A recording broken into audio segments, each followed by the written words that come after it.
Chapter 651 Thank you Hades. Rudra asked the Pope for tips about how to select the cardinals, and how to be a good Pope in general, and slowly tested Cervantes' tolerance to the growth of this religion, either due to the fear debuff or the fact that Hades spoke out himself. Both Cervantes and the Pope became very supportive of the cause, as they voluntarily suggested ideas to help the church grow. Cervantes himself did not wish to convert, but he did not mind others doing it, as he decided to let every citizen of the Empire of Hazel Group be legally free to join whatever religion they liked. The Pope became more enthusiastic when he understood Rudra's endgame in creating the church as dethroning Lucifer was a cause that he could get behind wholeheartedly. The way Rudra talked about Lucifer clearly displayed his naked hatred for the man, as Rudra's tongue became laced with venom whenever he talked about him. Everyone on the banquet table hated Lucifer, and had their own issues with him, hence the diss talk really helped ease the atmosphere, as the three influential leaders agreed on a common topic. As a casual question, Rudra just asked, "By the way, have you heard about an artifact called the Demon's Diary?"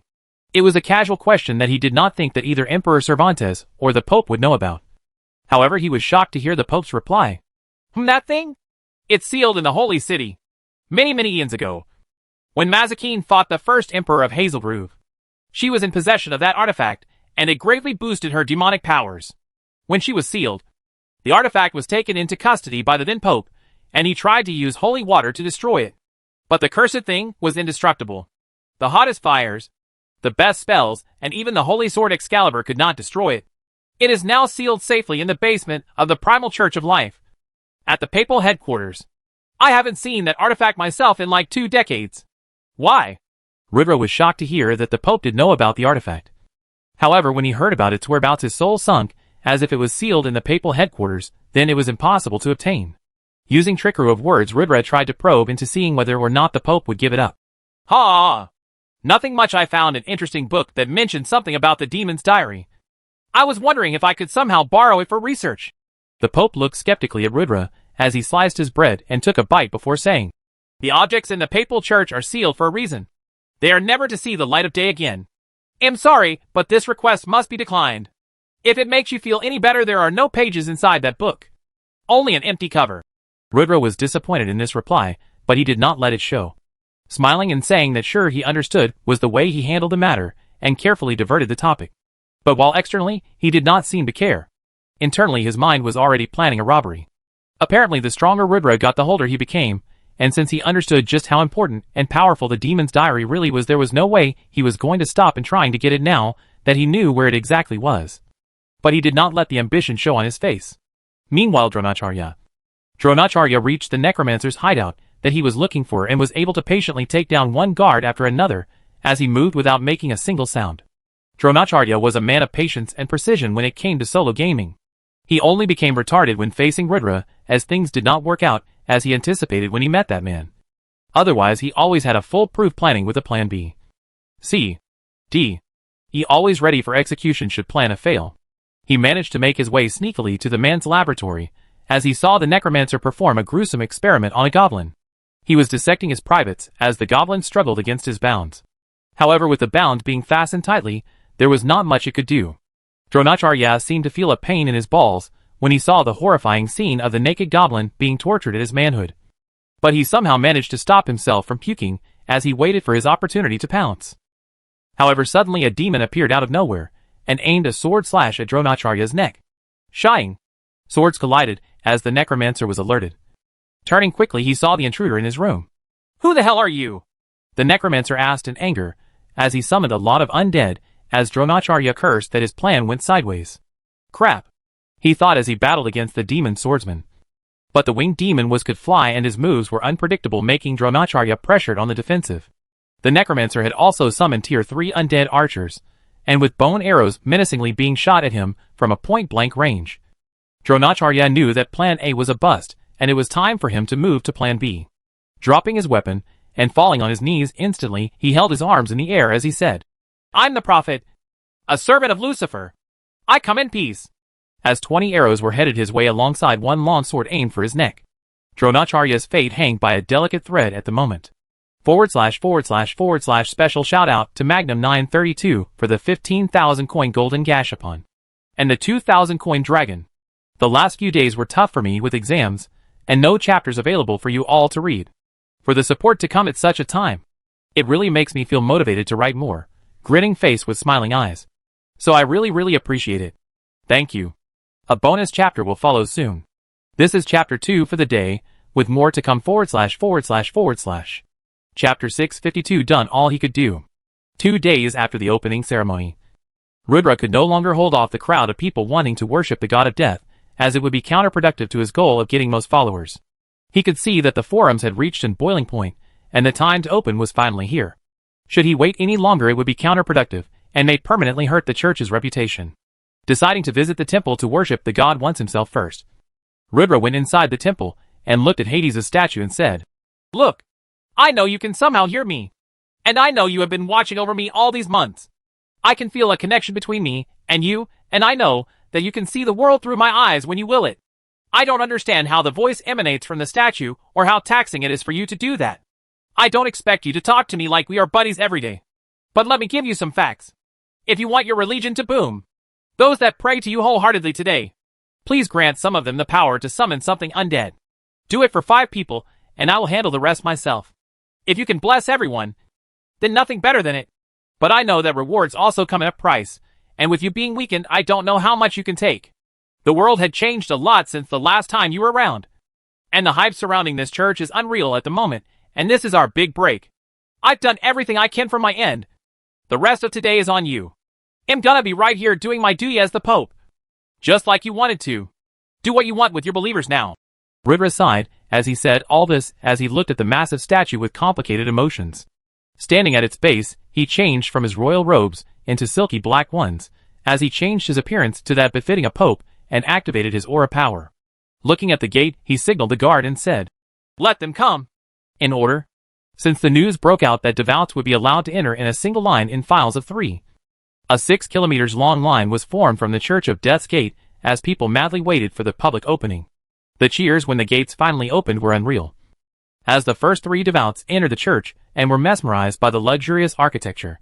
When their eyes fell on the death god, however, they did not receive the debuff that the Pope and Cervantes did. As there was no fear involved. The Church of Death was nothing like the Church of Light. There was no seating. There was no grand entrance. There was no comfort in it. Yet there was something captivating that made one's mind want to stay longer. Rudra stood up tight as he welcomed the 3 devouts and said, "Slice the blade and offer your blood. May the death god bless you."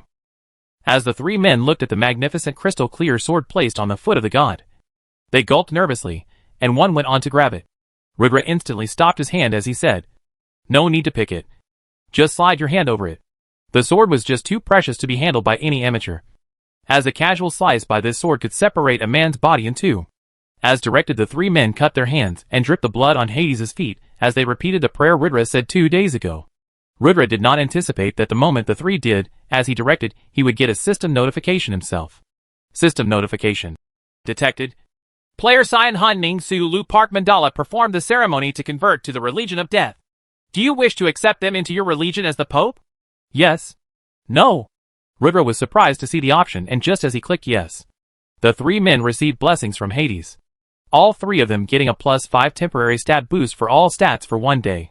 The expressions of the 3 turned incredibly joyful, as they thanked the death god and Rudra profusely. But Rudra did not seem to see it at the moment, as he was busy dealing with another system notification that had popped up. Congratulations, player Shikuni, for reviving a religion that was lost in the sands of time. You have achieved a feat that is not achieved easily and engraved your name into the history books. Detecting that the player Shikuni has sufficient titles and fame to start his own legend. You are now writing a legend of your own. You have become a permanent part of the history of Omega. Everything you do this day forward will be noted and celebrated in history. Achieve the legacy title, History Maker.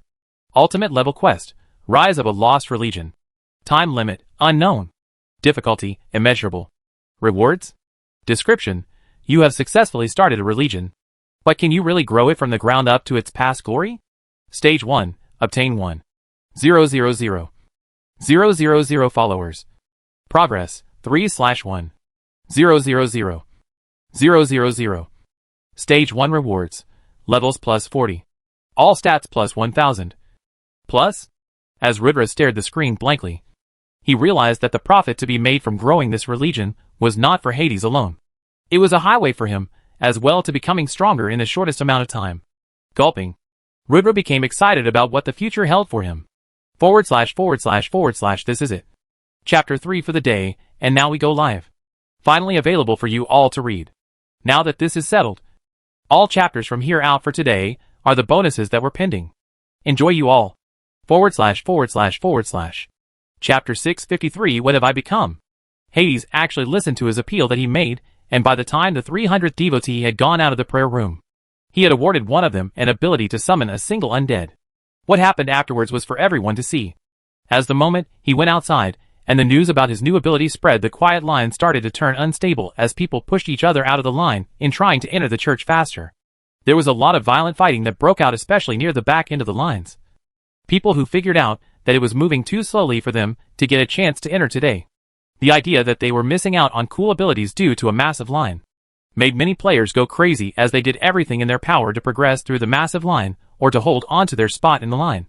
Thankfully, the elite NPC army and the true elite guild members on patrol were not someone that the common players could mess with, as crowd control was something that they mastered at least in front of the authorities. Nobody dared to try anything funny, as the elites arrested the uncivil elements without a second's hesitation and detained them in local prison. Ever since Rudra became a king, he gave the elite internal security group the right to detain prisoners for 3 days. Hence, players could be jailed should elite policemen feel that they had broken laws.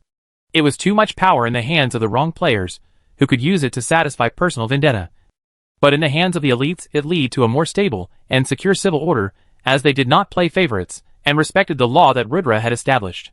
Rudra also responded to the situation appropriately and started to take in groups of 15 people instead of groups of 3 in order to try and move the line faster, and it worked. More and more people joined the Church of Death by pledging their blood and loyalty to Hades, and while what one got depended on their own prayers to Hades, everyone walked out with something at least. Many players tried to talk to Rudra and take pictures and do fanboy type stuff. But the Pope Rudra was not interested in entertaining any of this. The moment any human tried to talk to him, he would turn towards Lord Hades' statue and start praising his immense glory, making the other person feel awkward till they walked off. 11 hours after the opening, something interesting happened, as a woman player got an ability to summon an undead horse as her mount. Everything from her expression to her tears, as she profusely thanked Lord Hades for it, was priceless. And for Rudra, who was desperately waiting for such promotional material, it was the poster reactions that would drive his expansion agenda. He walked up to the player, who was crying heaps of tears, in front of the Lord statue and said, "My child, why do you cry?" Rudra instantly felt cringe to say words, as if he was a 75-year-old grandfather. But he did not understand why. But it just felt right to call others his child as a pope.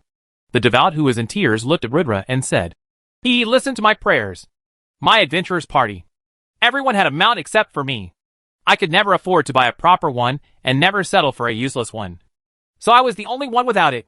My party members bullied me for it, and it made me feel like quitting the party.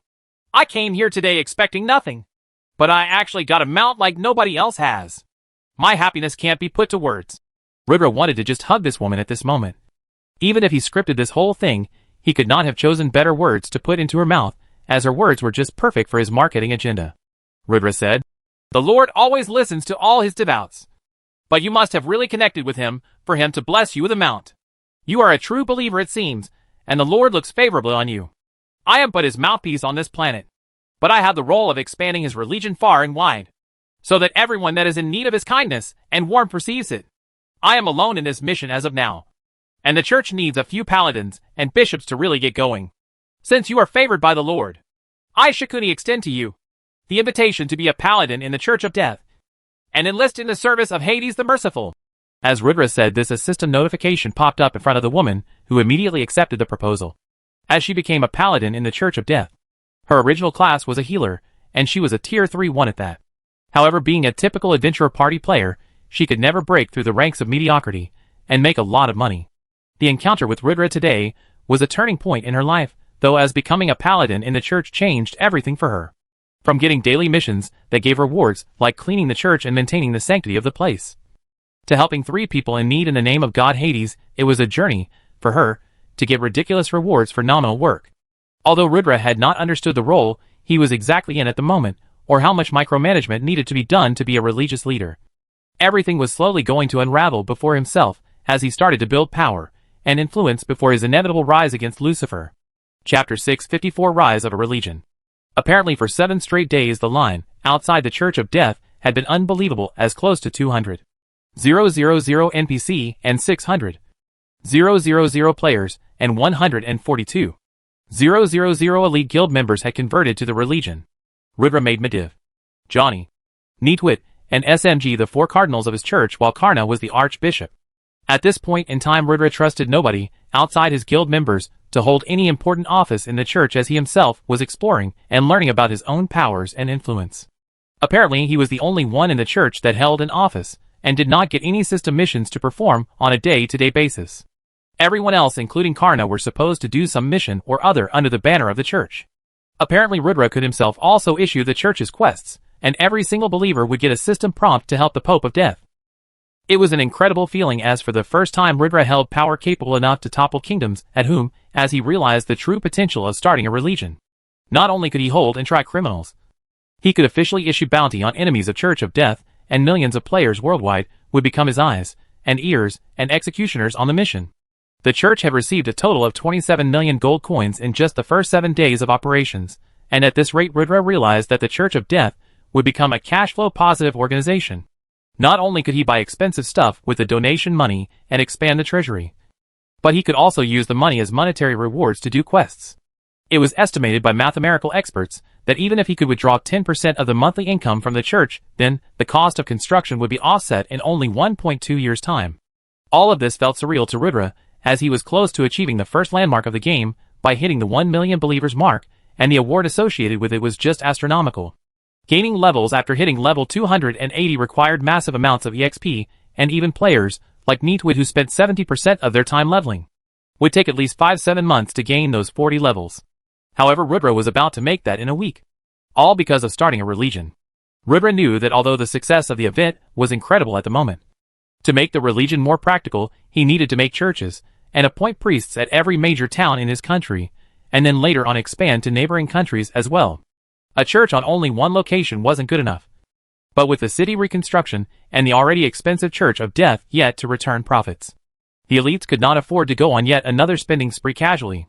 Although the Elites Lifestyle Guild was now an international brand with stores in 121 cities across 12 kingdoms raking in incredible amounts of monthly profits, it was still not enough to sustain the guild's high expenditure.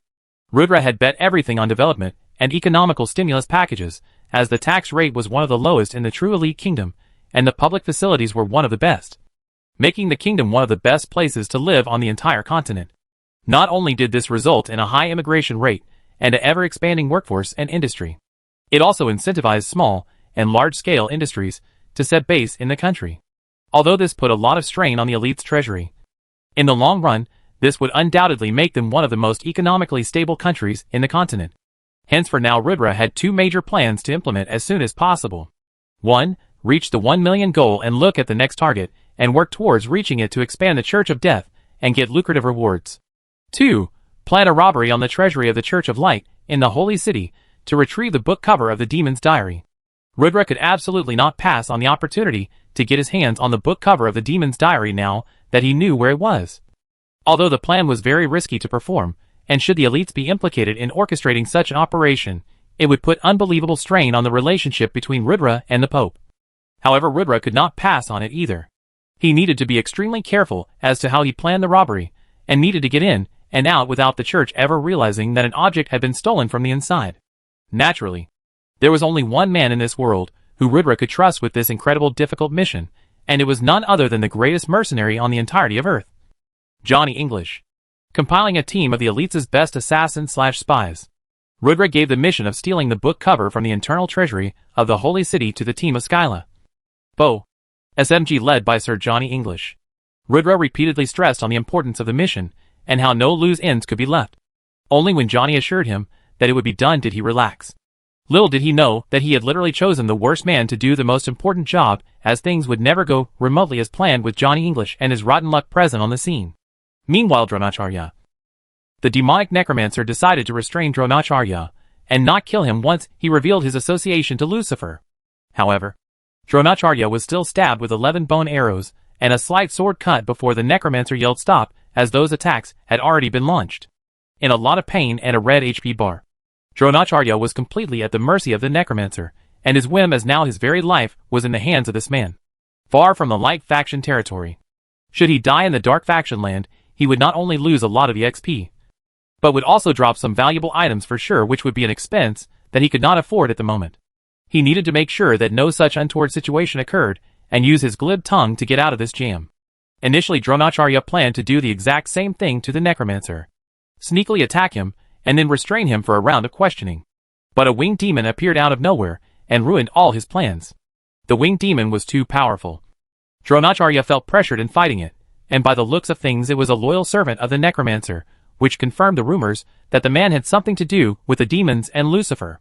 Speak, filthy vinegar believer, why should I not kill you at this very moment, and allow you to live another day? You say Lucifer sent you. But I don't believe you. If next words out of your mouth are a lie, I will torture you bone by bone until I break all 206 in your body.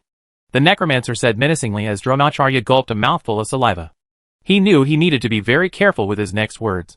But being the premium ass-kisser that he was, it was one of his strong points. Dronacharya said, "O great Eminence, the Lord of the Undead, the prestigious necromancer, the game of vinegar, please do not misunderstand this mice-like being in front of you, for I am but a humble servant.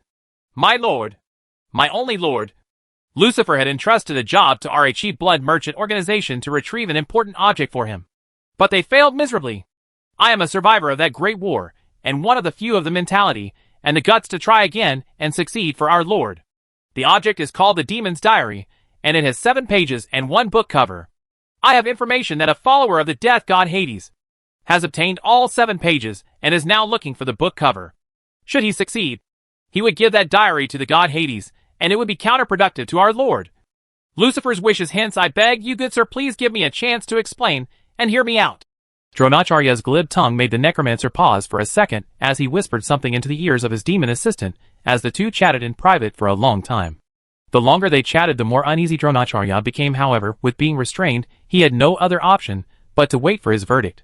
When the necromancer started to untie him, Dronacharya breathed a sigh of relief, but it was soon changed into a gulp of despair as the necromancer said, "I do not follow Lucifer. He is not my god, but I also absolutely hate god of death Hades. I work for noon but myself. But my slave here tells me that the demon's diary is a very useful object for my goals.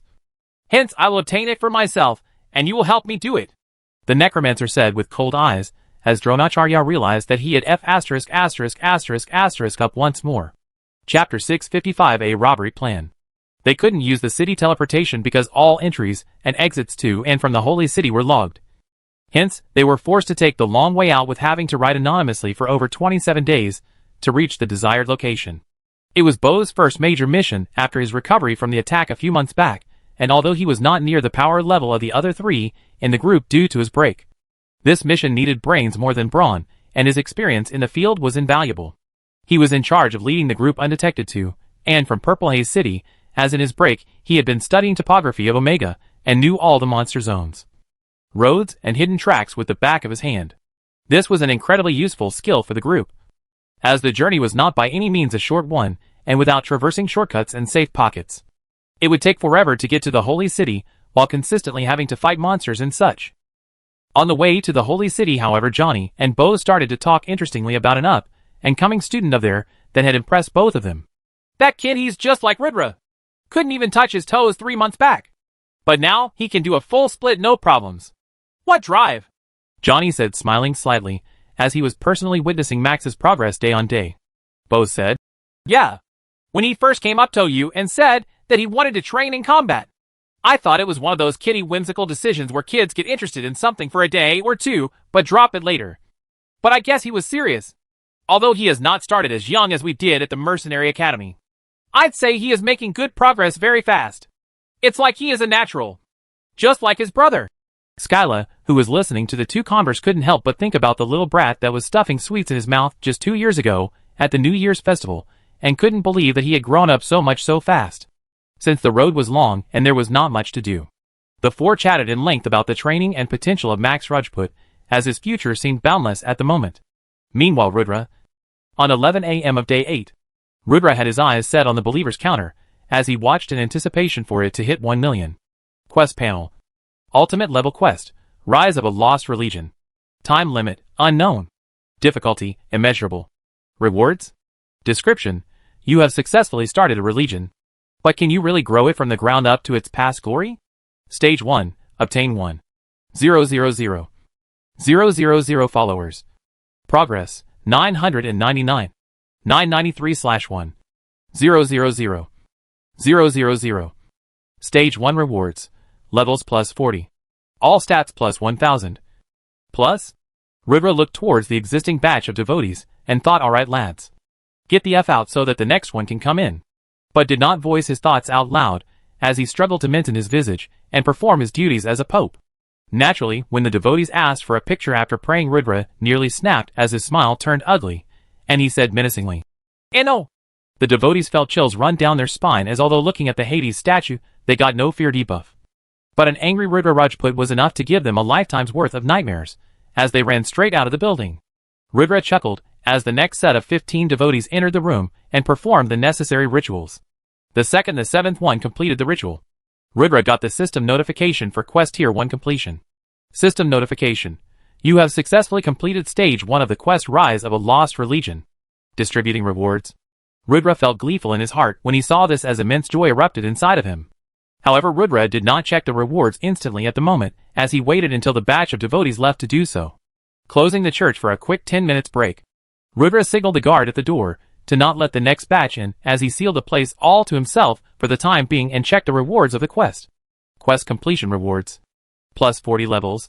Plus 10,000 stat points to all stats. Plus skill upgrade card. Rudra laughed out loud to see the rewards as it was AF ***** windfall. It was the easiest level gain he had ever done, and the plus 1,000 to all stats was akin to gaining a lot of levels, as well making his total gains completely exaggerated. Rudra was living the Sigma life at the moment, as whatever he seemed to touch turned to gold, and the gap between him and the normal players was widening faster and faster as he was pulling away through unthinkable means. Rudra pulled up his stats panel. Player name, Shakuni/Augustus 1 Knight. Title, Viscount of Hazelgrove Kingdom. Honorable Death Knight. Savior of Thal Village. Revered Medicine Master. Honorary Archbishop of the Church of Life. World-renowned. Heir of Augustus 1 Knight. Achiever. Dragon Slayer. King of the True Elite's Kingdom. First Cultivator. Supreme Overlord. Legendary Demon Slayer. Superior Human. Pope of the Church of Death. History Maker. Class, Death Knight Mythic. Subclass, Explosion Artist. LVL, 320. Tier 4. Stats. AGI, 16. 000 VIT, 14. 000. Int, 15. 000 STA, 13. 500. PHY, 14. 000 Mana, 14. 500. HP, 6. 818. 000/6. 818. 000. Unassigned stat points, 0. Hidden stats. Luck, 52/100. Charm, 99/100. Infamy, 0/100. Status, no abnormalities. Equipment, Lich's Ring. Concealer Mask. Sun God's Bracelet, Legendary. Doom Armor, Legendary. Death Knight's Black Shield. Pope's Token. White Lion's Kneecaps, Dark Gold. Supreme Witch Arm. King's Helmet. Weapons, Grim Reaper. Skills, Darkness Bind. Summon Knight Durahell. Wind Slash. Critical Absorb. Berserk. Darkness Blast. Death Slash. Eyes of Truth. Earthquake. Critical Block. Blink. Stormbringer. Swift Retreat. Illusiony Multi-Sword. Suppression Art. 3-point Stab. Twin Blade Hurricane. Twin Blade Cross Slash. Claymore. Overheard Slash. Solar Restore. Solar Flare. Solar Blast. Solar Descent. Solar Beam. Shadow Doppelgangers. Knight's Courage. Holy Lance Divine. One Leg Leap, Rare. Cloud Feet. Circumvent. Class Specific Skills. Death Knight Summoning. Death Knight's Aura. Black Ratio. Enhance Full Counter. Death Legion. Knight of the Empire Complete. Knight's Focus. Mount, Grey Wolf. Pet, Furball, Divine Nine Tails. His strength had easily gone up by at least 15-20% in one day, and it was all while only politely greeting newbie players and praising a god. It was the easiest level up he had ever done, and should the world come to find out about this event, most professional players would probably die of envy. Ridra, content with his stats panel, shouted loudly, "I am the king of the world, baby!" as a big smile was plastered on his face. When he realized how much most players would need to grind to reach the same heights as he did, his smile widened as he grinned ear to ear and looked at Hades' statue in the eye. "Not bad, eh?" he said, as if Hades could hear him, and then proceeded to check his other rewards. Ridra pulled the description of the skill upgrade card. Skill upgrade card, Mythic, upgrade any one skill from your skill panel to its ultimate form. Note, cannot upgrade class-specific skills. Ridra was stunned silent for a second as he looked at the rating of the skill upgrade card. "What a mythical item!" Ridra spoke out loud as he felt his heart beat out of his chest. The item was just so exceptional. Ridra quickly started to see how the item would upgrade his various skills, and his heart would palpitate reading the description of every one of them. Even the most basic skills, like Darkness Bind, became the most broken skills, like Abyss of Darkness, which could seal and restrain enemies for days inside a prison of abyss. Ridra could not even begin to choose as to what skills to upgrade, as by the time he saw how every skill would upgrade, he felt regretful in not being able to use it on his class-specific skills, as while his class-specific skills were already broken. With this card, they would have reached the next level. Nonetheless, after 2 hours of careful deliberation and a closed church, Ridra finally closed on 3 possible choices to be made.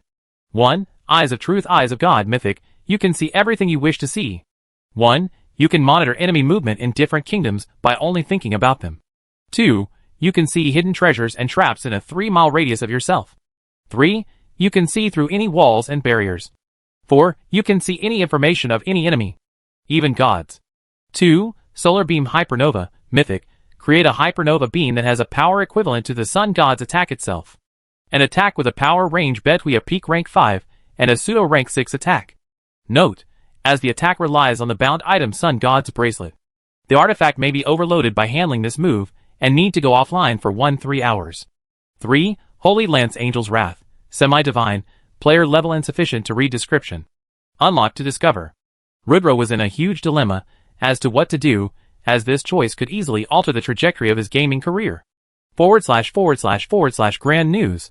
15th June 2022. Save the date cause it will be the 1-year mark of MMORPG Rebirth of the Strongest Guild Master, and I have a grand party planned.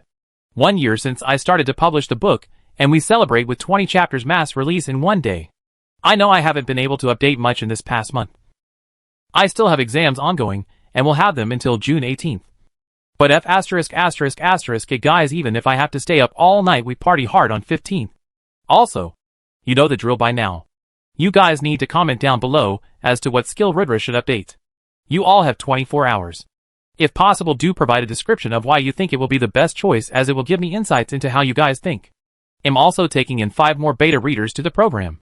So if any of you are interested, please leave a comment down below // Chapter 656. Ridra's Choice. The move had limited practical applications, even though its power was undoubtedly phenomenal, and while it would be a great addition to Ridra's arsenal, compared to the other 2 options it just paled a notch.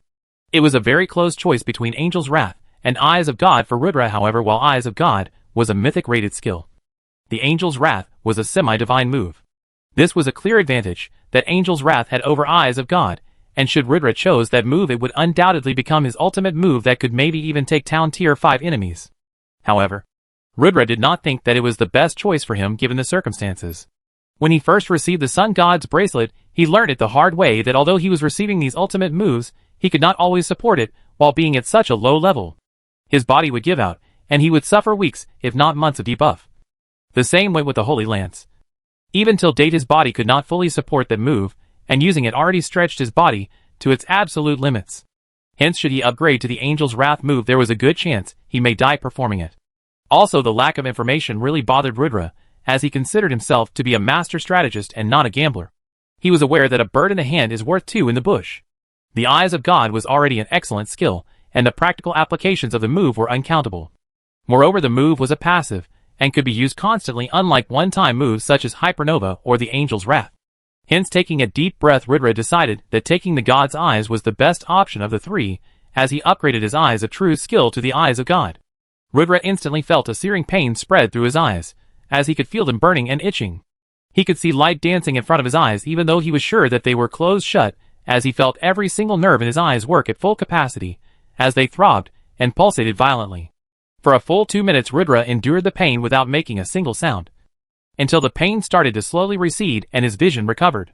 The moment he opened his eyes, Rudra's entire perception of the world altered as he felt like he could see everything and everyone as nothing could escape the view of his eyes.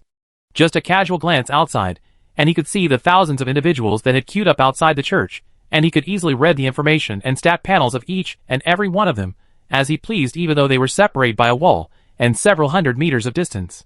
As Rudra looked into his reflection on the clear marble floor, he noticed that his usually dark black eyes had changed to a hazy gray color as his eyes became as vast and mysterious as the sky with a contrasting shine and depth inside them. As Rudra looked beneath his feet, he could see the ancient ruins buried beneath the city, and could accurately see the layers of dirt and mud that separate the new city built on the mounds of the old one buried 3 kilometers below surface.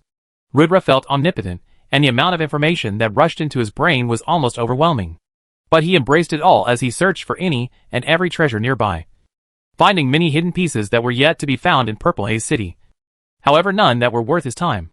Having tried out the new eyes a little, Rudra sucked in a breath of cold air as he realized what an excellent decision he had made. While the other moves were only good for giving him a killer move, the Eyes of God was a key for him to achieve way beyond the confines of a single move. If luck favored him, he would get even better skills than Hypernova and Angel's Wrath with the use of the Eyes of God in the future. Content with his choice, Rudra pulled up the next portion of the Rise of a Religion quest as he understood that it was the fastest and easiest way to earn unimaginable power. Ultimate level quest, Rise of a Lost Religion. Time limit, unknown. Difficulty, immeasurable. Rewards? Description: you have successfully started a religion. But can you really grow it from the ground up to its past glory? Stage 2, obtain 20,000 followers. Progress, 1,000 008/20,000 Stage 2 rewards, levels plus 80. All stats plus 3,000. Plus, Stage 2 was to obtain 20 million followers, which was essentially a 20x difficulty from Phase 1. And Rudra sucked in a breath of cold air upon seeing the rewards. In practicality, the difficulty of achieving this quest really was immeasurably high.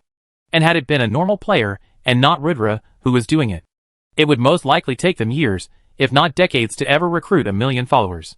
Most would not have the fun to even start a proper church, much less the charisma to have people lining up to join the religion even if it came with some perks and rewards. She would most likely need to recruit priests and paladins one at a time, and would be lucky to see 50 people join in a day if they could pull it off. Moreover, with the player himself not being a respectable pope, the higher level players would never accept his authority, and the church would never have a balanced power structure. Currently, the fame and fortune that Rudra enjoyed was actually the fruits of a lifetime of gaming career in Omega, where his deeds had made a name for him amongst the player base, who were now ready to jump into anything endorsed by Rudra. Not only that, his position as one of the strongest players was unshakable amongst the Light faction, and he was also the king of a country whose population absolutely loved him. For a common player to be a king, or to be accepted as one of the strongest of all players out there, was a task that was astronomically difficult in the first place, and hence, although Rudra felt that the power-up he received was for nothing, it wasn't actually the case at all. Rudra did a mental calculation and realized that it would take him at least 6 months to complete Phase 2 of the quest, and after that he would be more than halfway across Tier 4. Feeling motivated to get it done as fast as possible, Rudra opened the gates of the church once more, as he decided to get the process started again. This time, he was also the one that was praying alongside the 15 worshippers, as he felt that he should at least thank Hades for all the power-ups before leaving his duty to some cardinal and retiring for the day. However, little did he expect that the moment he would put his bloody hands on the statue that he would be pulled into a separate dimension once more, and become face to face with Hades. Sitting in the exact same posture as the statue, Hades now looked incredibly more powerful than the last time Rudra had saw him, with his body emitting the same black smoke that Rudra's did when he activated the aura of death. However, Hades' smoke was much more thicker and much more mysterious. Looking at Rudra with a smile, Hades said, "Welcome, my Pope. We have a lot to talk about." Meanwhile, Dronacharya could not believe his luck that he was forced to sign a system contract with the NPC Necromancer, and now he needed to steal the cover page of the demon's diary for him. Turned out the Necromancer was not actually a Lucifer worshipper, and was someone who would sneak into hell to kidnap demon babies and brainwash them into becoming his slaves. For the Necromancer, the demon's diary was his key to usurping the throne of hell, and his foolish ambition knew no bounds. He seemed to underestimate Lucifer and his power, and now Dronacharya was forced into submitting to that mad BS *******. Although Dronacharya cursed his luck for this turn of events.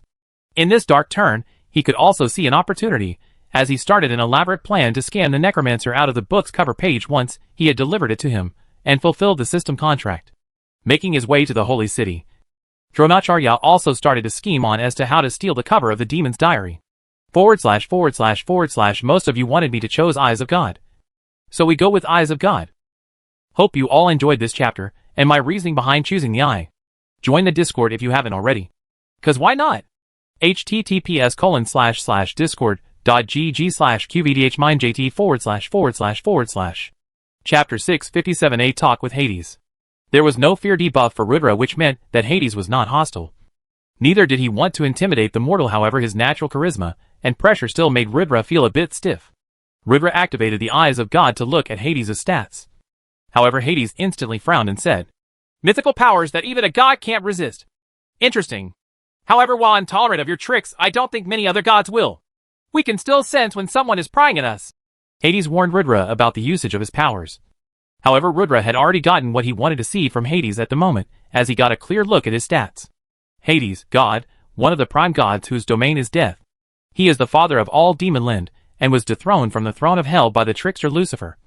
As his religion was forgotten. Now he is reawakened, and is rebuilding his power to take back the throne that is rightfully his.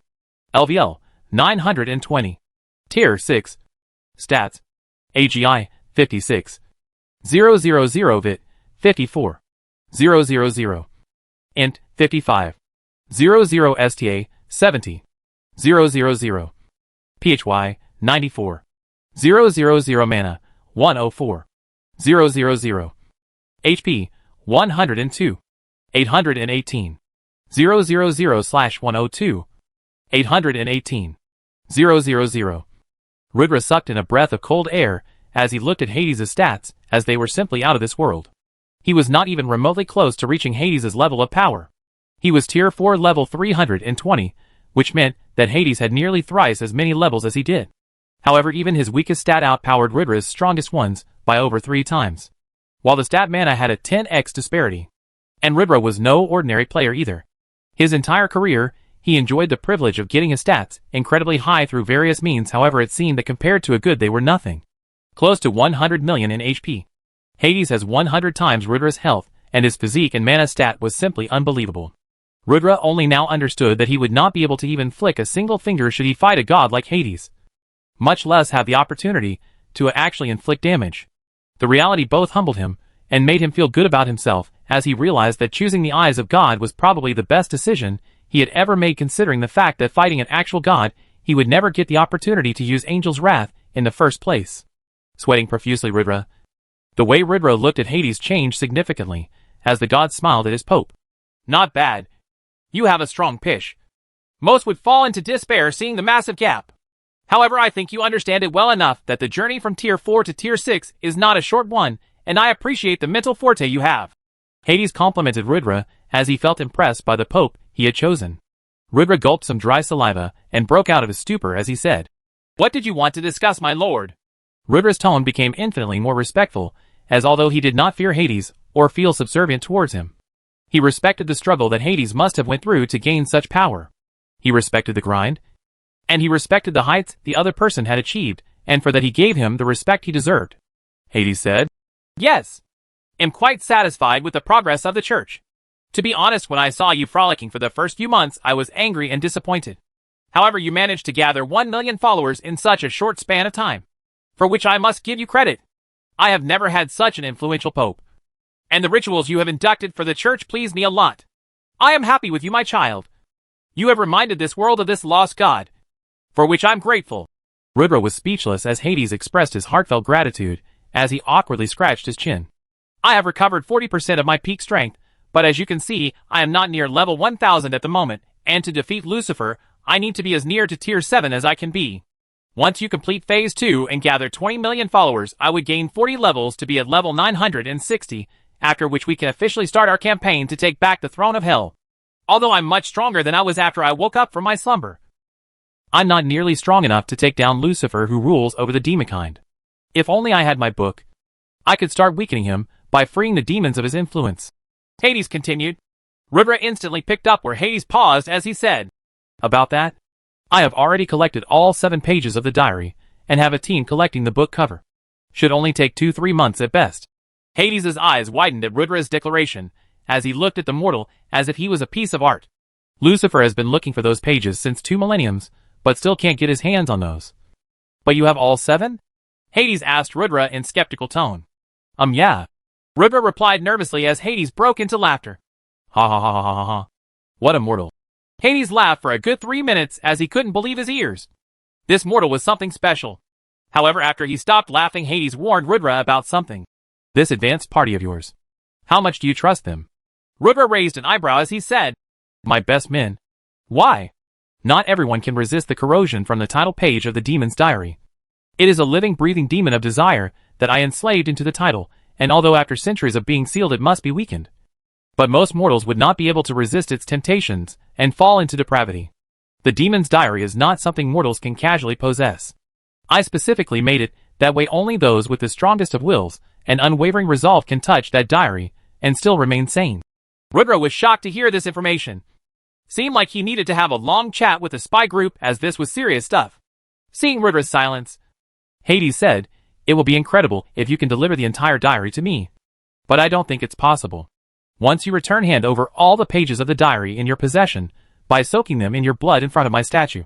I would rather have the incomplete diary safe with me rather than leaving the possibility of Lucifer getting his hands on a completed one. It's not that I don't trust you, my Pope, but it's only because the matter is too serious for you to understand." Rudra was a practical person, although he wanted to explore the powers of the demon's diary himself. And just handing over the pages to Hades did not seem like an ambitious choice for him to make. He understood the gravity of the situation and decided that it was best to comply. As the god and the human talked for the next few minutes about the fate of the church, the fate of humanity was being altered somewhere else. Meanwhile, at the Cuber Corp, "What do you think about Shikuni's latest achievement?" Official 1 said. "He is definitely getting closer to Hades. I mean, he is a primordial god. It's good for the future of humanity, isn't it?" Official 2 replied. "But Hades is not one of our target gods. We weren't supposed to befriend him. Earth's best chance is with Benyager. She is benevolent and tolerant towards new species joining her faction, and her group is voted to be the least toxic amongst them all. Which is why we requested her to be the central religion in Omega." Official 3 expressed his concerns. "But Hades is much stronger than Benyager. If the boy can successfully help him overthrow Lucifer, I think he would be valued highly after First Awakening, and with association our planet as well." Official 1 argued back. Gaia, the AI who heard this conversation in silence, said nothing, as she was the only one who knew that an even more powerful god had his eyes set on Rudra since before Omega was even introduced. But she could never reveal this information in the first place, as even speaking the god's name was forbidden, and should his chosen ones be revealed, the planet might not make it to the First Awakening in the first place. // Special shout out to Savanthy for the 5,000 coin magic castle. Thank you so much for the patronage.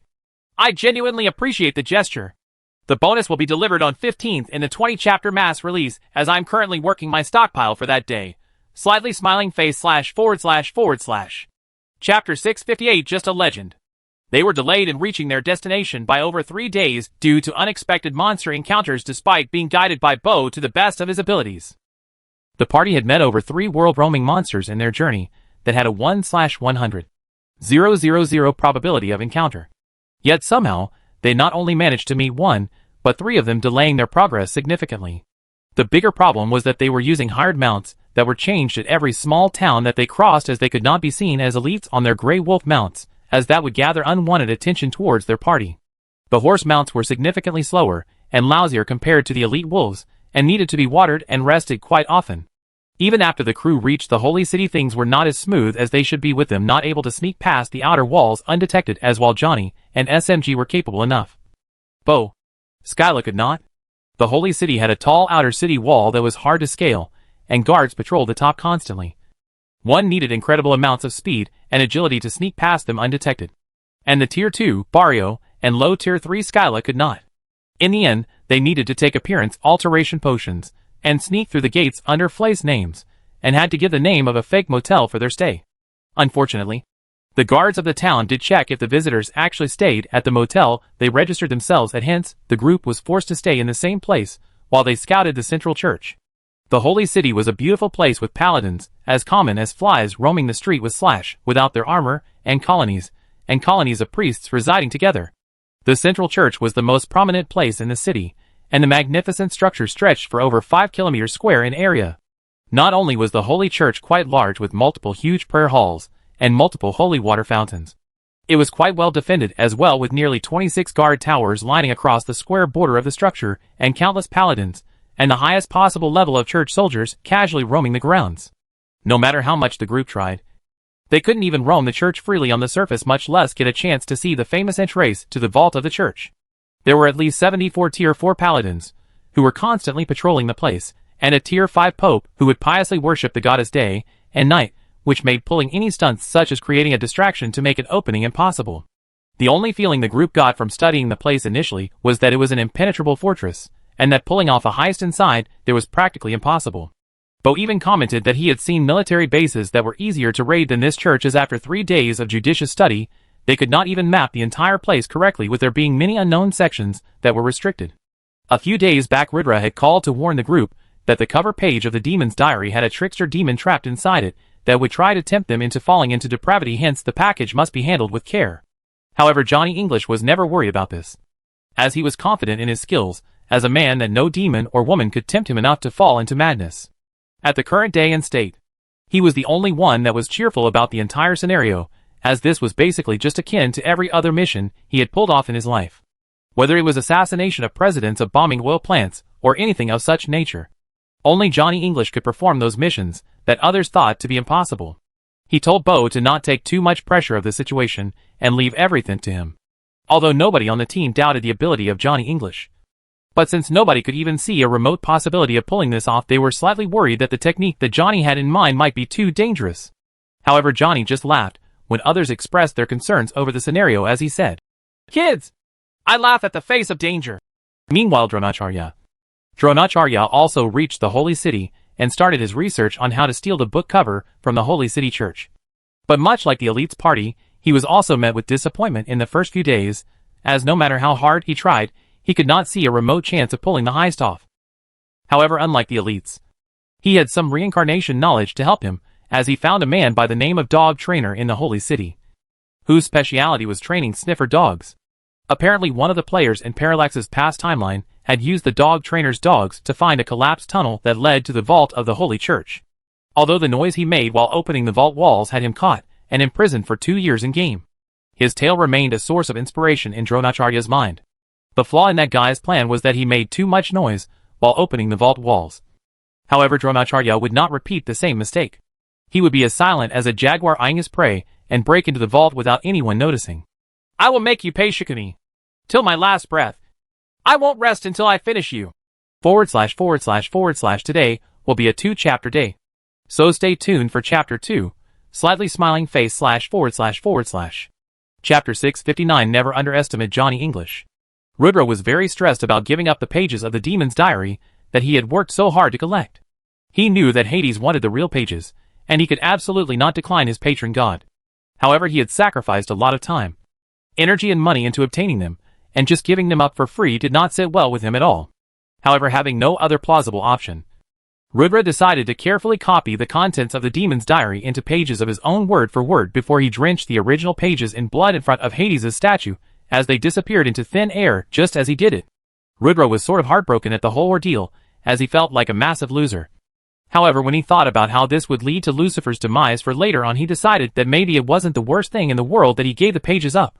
After looking at Hades' stats, Rudra's psyche was a bit shaken, as he no longer felt as proud about his feelings' own power levels as he did for the last few days, as he realized the truth behind his own weakness. The media, the elites, and all the opponents he had faced were all small fries compared to the gods who looked over this world. His head had become inflated with ego over the past few weeks after the war ended, as he felt like the king of the world and the biggest big shot around. However, one humbling look at Hades brought his psyche right back to the ground, as he understood that the journey to the top had only just begun. This was a good thing for Rudra, as he regained his humility once again, with him becoming more polite to strangers and more focused on his goals once more, as once the thought of "I am something" went away from his mind. The grind replaced it. For many days, he resisted the temptation of peering into the stats of other gods, as he understood now that beings at that level could sense when someone was looking towards them, and hence, he decided that it was best not to come under their radar. However, Rudra badly wanted to know about the true power level that Lucifer had, and after resisting the temptation for 10 full days, he decided that it was better to just gauge once, and regret rather than constantly thinking about it. Taking a deep breath, he hence activated his eyes of God and thought about looking at the ruler of hell, the devil himself, Lucifer. The moment Rudra's vision opened, he saw a stark naked Lucifer surrounded by extremely voluptuous succubi, as the devil instantly recognized the foreign presence, but did nothing to stop it. Laughing as he banged a succubus up, he said in his devilish voice, "Ha-ha-ha! Spectators? Such lewdness from a pope! Shame!" Rudra felt a chill run down his spine at this statement, as Lucifer did not even have a doubt as to who was prying onto him, nor did he care, as he kept on enjoying himself while putting on a show for Rudra. However, Rudra was not interested in looking at the devil's man parts, or the beautiful succubi in his room, as his throat went dry looking at the stats of the devil. Lucifer, fallen angel Lucifer, popularly known as the Lord of Demons or the original devil, is a tier 6 entity who has rebelled against the one true God and is banished from the heavens and Middle Earth. Dethroning Hades, he currently rules over the kingdom of hell, and is known to be a treacherous and seeming individual whose power level is off the charts. Note, you do not wish to make an enemy of this man. He takes revenge extremely seriously. LVL 991. Tier 6. Stats. AGI 86. 000 Vit 64. 000. Int 95. 000 STA 80. 000. PHY 54. 000. Mana 120. 000. HP 101. 400. 000/101. 400. 000. Rudra could not even begin to comprehend how strong Lucifer really was, with him completely outshadowing even Hades in 5 stat categories, and that too with a large margin. His intelligence stat was uncanny, and so was his mana stat. The only stat that he had weaker than Hades was physique. But even that, his over-the-top agility star made up for this deficit. His overall HP was also close to 101 million, which was proportional to Hades's, and showed that while Hades was a sturdier build type of warrior, Lucifer, while kind of weak on the defense department, was overwhelmingly strong in the other ones, focusing on fast combat as well as spell and mana-based combat. He was a much more formidable PvE player, who could easily defeat entire legions of soldiers with a snap of his finger. Nothing seemed to make sense anymore, as against such a monster even if Hades regained his peak state of victory was not guaranteed, especially when he had his stronghold planted with a foot inside hell, and Hades would most likely be the challenger trying to take it back. Unless the demons abandoned Lucifer, which did not seem to be the case at the moment. It would be a Herculean task to dethrone and banish him, considering the fact that there were at least hundreds of millions of demons in total, and wiping an entire race was not an easy task. Not only was hell just one land, one kingdom with one king, there were no internal clashes between settlements as well, which made hell a very challenging place to conquer, as it was basically akin to conquering the entire northern continent, which only had one army and one emperor. "I think you've seen enough, Pope. So why don't you give the beautiful girl some privacy now?" Chop chop, Lucifer said, as he snapped his fingers, and Rudra's god's eyes were subjected to a blinding light, as he had to forcefully retreat to save his vision. Panting while being drenched in sweat, Rudra finally understood the power level of the man he was messing with. // a bonus to show my appreciation. Am sorry for my terrible work rate in the past few days // Chapter 660 Johnny English everyone. As he walked around the streets, under the pretext of reconnaissance, he started to seriously rack his brains over what to do. The problem with Johnny thinking was that, although he was very sharp when push came to shove, usually he was an extremely distracted man, with every small interference breaking his line of thought, which made pondering deeply over any topic extremely difficult. As he walked down the streets, Johnny thought, how will I raid the vault? It must be below the ground. It cannot be on the ground level or above the sky. Or is it? Johnny looked towards the sky above the church skeptically for 2 minutes, until he was assured that there was nothing over there. TCH. Idiots. It's so predictable to make safes underground. Boring. So how to get underground? Should I just drop down in a manhole and do it Teenage Mutant Ninja style? No. The filth insides of the sewers disgusts me. Johnny English will not be dragged down in the sewers.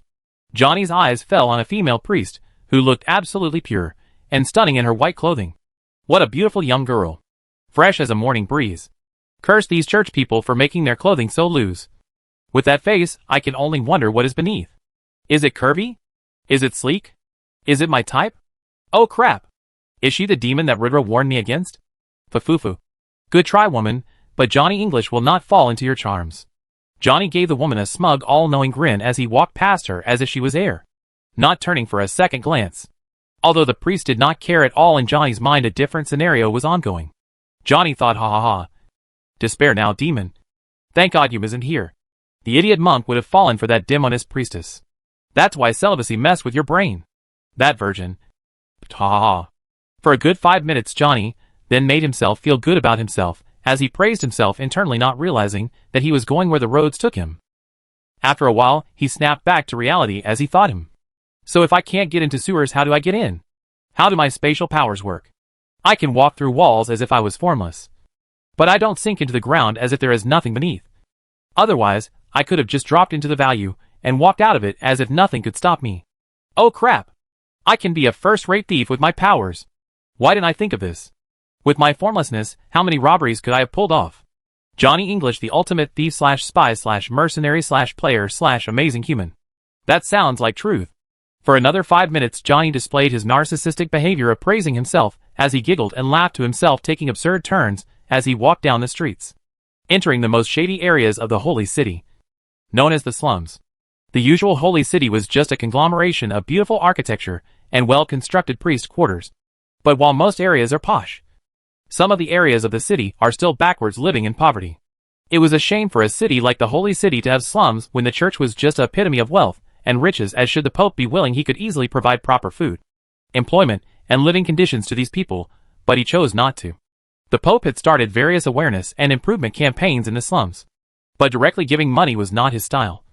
In his opinion, a man must work for his food and hone his trade to be a contributing member of the society. Hence, although he gave the slum people a means to exit their poverty, it was just an aid and not an effort to actively change their living conditions. In this department, Ridra was much different to the Pope, as Purple Haze City had no slum areas, with Ridra providing government housing for everyone that lived below the poverty line, with monthly subsidized rations that were near free. Not a single citizen of Purple Haze was to beg on the streets, while in the Holy City there were beggars, robbers, and even petty criminals that dominated the areas not patrolled by the paladins and terrorized netizens and tourists alike with muggings and theft. As Johnny walked down such shady streets, engrossed in his own self-praise, he did not notice that he was being slowly encircled by some very shady-looking teenagers who carried a pocket knife.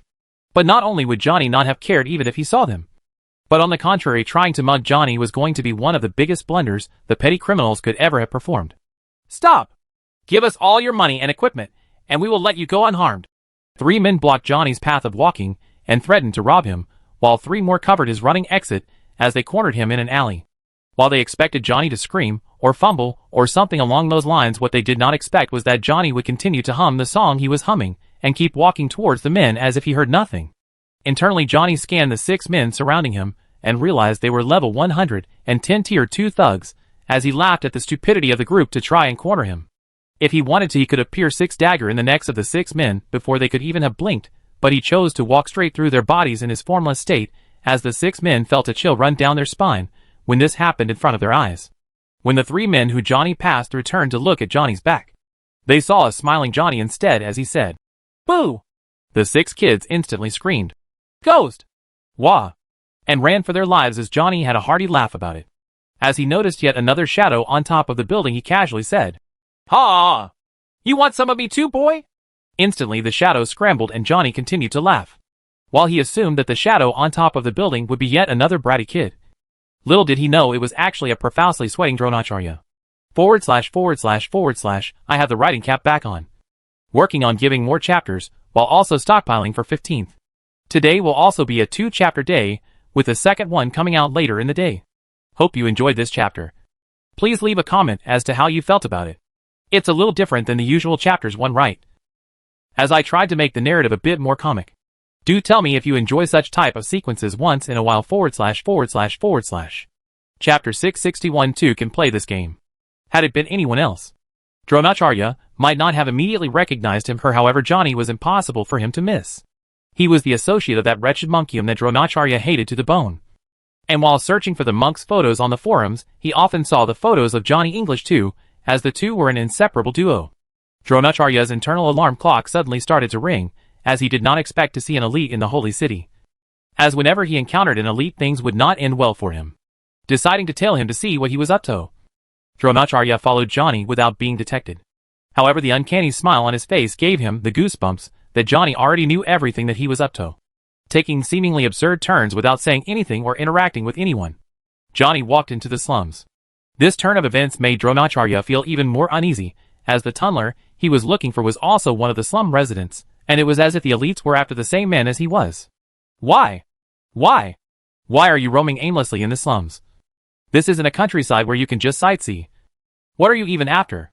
He thought as he looked at Johnny being surrounded by 6 men, as he decided that enough was enough, and that he must act at once. Dronacharya decided to use one of his best moves to silently kill an opponent, as he loaded an extremely poisonous dart in a blowing tube and pointed it at Johnny English. However, when he saw Johnny's body pass through 3 kids as if it were air, he felt shivers run down his spine. Boo!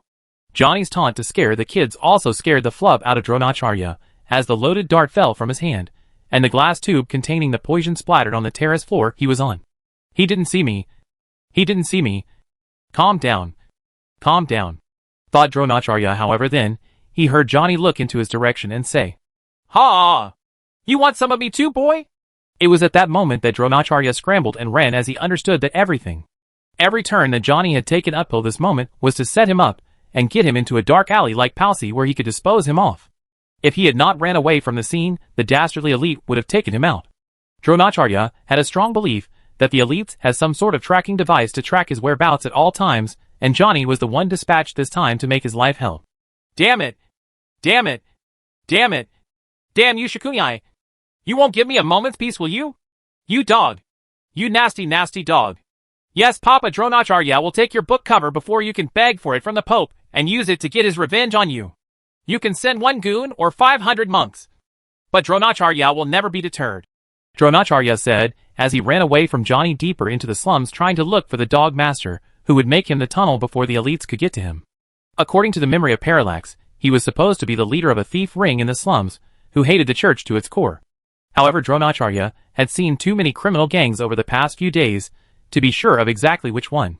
He was now tailing leaders of the thief gangs one after another, and trying to see which one of them had tons of dogs around him, until he eliminated them one after another to find the most likely candidate. He was now going towards the location of one of the only 2 candidates left in the hopes that he would be the man that would open the way for him to steal from the treasury. Meanwhile, Rudra, for the first time since Omega had started, Rudra had no work piled up as the king of a kingdom or the guild leader of the elites, and could plan a small weekly escapade to meet his beloved fiancée inside the Elven Kingdom. He was supposed to decide on a wedding date soon, and with the kingdom looking increasingly stable, Rudra was finally not against selecting a date and actually getting married. Naturally, Naomi was jealous when she heard that Rudra was going to meet Ruby. Was she not feeling that Rudra gave her enough time in reality to go frolicking with his other wife? But there was nothing she could do about it. As of this moment, those 2 were not married either, so she could not exert her influence over him as if he were her husband. Although it was a pain to watch, she appreciated Rudra telling her where exactly he was going instead of going behind her back. Taking a fast teleportation from Purplehaze City to Vanaheim, Rudra decided to surprise his wife with his sudden appearance, as he grinned from ear to ear thinking about her blushed reaction. That woman had suffered a lot because of Rudra's wars and ambitions, and it was now time for him to make it up to her. With Rudra's speed and agility, he did not think that sneaking into the royal palace would be much trouble. However, just as he tried to sneak inside the royal palace, 3 fine arrows whistled past his ear narrowly, as he had to use serious skill to evade them. The alarm bells started to toll, and within seconds many elven archers had their arrows pulled against him. Rudra was both impressed and shocked to see the elven security. However, laughing heartily, he declared, "King Shikuni of the elites, here to see his lovely fiancée Ruby." // Chapter 2 for the day. Hope you all enjoy. Slightly smiling face. // Chapter 662, a series of coincidences. However, since he was at his in-laws at the moment, he did not want to behave in a barbaric, unruly manner, and hoped to resolve this misunderstanding peacefully. It was only when Legolas arrived at the scene and instantly recognized Rudra that he ordered the men to stand down and de-escalated the situation. Otherwise, the other elves were bent on putting Rudra under restraints. Legolas said, "Put your damn arrows down, men. That man is the king of Avalon and the fiancé of Princess Ruby. Moreover, he is a warrior that can whoop your ass before you could even blink your eyes. So show some respect. Rudra looked at Legolas and grinned as he hugged his old buddy tightly. Rudra said, "Good to see you, buddy." While Legolas returned his hug and said, "When did the honorable warrior become a thug who enters through walls? We have a giant gate open for you at all times, you know." Rudra became flushed on hearing this. He did not think that anyone could catch him with his agility amongst the elven guards, but he was wrong. Not only did the Tier 3 guards have excellent senses and vision, they were extremely alert too, and caught Rudra in his attempt to sneak in. Rudra said, I was just trying to surprise my to-be wife Legolas, nothing much. Your men caused the ruckus." Legolas snorted, then started to laugh, and dismissed the men back to their posts, as he walked Rudra towards Ruby's room. The two chatted for a while, but Rudra noticed that Legolas was extremely stiff during the conversation and his eyes were constantly wandering from one place to another, as if he was patrolling more than talking. There seemed to be something off about the royal palace of Vanaheim today, as every elf seemed to be a bit on the edge. Rudra hence asked, "Is everything okay?" Legolas was well aware of who Rudra was and what he was capable of. Should he choose to share Vanaheim's problems with him, there was a good chance that Rudra could help. However, unfortunately, he was not the king, and he was under strong orders to not let anyone know what was going on, so he said, "Nothing that will ruin your visit today." Rudra picked up on the answer as he read between the lines and understood that although there was something wrong, it was not serious enough for Legolas to share urgently. Not wanting to be a busybody, Rudra did not press more, as he caught a glimpse of his wife sitting in a room doing tapestry through the window of her room. She was surrounded by 3 maids of hers, as the 4 chatted and laughed about something, and seeing that Rudra was mesmerized in looking at her wife, Legolas silently took his leave. Rudra did not approach Ruby immediately. Instead, he chose to silently sit below her window, and listen to the conversations that were ongoing inside the room, and he was quite happy to hear what they were talking about. Princess Ruby was very pretty when she was 16 years old. I think the 22-year-old has a charm of a lady, however the 16-year-old her had the charm of a blooming flower. I wonder which one was better. Maid 1 said. It doesn't matter what you like though. It only matters what King Shakuni likes, and he absolutely loves the ladylike charm of our princess. Maid 2 said teasingly as Ruby blushed a little. TCH. Don't talk about King Shakuni in front of me. That man has not visited our princess in many months now. Humph. Rudra felt a pang of guilt in his heart as he heard this. He had indeed been too busy with the preparations of the war and the church and did not have time to visit Ruby. However, Ruby instantly dismissed the bad talk about her to-be husband as she said, "He is a busy man. And a great man. Not free like you. He will definitely visit me at the first opportunity he gets." Rudra felt like hugging Ruby then and there, her sweet voice making him melt internally as her understanding nature won his heart all over again. I wonder if he is impotent or something. How can he be at work with such a beautiful wife waiting for her at home? Maid 3 said with a sigh face. However, Ruby instantly slammed her down. "Oh, don't worry about that, sweetie. He is a beast in bed." Ruby replied with a smug smile, and Rudra felt like his chest had expanded by a full 5 inches at this very instant. This was the ultimate compliment a guy could ever receive, and thinking about this genuine compliment from Ruby, Rudra blushed from ear to ear. Looking towards his donger that was exited after the compliment, he thought, "Thank you, buddy." All the maids broke into laughters and oh sounds as they teased Ruby about her first time with Rudra, as Rudra listened to the conversation with an awkward smile. Apparently Ruby was working on making a grey wolf insignia tapestry, and it was coming out beautifully, as her skill level was simply a notch above the rest of the maids, as the precision and cleanliness of the work was unreal. One of the maids commented, "What a beautiful piece of art. When will you gift it to the King Shakuni? When will he appreciate you for all that you do for him?" Rudra decided that this was the right moment to make his presence known as he used Blink to teleport into the room, as standing by the windowsill he replied coolly, "How about showing me right now?" As the 3 maids and Ruby looked at him, the 4 of them blanked out for a second before loud screams emerged from the room. Ag. While the 3 maids screamed at the sudden appearance of a man in their room, Ruby flung her body towards Rudra and kissed him passionately. When the maids realized who it was, their screams died down, and then awkwardly watched the couple make out for way too long. When even after full 60 seconds, the kiss did not seem to be near ending, they started to feel uncomfortable and left the room to give the duo some privacy with flushed faces. Inside that passionate kiss, Rudra clearly understood just how much Ruby had missed him over the past few months, and how much she appreciated his visit. Only after full 5 minutes did their kissing end, as they looked at each other breathlessly. Ruby had tears in her eyes, and a divine smile on her face, as she was extremely happy to see Rudra, while also being sad that he did not come to see her sooner. The contrast in her expression made Rudra feel emotions that he did not even know he could feel, as he understood that this woman was her weakness, and she could rile up his emotions with her natural charm unlike any other woman he knew. Deciding to ravish her then, and there Rudra pushed her onto the bed and indulged in a session of intense physical activity. For a full 4 hours before Ruby passed out asleep in Rudra's embrace. Rudra had a huge smile plastered on his face as aimlessly stared at the ceiling and let his heart enjoy the happiness he was feeling at this moment. At this point in time Rudra did not care about the elites or the church or the million enemies he had, as all his focus was on Ruby and how happy she made him feel. Only when she woke up did Rudra remove his arm from her head as the duo chatted awkwardly about random stuff for the next few hours. Rudra did not ask about the current situation in Vanaheim from Ruby until she was done telling her everything menial that happened in her life since the last time he saw her, as he genuinely wanted to understand his to-be wife's likes and dislikes thoroughly to serve her best in the coming days. For dinner the duo joined the king as Rudra had to pay his respects to his majesty, and again at the dinner table Rudra noticed the heavy atmosphere in the palace at full display, as although the king was happy to meet his son-in-law, and there was a massive feast for him, it could not mask the underlying tension. Only later in the night when Ruby and Rudra went for a walk in the palace gardens did Rudra finally ask the million-dollar question about what was wrong from Ruby. But the answer he got far exceeded his expectations. Initially Ruby did not wish to tell Rudra about this matter. But since he was her to-be husband, she felt wrong about hiding something from him morally, hence, hesitatingly, she revealed the circumstances to Rudra. Rudra was usually a sane person, who did not have any anger management problems at all. However, when he listened to the scenario by Ruby, he felt his blood reach a boiling point with rage unlike a rage he had ever felt in his life. As his mirthless laughter echoed in the palace walls of Vanaheim, a fate of an entire country became sealed forever because they made the worst possible enemy they could have ever made. Chapter 663 Rudra's Rage. She said, "A few days ago, a dark elven messenger group paraded amongst the streets of Vanaheim with a tall white flag signifying peace. Usually we would have never let dark elves into the palace for talks. But the ruckus they caused amongst the masses forced the hand of my father to give them audience. We had no idea why the dark elves would come with a peace flag to Vanaheim.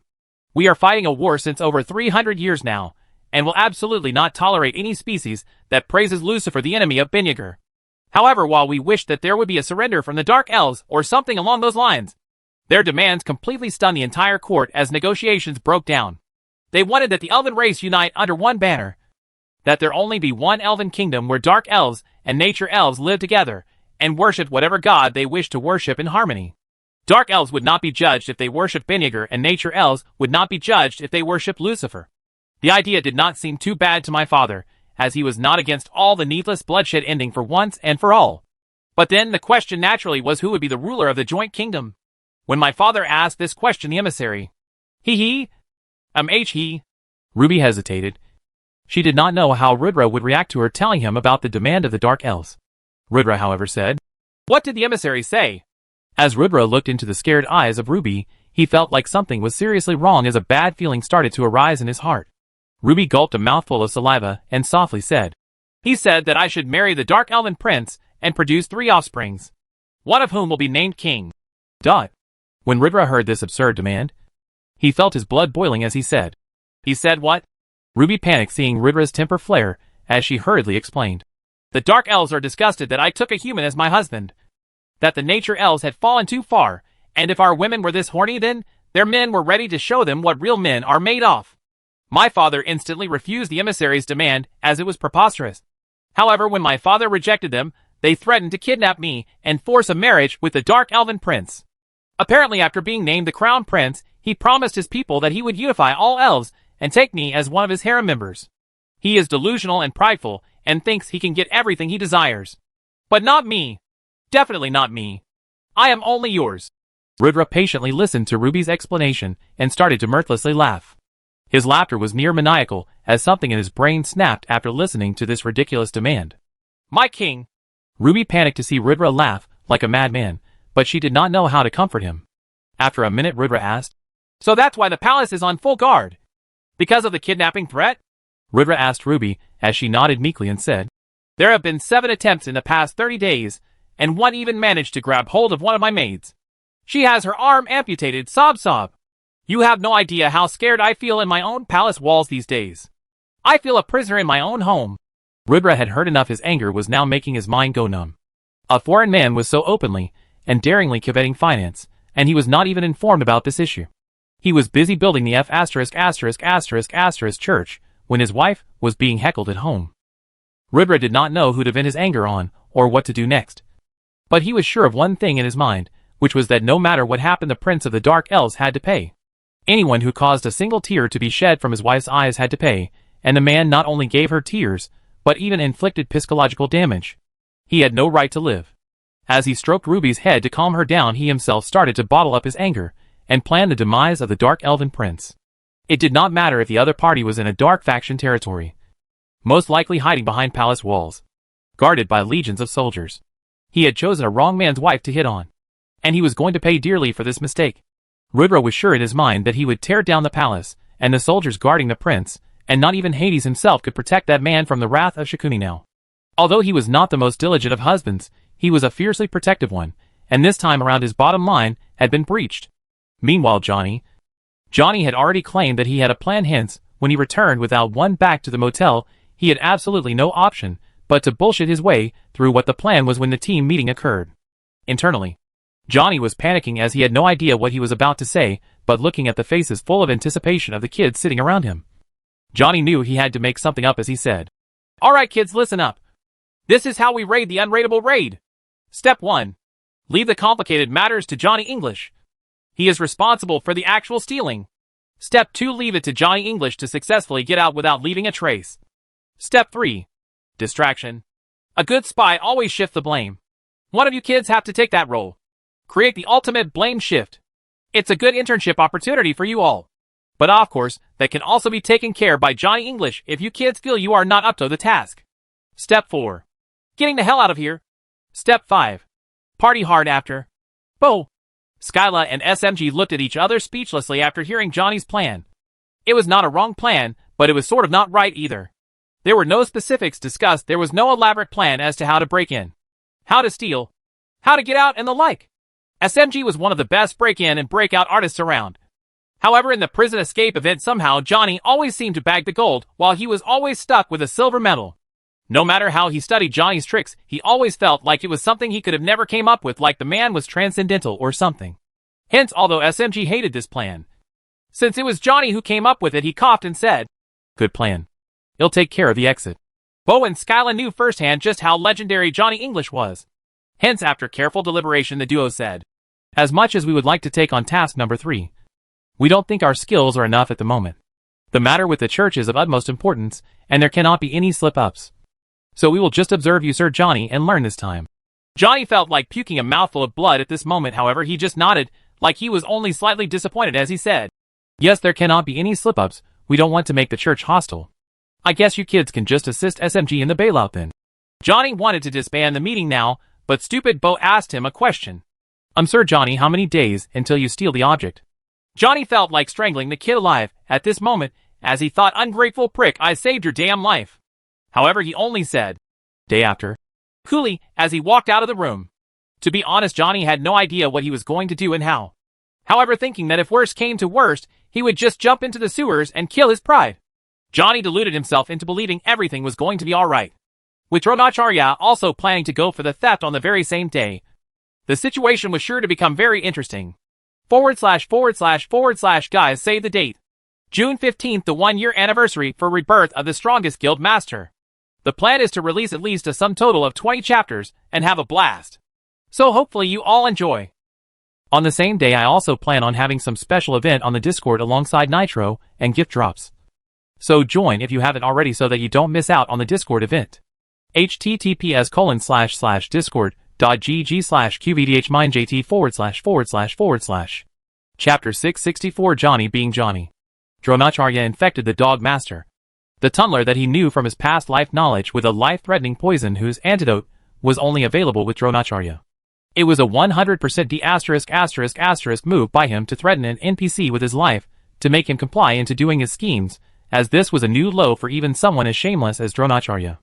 Nonetheless, his shamelessness paid off, as the dog master had to accede to his wishes and comply, using his sniffing dogs to open a hidden tunnel that he had found during his days as a drug smuggler in the Holy City, which apparently went right up to the heart of the church's vault. The passage was barely wide enough for one man to crawl while laying flat on their belly. and it was only discovered because of some dog puppies accidentally falling into it. And since that day the dog master had fiercely protected its information from outsiders, as he wanted to use it, and stick it to the church himself someday. In Dronacharya's past timeline, it was because he met a player that hated the church as much as he did that he revealed its existence. However, this time it was by force, and hence, he hated Dronacharya equally, as much as he hated the church.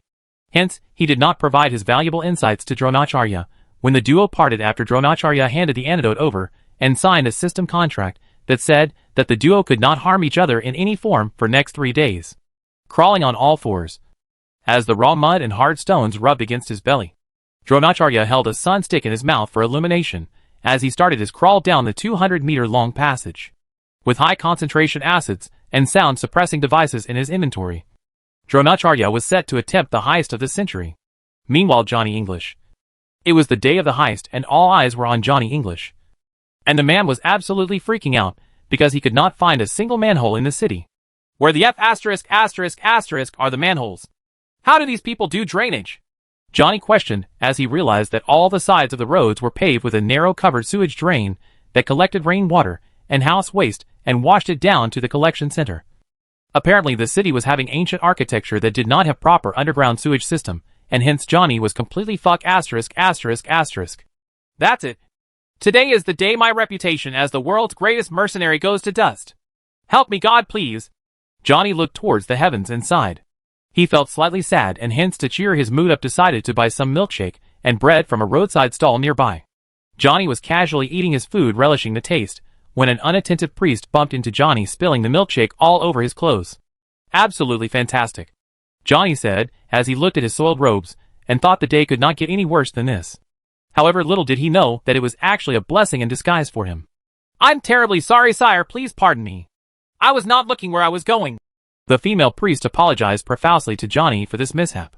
The female priest was actually an extremely high-ranking church official who was being groomed to become the next pope of the church and had the same rank as Ridra in the church, equaling an archbishop. She was touring the holy city as a common priest, trying to understand how people perceived and observed the church to gain better perspective of the image of the church. However, while she was intently watching a young toddler running happily across the streets, she accidentally bumped into Johnny English. Johnny looked at the woman and realized that she was a world-class beauty. Smooth, white jade-like skin with absolutely magnificent brown hair and brown eyes. Her voice was sweet and melodious, and although she wore loose clothing, one could easily make out the magnificent figure underneath. Johnny looked at her and instantly could smell that she is trouble, hence he said, "It's all right," and started to walk away. However, the priestess, feeling bad for what happened, followed Johnny as she said, "Please let me pay for your dry cleaning and buy you a new pair of robes." As apology, Johnny wanted nothing to do with the woman. However, he could not tell her that he was richer than her 7 generations combined, because looking at her face, he was sure that she was a gold digger. However, he did not want to say that he was poor either, because then the woman would insist on buying him a new pair of robes. Hence Johnny said, "I am a pious believer of the goddess Benyager, a celibate who abhors feminine touch. Do not follow me, woman. My heart already belongs to Benyager." Johnny thought that by using her religion against her, he could savagely shake her off. However, that was not the case at all, as his answer made the woman feel even more impressed with Johnny as she said, "For such a great believer, an ordinary robe would not do. Please follow me into the church, and let me give you a fine robe made for the church's honored guests. Made from the finest silk and lined with gold. Wear it when you pray to Benyager. Please, sire." Johnny could not understand why this woman was so intent on rewarding him, as he coldly refused and said, "The goddess appreciates one's heart, not one's clothing. You disappoint me, priestess." Saying so, Johnny started to madly spread away from the location, as the priestess was left baffled on the spot, hearing the profound words of wisdom by Johnny, as she went back to the church to tell the almighty Pope about this incident. Johnny had already sped a long way away from the woman. Meanwhile, Bo and Skyla decided to silently follow Johnny to see how he would pull off the heist, and what his plan was to try and learn from his art. However, they were baffled to see him taking a stroll in the city and drink milkshakes when it was time to execute the heist. When a priestess bumped into Johnny and spilled milkshake all over him, they could not understand how someone with the reflexes of Johnny English could even be bumped into, and thought that it was intentional. They heard the conversation between the duo, and when Johnny was invited into the church, that's when Bo snapped his fingers and said, "Sir, Johnny must have scouted this woman since long, and decided to bump into her so that she would invite him into some special chamber in the church. He is a genius." as Skyla and Bo looked on in anticipation. Johnny actually rejected the invitation and delivered a cold line about as to how disappointed he was in her as a priestess and sprinted away from the location. In the end, they were left scratching their heads as to what the flub was going on, as in their minds, this was the perfect opportunity to strike. Why did Johnny refuse the invite? Skyla asked Bo, who looked baffled as well. But after a lot of contemplating, he said, "The schemes of Johnny are very profound. Although I don't understand much of it. I think he did it because he wants the priestess to come find him again. She will most likely talk to someone in the church about this incident, and a higher-up will come looking for Johnny. Then the master will strike."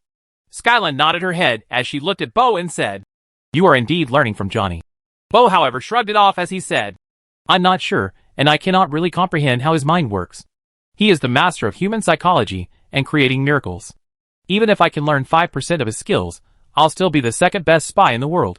Skyla smiled when she heard this as she said, "Indeed, that man is something else. We can only hope to understand what goes on in his mind. Quick, let's run after him, or we will miss how he weaves his plot. / Guys, this is the last chapter before the 20-chapter haul starts. Hopefully you all enjoy. It's the 1-year anniversary for Rebirth of the strongest guild master tomorrow, and I have the ultimate typing hat on. So I suggest you guys prepare your reading hats, as starting from 12 a.m. Shanghai time on June 15th, we start with the mass release, and the goal is to achieve 20 chapters. 2 mini arcs will be covered in those 20 chapters. One is the heist arc by Johnny, and second one will be Rudra's revenge arc on the Dark Elves. You don't want to miss any single chapter. So don't skip. It will be non-stop high-intensity action. Slightly smiling face / / Chapter 665, Shikune's decision. However, while he was definitely going to do exactly that, he was above the basic urge to do it without proper planning. Rudra was the worst opponent that one could make, as he did not act out of impulse. When he decided to destroy someone, he did so absolutely and thoroughly. Using his god's eyes, Rudra started to scout the enemy first, as he did a scan of the royal palace of the Dark Elves. The prince, his guards, the king, and all their power levels. There were a total of 11 tier 4 entities in the royal capital, with the king being the strongest one of them all at level 340 tier 4. The bratty prince himself was only level 200 tier 3, and was a fly that Rudra could swat with one arm, and while the overall strength of the capital was not too impressive, Rudra could not take it lightly either. There were way too many tier 3 soldiers guarding the palace, and him attacking recklessly would definitely lead to the prince leaving the place and fleeing to safety. Initially, Rudra had no other plans but to kill the prince. But as he observed the security of the palace and ran his brain for ideas, he realized that the damage that could be done to the Elven Kingdom was not at all limited to killing the second prince at all.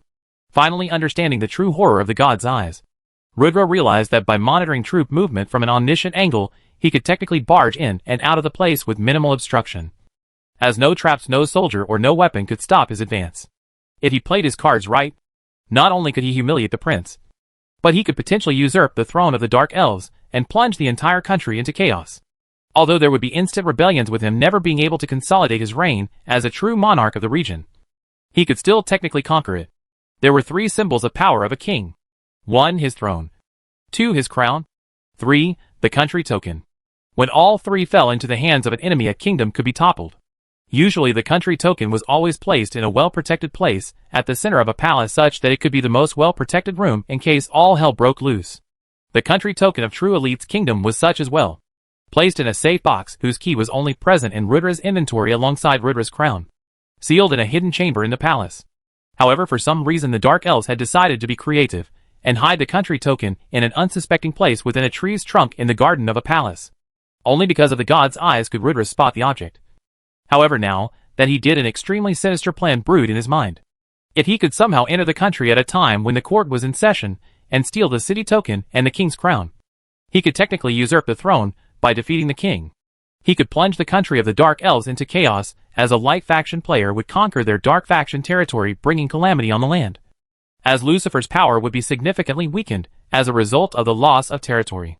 It was scary how, sitting thousands of miles away, Rudra plotted the downfall of an entire nation, just because their prince was a loudmouth who coveted his fiancée. As he planned the specifics of the plan, he realized that just controlling the nation for a few minutes was not enough, as he plotted a step even beyond that. For 8 hours, Rudra carefully planned every tweak and every detail of his revenge carefully, such that the Dark Elves had absolutely no option left to retaliate. To bring his plan to fruition, however, he realized that he needed the support of some of the elites and Karna and Neatwit. Entering private message mode, Ridra typed the following message to Neatwit and Karna. Boys, a foo ***er has decided that he wants to abduct my Ruby and make her his wife. We are going to do something bad to him. You cannot ask me where we are going. You cannot ask me when we will be back. Just know that it will be dangerous, and if we die, we will drop everything we have in our inventory and lose a lot of levels. So stock up accordingly. Within 30 seconds, both of them replied to Ridra. Karna, do we ride the wolves, or are you taking the bone dragon? Neatwit, I'll be damned if I let the co ***** zoo ***** be **** live another day. Amen. Ridra grinned, seeing the messages. He did not have too many friends he could reply on, but he did not need too many friends in life either. With these two badass mod **** by his side, he could take on the world. After that, Ridra made a group message in the private chat of the 200 initial core members of the elites, where he sent coordinates of 172 geographical points on the northern continent, each being somewhere in the Dark Elven Kingdom. Ridra wrote, Point 1 coordinates: 125,673 degrees north, 122,255 degrees west. Enemy strength 2 tier 3 guards, 11 tier 2 guards, tier 3 guard class 1 mage, 1 archer. Point 2. Point 172. Coordinates: 125,666 degrees north, 122,312 degrees west. Enemy strength 11 tier 2 guards, 150 tier 1 guards. Form teams. Recruit members. Wait for my orders, and then raid all these places at once.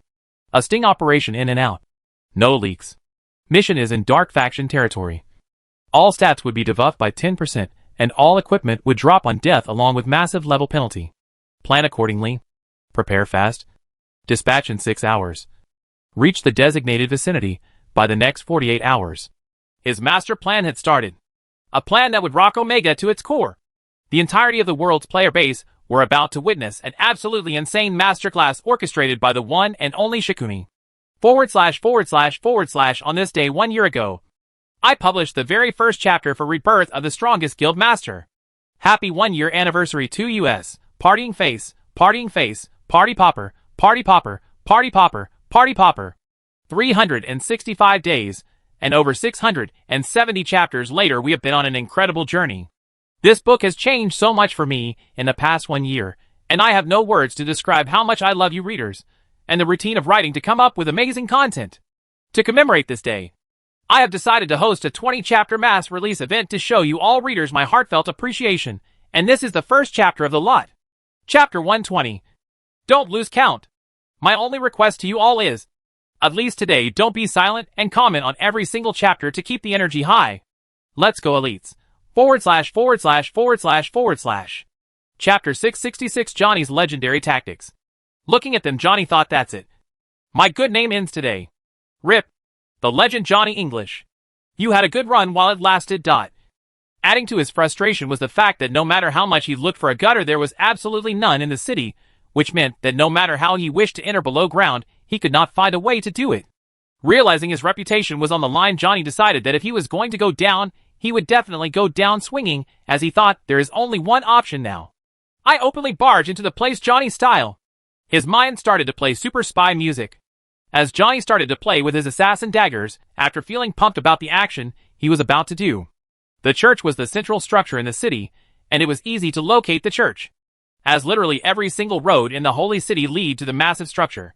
As Johnny climbed the steps of the church, he envisioned himself as a cowboy from the 90s, as he clutched 2 assassin daggers inside both his pants pockets instead of his revolvers, as he looked at the patrolling paladins with contempt. That's it. Time for the charade to end. Johnny mumbled as he was about to attack 2 paladins when a sound interrupted him. It's him, Holy Father. The man I told you about. The pious devout. A sweet woman's voice entered Johnny's ears. As he looked towards the side, he saw the Pope and the demon who tried to seduce him earlier standing side by side, as he was shocked as to how they got there. He became too busy in his cosplay to notice that the Pope was standing 10 meters away from him, and that blunder was about to cost him dearly. However, by God's grace, it did not.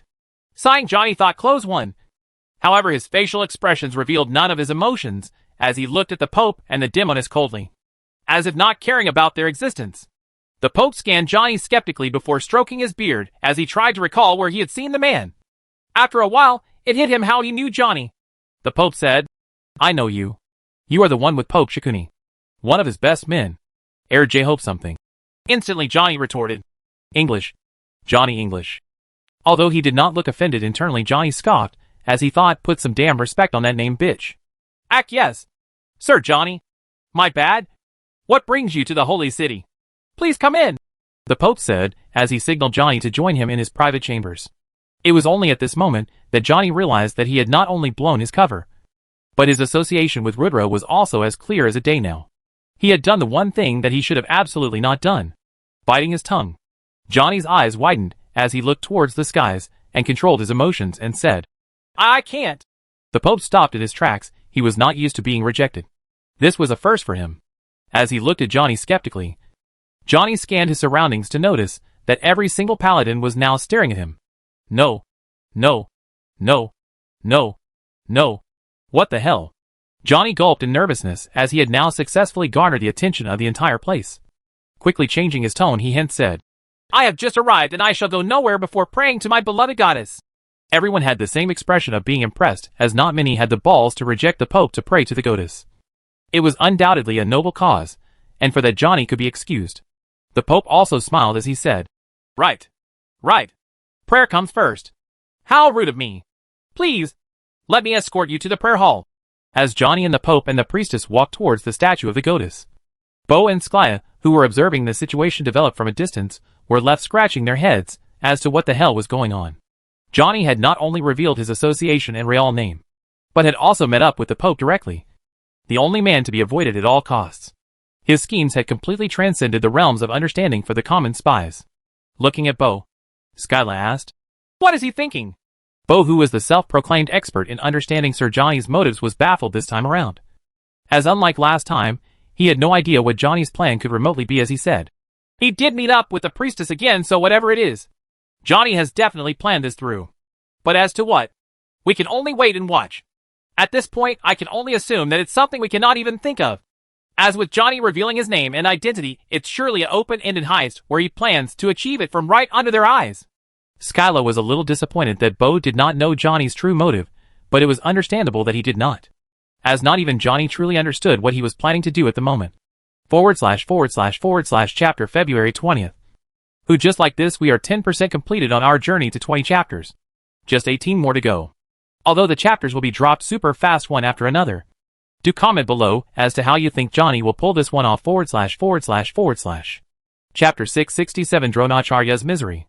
Dronacharya took a full 3 hours to crawl at an ant's speed to reach the walls of the vault. He made sure as to not even breath or sigh loudly, as the last thing he wanted at the moment was the delicate tunnel to collapse over his head. There was barely any room to breathe, and Dronacharya felt claustrophobic for the first time in his life, as he had little to no room to maneuver at all. Against all odds, however, he carefully started to assemble his gear as he held the sun stick in his mouth, even though drool was dripping from his lips at the moment from holding the stick in his mouth for way too long. Dronacharya did not mind it at all, as he was laser focused on creating a sound containment inscription on 3 different locations on the wall ahead of him to ensure that all sounds of the wall sizzling would be suppressed completely, and the inscriptions would not fade away due to the wall's corrosion. The last thief in Parallax's memory made a mistake here, as although he made a sound-suppressing inscription, it sizzled alongside the use of the acid, and hence sound of his robbery was leaked.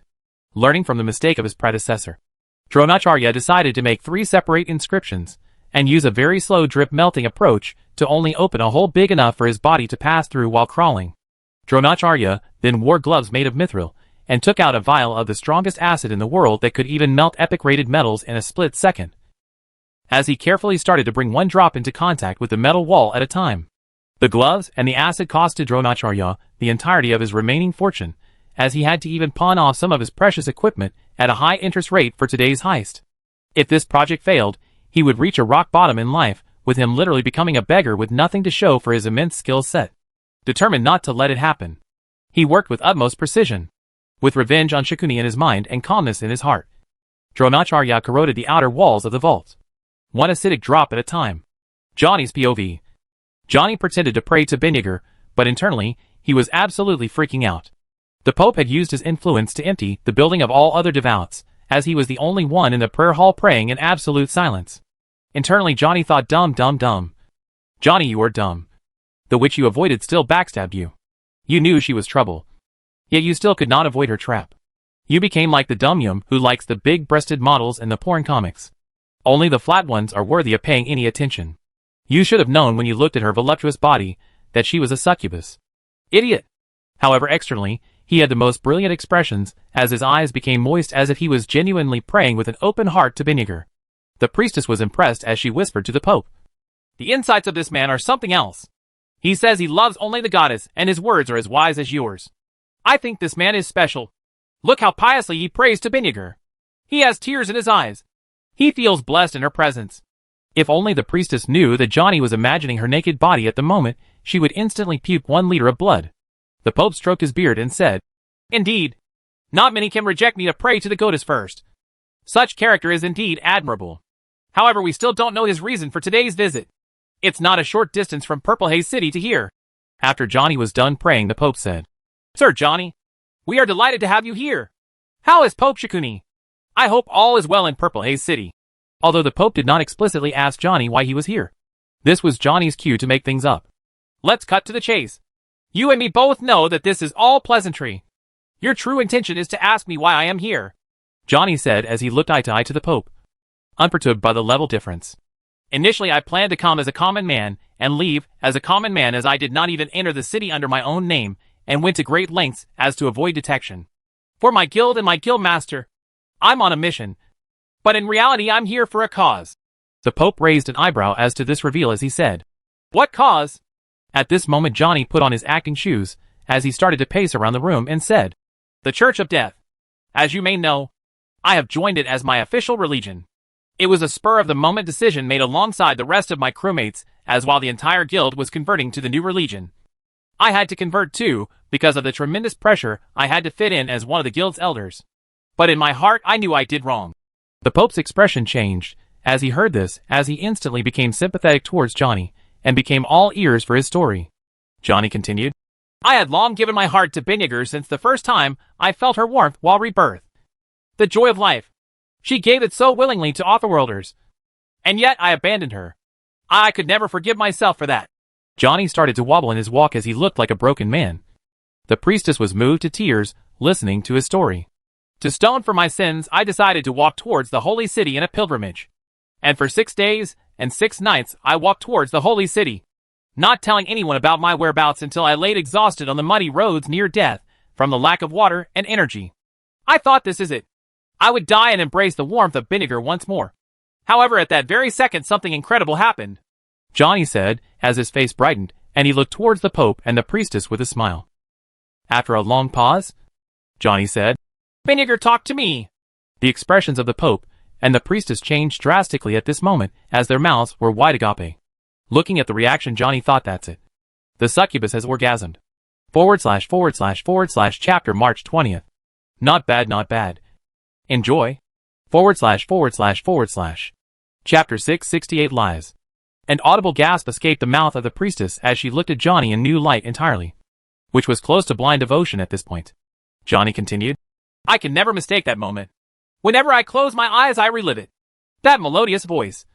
That divine warmth.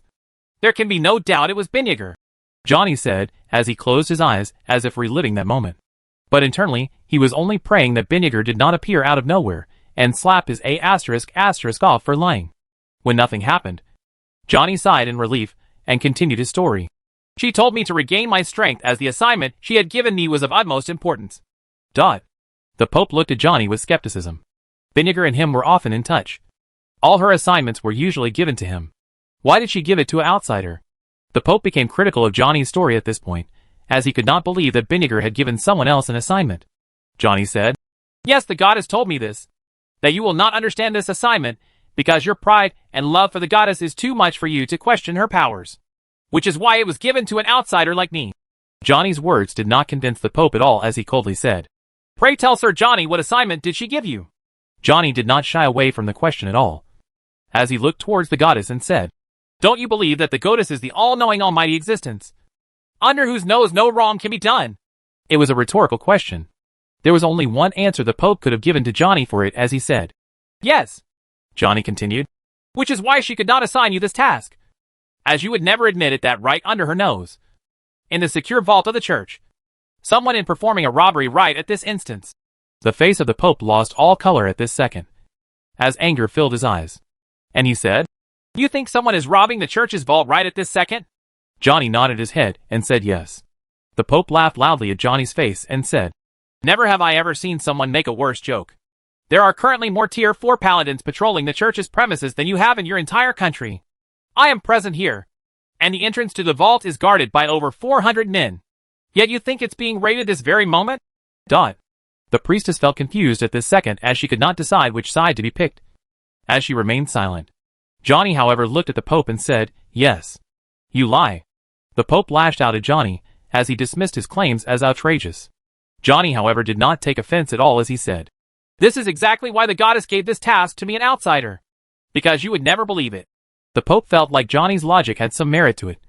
However, it still made no sense that the church's vault could be raided as he said. "Even so, why would he chose you, of all people, for this task? Why not your Pope Shikuni? I'm sure he's more capable. Why you? You know what I think? I think you are full of lies, and are secretly trying to pry into the secrets of the vault." The priestess's eyes widened in shock as she looked at Johnny, as if he were the enemy now. But Johnny did not take any offense at all. Hearing the raised voice, a few paladins entered the prayer hall to make sure everything was okay, giving hostile glances to Johnny. Johnny did not reply using words for this question, as he simply showed his hand and passed it through a tabletop as if it did not exist at all. As both the Pope and the priestess's eyes widened in surprise to see this phenomenon, Johnny said, "No walls can stop me, no matter how thick. Had I wished to pry into your secrets, I could have walked right through the vault's walls, and nobody would be any wiser. So don't you dare slander me, Pope. I come in good faith. If you go down at this moment, you will see evidence of robbery. The faster you react, the more chances there are of us catching the thief. However, the slower you react, the harder it will be." The pressure was suddenly on the Pope now, as he did not understand how to react. Switching looks between Johnny and the goddess's statue, he fell into a dilemma. The priestess said at this moment, "Father, let's check once. We will know if it's true or false." The Pope, listening to the priestess, finally said, "Okay. But if we don't see any signs of robbery, this man will be jailed for a year speaking lies about the goddess." The Pope's look towards Johnny was hostile. However, in Johnny's mind he thought, "As it you can catch me. The second I see the item, I'm going formless and running out. Good luck trying to catch me later." Johnny had completely cooked up the story about the robbery. Little did he know that his imagination did not differ from the reality by much. Poor Dronacharya, who had after 2 hours of laborious dripping finally opened a hole in the vault's wall big enough for his body to pass, was about to have the shock of his life in a few minutes' time. // Chapter April 20th. We are done 20% now. Time is flying by like a breeze. I'm writing since 5 hours straight now. We'll most likely pull off an all-nighter. I hope you are enjoying the anniversary so far. // Chapter 669. Everyone is shocked. Alongside him was a Johnny English that was handcuffed and escorted by 4 Tier 4 paladins as well as the priestess. The Pope was mostly furious at the very thought that Bendiger may have communicated with another mortal to designate him/her a task. Even when Rudra was assigned the church's mission, it ran through the Pope first, as he was Bendiger's eyes and ears on this land. Internally, he was not sure if he would be happier if Johnny was right or if he was wrong, as both outcomes looked equally bad to him, with his dilemma making his mood extremely grumpy. There were 7 locked doors that were guarded by Tier 3 bald guards at all times, as only the guards guarding the door had the key to unlock that very gate. And under any external threat, they were to immediately send the key to their system storage and defend the gate with their lives. Each gate was basically impregnable, made of 16-inch thick steel that was coated in a special poisonous material that caused severe itchiness upon contact. Johnny was extremely impressed by the security of the vault, as internally he whistled after seeing the steel gates, as they were better than the security on most real-life bank vaults. After walking about 200 steps and passing through 7 gates, they arrived in a narrow passage where 300 guards faced each other with weapons ready. At the end of the passage was a dimly lit vault with one small keyhole. As Johnny and the others passed through the guards, Johnny felt a chill run down his spine, as almost every one of the 300 were peak Tier 3, while some were also Tier 4. To say that the vault was well guarded would be an understatement, as the security was utterly ridiculous. Even Johnny felt like slapping himself on the face for thinking that someone could actually successfully steal from this vault undetected, as it simply had the best security on the damn planet. However, even so, his expression was resolute as it remained confident that on opening the other side of the vault there would be thief present. When they reached the door of the vault, the Pope looked at Johnny and said, "There has been no disturbance, and the men have seen noon enter, and not even a slightest of sounds coming from the vault. You have made a mistake, Sir Johnny. Admit you are a liar and apologize, and I will let this matter rest. Else if you make me open this door, it will be a very, very long prison for you. I don't care if Pope Shikuni himself comes to save you. This church will not give its prisoner who lied about the goddess go unpunished." Johnny looked at the Pope and let his true feelings slide, as he made a funny face that ridiculed the Pope. The man was an internationally wanted criminal spy that had a bounty of over $3 billion on his head. Half the real world was out there to kill him, and yet the Pope was here trying to threaten him with prison. Looking at him, Johnny said, "I fear noon." Although the Pope was significantly stronger than Johnny, he could feel the conviction behind that answer and realize that Johnny was saying the truth. He was really not afraid of the punishment, which meant that either he had blind faith in the goddess, or he was a madman. Either way, the Pope snorted and proceeded to remove his necklace that he wore at all times from his neck. As he pressed a hidden button on the pendant, it opened up to reveal a very small key inside. As the Pope inserted the key into the vault slot, Johnny couldn't help but giggle a bit as he saw how the massive 60-feet vault was being opened by a 3 centimeters long key. Preparing to go ghost mode and make a run for it, Johnny started to warm up and loosen his shoulders. However, never did he expect in his life to see the scene that he was about to see next. Everyone audibly gasped together. The Pope, the priestess, the paladins, and the loudest of them all, Johnny himself. Meanwhile, Rudra, preparing everything just as he needed to. Rudra met up with Karna and Neatwit in Vanaheim, as the other two brought supplies for the mission ahead. Various bottles of max level HP potions, stamina potions and mana potions alongside special items such as the handheld pulse cannons, and some bombs for the purpose of utility. The atmosphere was very tense with Rudra's anger being at unbelievably high levels, as although he did not rage on his teammates, the other two did not want to hover around him when he was this angry. Rudra had not told Ruby what his plans and intentions were, but Ruby understood from Rudra's unusual silence that things were about to blow out of proportion. As the trio was leaving, she did not try to stop them, or even tell Rudra to not do it for her. She only did an elven ritual to wish his a safe return from war. "Come back soon," were her only words. As this time, there were no tears in her eyes, and no sadness on her face. She had accepted that her to-be husband was a king, and needed to perform his kingly duties. If she tried to stop her from doing something dangerous every time he made up his mind, she might as well have chosen to marry a farmer than a warrior. As the trio got up on Rudra's bone dragon as they flew towards the kingdom of the Dark Elves, they looked over the horizon to only see an endless dense forest, with the kingdom of the Dark Elves being a 3-day journey by road, but only a 4-hour one by air bypassing the dense forest. They could safely say that they were on the fastest route to their enemy's destruction. / Chapter May 20th. Hope you all enjoy. Things really pick up pace from this chapter onwards. / Chapter 670 The Enticement. Dronacharya opened the hole to the inner vault, and used a rope fastened to the hole in the tunnel that he came for to very gently lower himself inside the vault. He took a good 12 minutes to lower himself down by 4 feet, as he did not even make the slightest of landing noise at all. Only afterwards did he even look around the church's vault at all, as the scene that lied in front of him was beyond incomprehensible. At least 400 by 500 meters large area was covered by the vault, and almost half of it was gold, silver and precious jewels.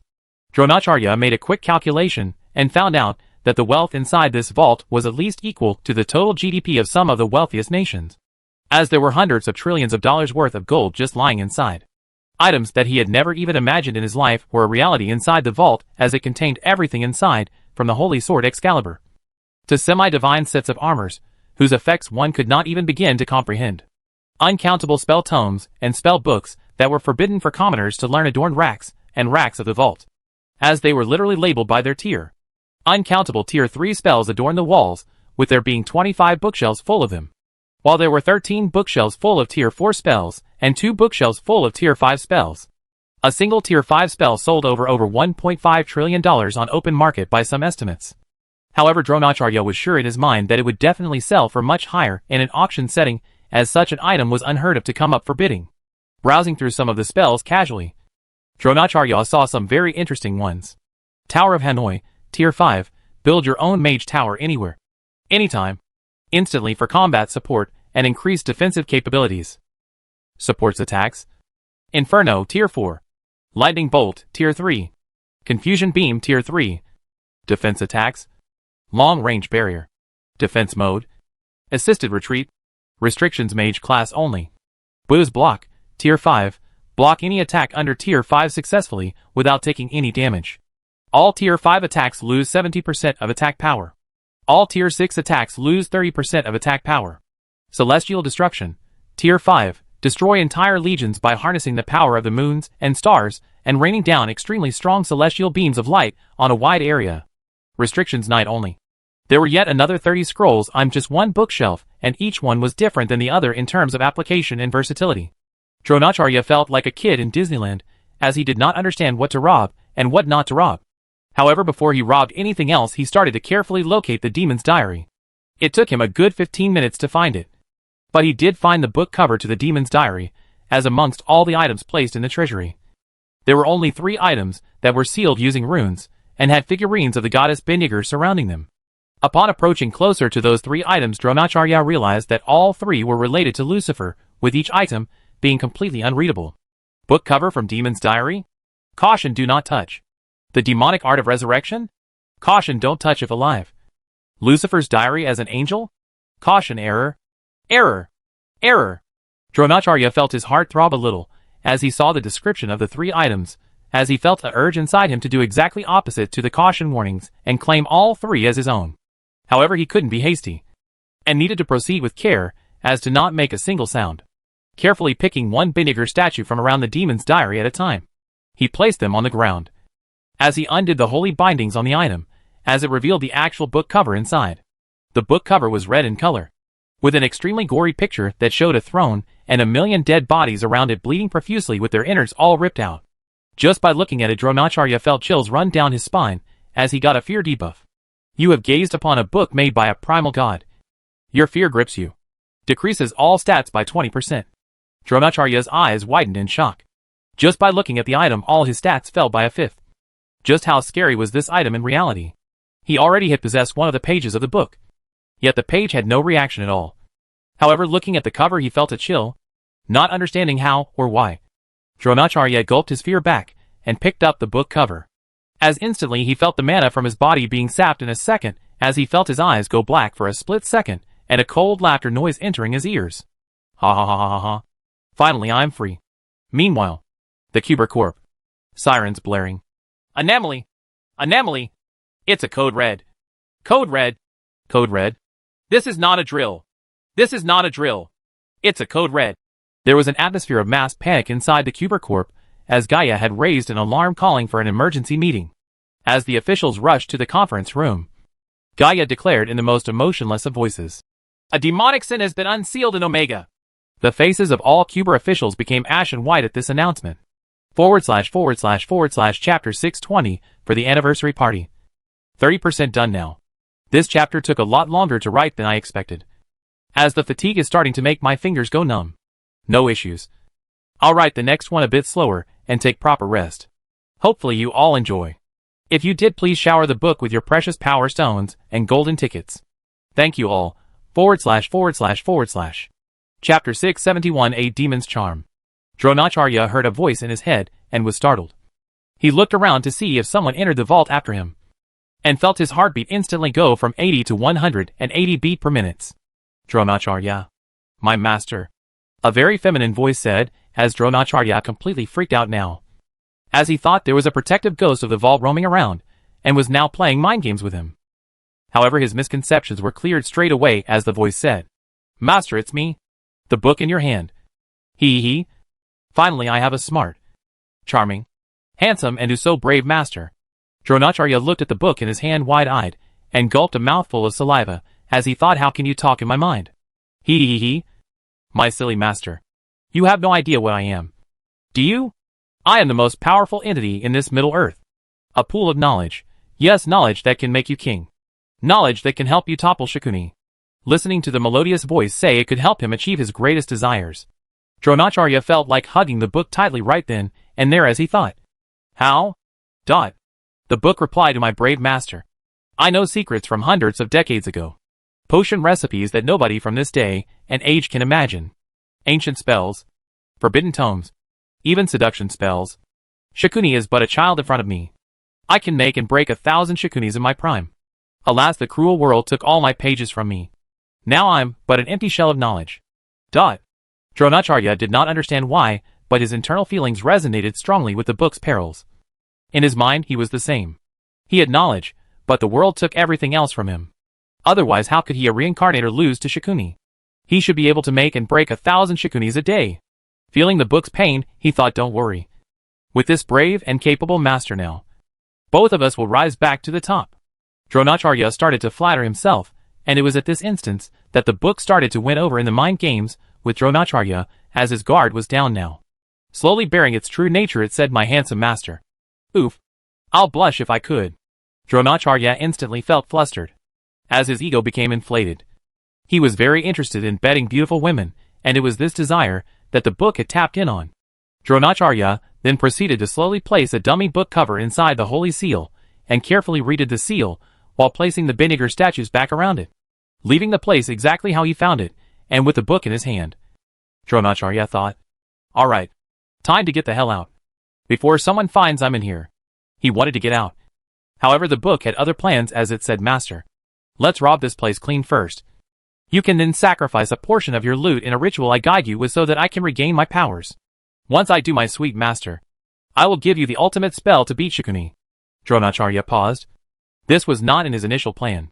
Although he could take whatever he wanted from the place, he did not wish to, as selling any one of these things on the open market would forever put a target on his back, which was a burden he did not want. However, the sentence, I will give you the ultimate spell to beat Shikuni, sounded very, very enticing.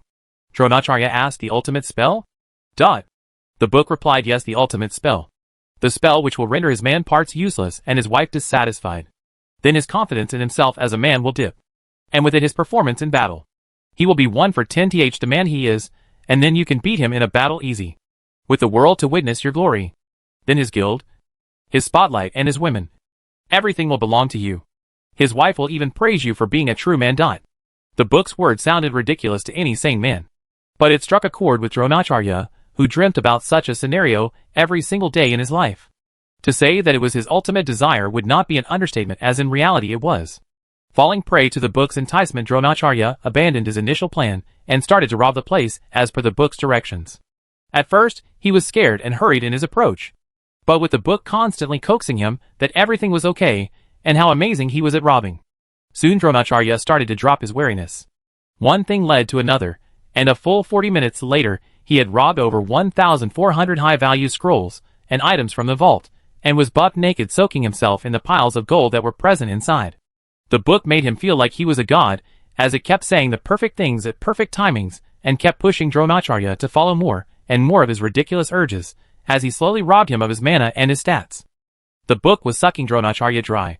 However, the man had no idea as to what really was happening to him at all. As men, one always had ridiculous urges that their rationality never allowed them to follow. Spur-of-the-moment feelings like punching a wall, biting a cheek, or even self-harm. However, one had a filter that never let them actually perform such ridiculous desires.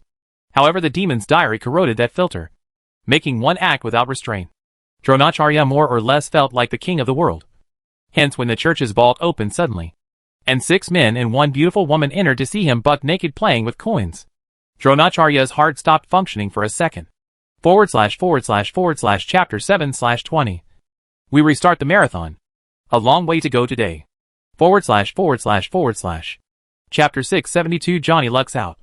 Again. The stupid Pope had put him in handcuffs, and put guards on him even after seeing that he could literally pass through things formlessly. However, Johnny did not expect that when he would enter the vault, the place would actually be ransacked with an actual buck-naked thief flopping around in the coin stack inside. The Pope was shocked as he gasped. The priestess was shocked too. So we're the paladins.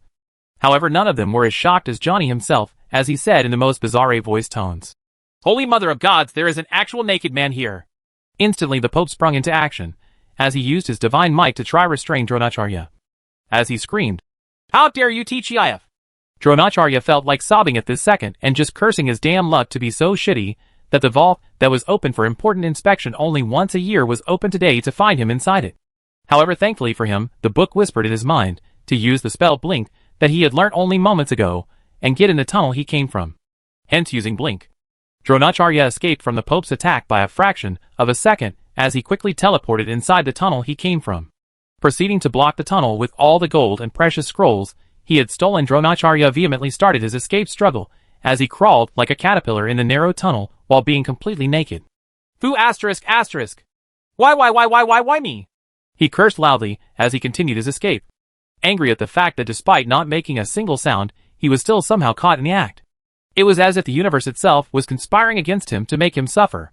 The Pope, who could sense Dronacharya escaping, looked at the narrow tunnel and realized that should he use a powerful spell, he would destroy countless invaluable spell tomes and artifacts, which would be a great loss to the church. However, should he not do it, he would have a thief at lose. Helplessness and regret washing over him. He looked around the room and realized that only the priestess was thin enough to even attempt to chase on the thief. But with her being a healer and not a fighter, even if she did chase the man, it would be pointless. Sad and helpless, the Pope said, "Forgive me, Sir Johnny. Forgive me, my goddess Benyager. I doubted your divination. I was wrong." As the paladin scrambled to take out the stuffed treasures from the tunnel without damaging the delicate items, Johnny shook his cuffs off and stretched his body out as he placed a hand over the Pope's shoulder and said, "It's all right. With me here, the sky won't fall." Johnny said the same dialogue that Ridra said to his troops during the war. And the way he said it was similar too. If this was a cartoon, the priestess's eyes would have two massive hearts plastered all over them at this moment, as Sir Johnny's image in her mind had become invincible. As the Pope looked at Johnny wide-eyed, Johnny walked throughout the tunnel formlessly and said, "Don't worry too much. A thief that can escape this town, Sharif Johnny English, hasn't been born yet."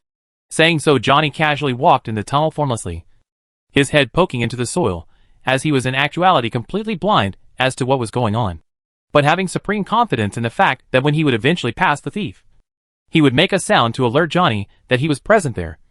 Johnny kept walking at a normal pace, with Dronacharya wrangling naked only 20 meters in front. The sound came extremely quickly, as when Dronacharya saw a massive foot about to stomp his balls. He whelped unconsciously as Johnny swooped on his knees to take a look below, and look eye to eye in the eyes of a man from an uncomfortably close distance of 2 centimeters. Johnny said, "You man, get some distance. You are being really gay right now." But Dronacharya, receiving a massive shock to see a man suddenly appear in an enclosed tunnel out of nowhere, screamed at the top of his lungs. Ag. Johnny had to put his hand over Dronacharya's mouth to hush the loud sound, as he said, "Oh, shut your mouth, kid. I'm not into men, and not here to take advantage of your scrawny meatless body. Look at the bones on your chest. I can count your ribs with one glance. How will you ever get chicks with such a frail body? And look at your man part. So small. It's even hard right now, and smaller than mine when it's soft. If you put that in a woman, she will really ask you the question, is it in yet? Unless, of course, you are the type that gets pounded. If you know what I mean." Dronacharya became as silent as a dead body at this second, as Johnny's casual monologue had given him a lifetime of emotional damage. His wiener was smaller when hard than Johnny's was when it was soft. Her woman would as is it in yet. He was the type that would want to get pounded, from the highs of feeling like a king by the diary. Dronacharya suddenly felt like a eunuch meeting Johnny, already frustrated at being caught. He finally broke down as he lashed out, trying to hit Johnny with a right-hand punch. Unfortunately for him, however, his hand passed right through Johnny and the tunnel wall. Bam! The powerful impact caused the tunnel to collapse as him and Johnny were literally buried alive. / Chapter August 20th. We are 40% done now. Comment down below if you guys saw Dronacharya being caught in this way. And feel free to speculate what's about to happen next in the comments below before moving on to the next chapter. / Chapter 673, Johnny the Legend. The duo of him and Johnny were easily about 200 feet below ground, and with the narrow tunnel collapsing, now they had absolutely nowhere to go. Well, Dronacharya had nowhere to go. Johnny was formless, and could travel around as he liked. It was a natural prison made for Dronacharya, as this was a situation where no matter how much he struggled, he could absolutely not escape death. And death now would mean respawning in the Church of Light, the same church where he was a wanted man. Considering the circumstances, Dronacharya started to sob pitifully, as Johnny found such behavior childish and ridiculous. "Oh, don't cry. I can easily save you," Johnny said to Dronacharya, as the man suddenly stopped sobbing. Dronacharya said, Really? Johnny said, "Really? But it's a limited time deal because I think the oxygen in here between these narrow soil pores would at maximum last you 2-3 minutes. While after that only death awaits. So you need to think fast." "Yes. Yes, save me please. I'll reward you handsomely, Dronacharya begged Johnny. Johnny nodded his head as he said, Okay, kiddo. Hand over your entire loot pile from your inventory, and we will talk.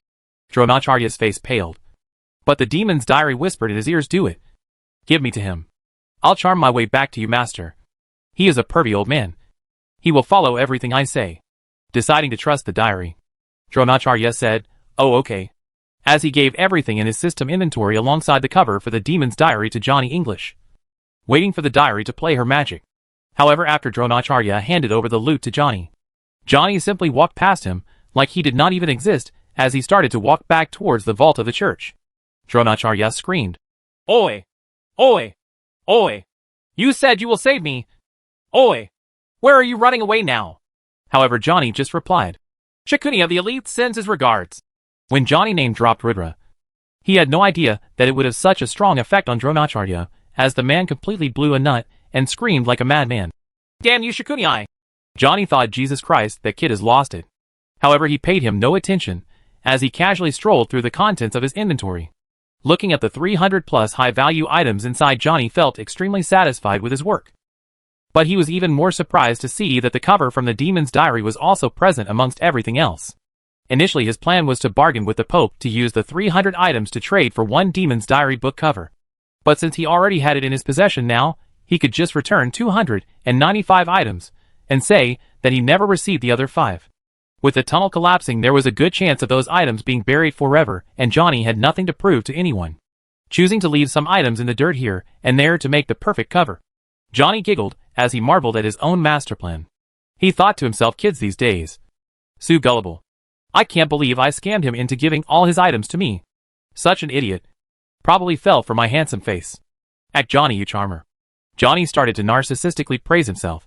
And for a second, even the demon's diary felt awkward peering into Johnny's mind, as it could not find anything useful to manipulate him at all. With his self-narcissism levels higher than even what the book had itself, the book realized that Dronacharya was doomed when the tunnel collapsed, so it tried its luck with its new master, knowing that should Dronacharya die and respawn at the church, he would most likely be forced to give the diary up, and it would be sealed for a long time again. However, never in its wildest dreams did it imagine that it would fall into the hands of a man like Johnny English. The book said master is indeed the most handsome. It used the voice of a cute lowly girl this time. As considering all the options, it felt it would be the most effective on Johnny. However, it received the coldest reply it could never have imagined from Johnny. Oh, so the hoe decided to speak? Shut up, demon. Johnny English doesn't fall prey to women's charms. If the book was a human, it would have puked a mouthful of blood at this instant, as it felt violated by Johnny's cold reply. Johnny continued, I'll dump you here in the middle of nowhere if you utter another word. So please keep your mouth shut. The book instantly shut its mouth. In its thousands of years of lifespan, it had never met a man as cold as Johnny English. As although he was only tier 3, the inside of his mind was a mess. The book had successfully enslaved even tier 5 rulers once upon a time, prying into their desires. However, in front of a weak Johnny English, it was powerless, as the man was beyond even its comprehension. Not uttering a single word, the book became docile as its fate now rested in the hands of Johnny. With his hands behind his back, Johnny casually strolled out of the collapsed tunnel in front of the Pope and the rest, as he was shocked to see that nearly 20,000 paladins now covered the room. Looking at the room, as if he was the supreme god and everyone else present was his follower, Johnny casually flicked his hand to reveal the loot he had reclaimed, as hundreds of treasures filled the floor. Finally he said, The thief should die of oxygen deprivation soon. You might want to issue a restraining order against him. My lovely Pope. Just like that, Johnny gave a direct order to the leader of the Free World's religion, the Pope of the Church of Light, who scrambled to obey. / Chapter 9. Almost halfway now. Enjoy. / Chapter 674, Helping Dronacharya. He went through the horrifying experience of drowning without actually drowning, and the waking up part was even worse. Like everyone who did not die in their hometown, he got the option of which church did he want to respawn to. The Church of Light in his home city, or the Church of Light nearest to him. He did chose his home city because at least there he would have a chance to run away. However, System declined his request after telling him that he was black flagged by the church, and finally, he was forcefully woken up in the holy city's Church of Light after being surrounded by over 4,000 paladins. To make matters worse, he was still buck naked, and hence, there were 4,000 men staring at his naked small body. The paladins did not care, however, and after brutally beating him down, they finally arrested him and threw him in a dungeon. Until everything which was stolen was accounted for, he was go be detained by the orders of the Pope, and only after that would his sentence be decided. Finding himself from one prison cell to another, Dronacharya could not believe his life. Whenever he tried to go against Shakuni, something or the other went wrong, and he ended up behind the bars. And this time was the straw that broke the camel's back, as from the highs of feeling like a king, he fell to the lows of becoming a broke, captured criminal. He did not know whether to laugh, cry, or be mad at Shakuni, as he just accepted it for a fact today that this world was Shakuni's playground, and inside here, he was invincible. No matter how much anyone tried to be like him, nobody was ever going to actually be like him. The universe would mess with their plans if they decided to go up against them. And Dronacharya had finally decided to give up, accepting his imprisonment as a petty criminal. He sat in one corner of his confines as he suffered mental breakdown and praised Shakuni as if he was a god. Shakuni, I promise I won't go up against you anymore. Please lend me some money. I want some food. I can't fail. Please, Shakuni. Please. Just as he was mumbling this, there was a lot of clamor outside his prison cell. However, he did not pay any of it any attention, until the same man that had scammed him of every item walked in through his cell door and looked at him pitifully covered in snot, crying in one corner. Johnny sighed deeply and pretended to look at his wristwatch, which wasn't on his wrist, as he said, "Okay, kid, listen. I'm not gay. I know I'm very handsome and that I flirted with you a little back in the tunnel, and it was a closed, confined space, so you may have gotten the wrong idea. But I'm not that kind of a guy, really. So sorry I broke your heart. But hey, I'm here to keep up my end of the deal and bust you out of the prison. Here, your clothes, armor, some food and potion, and some items, and a lot of money."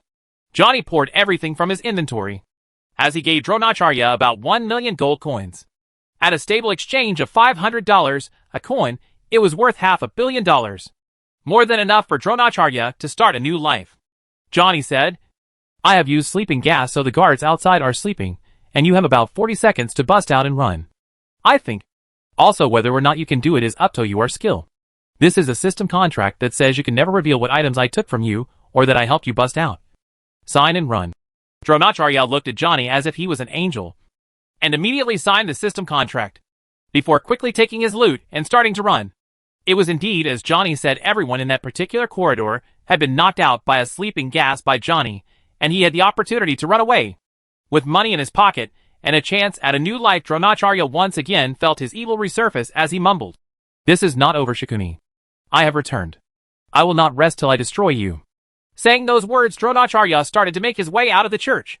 Having scouted it before the robbery, he knew exactly how many paladins guarded it, and how the best option to get out was to enter a civilian area and act like a devout before using the main entrance to exit.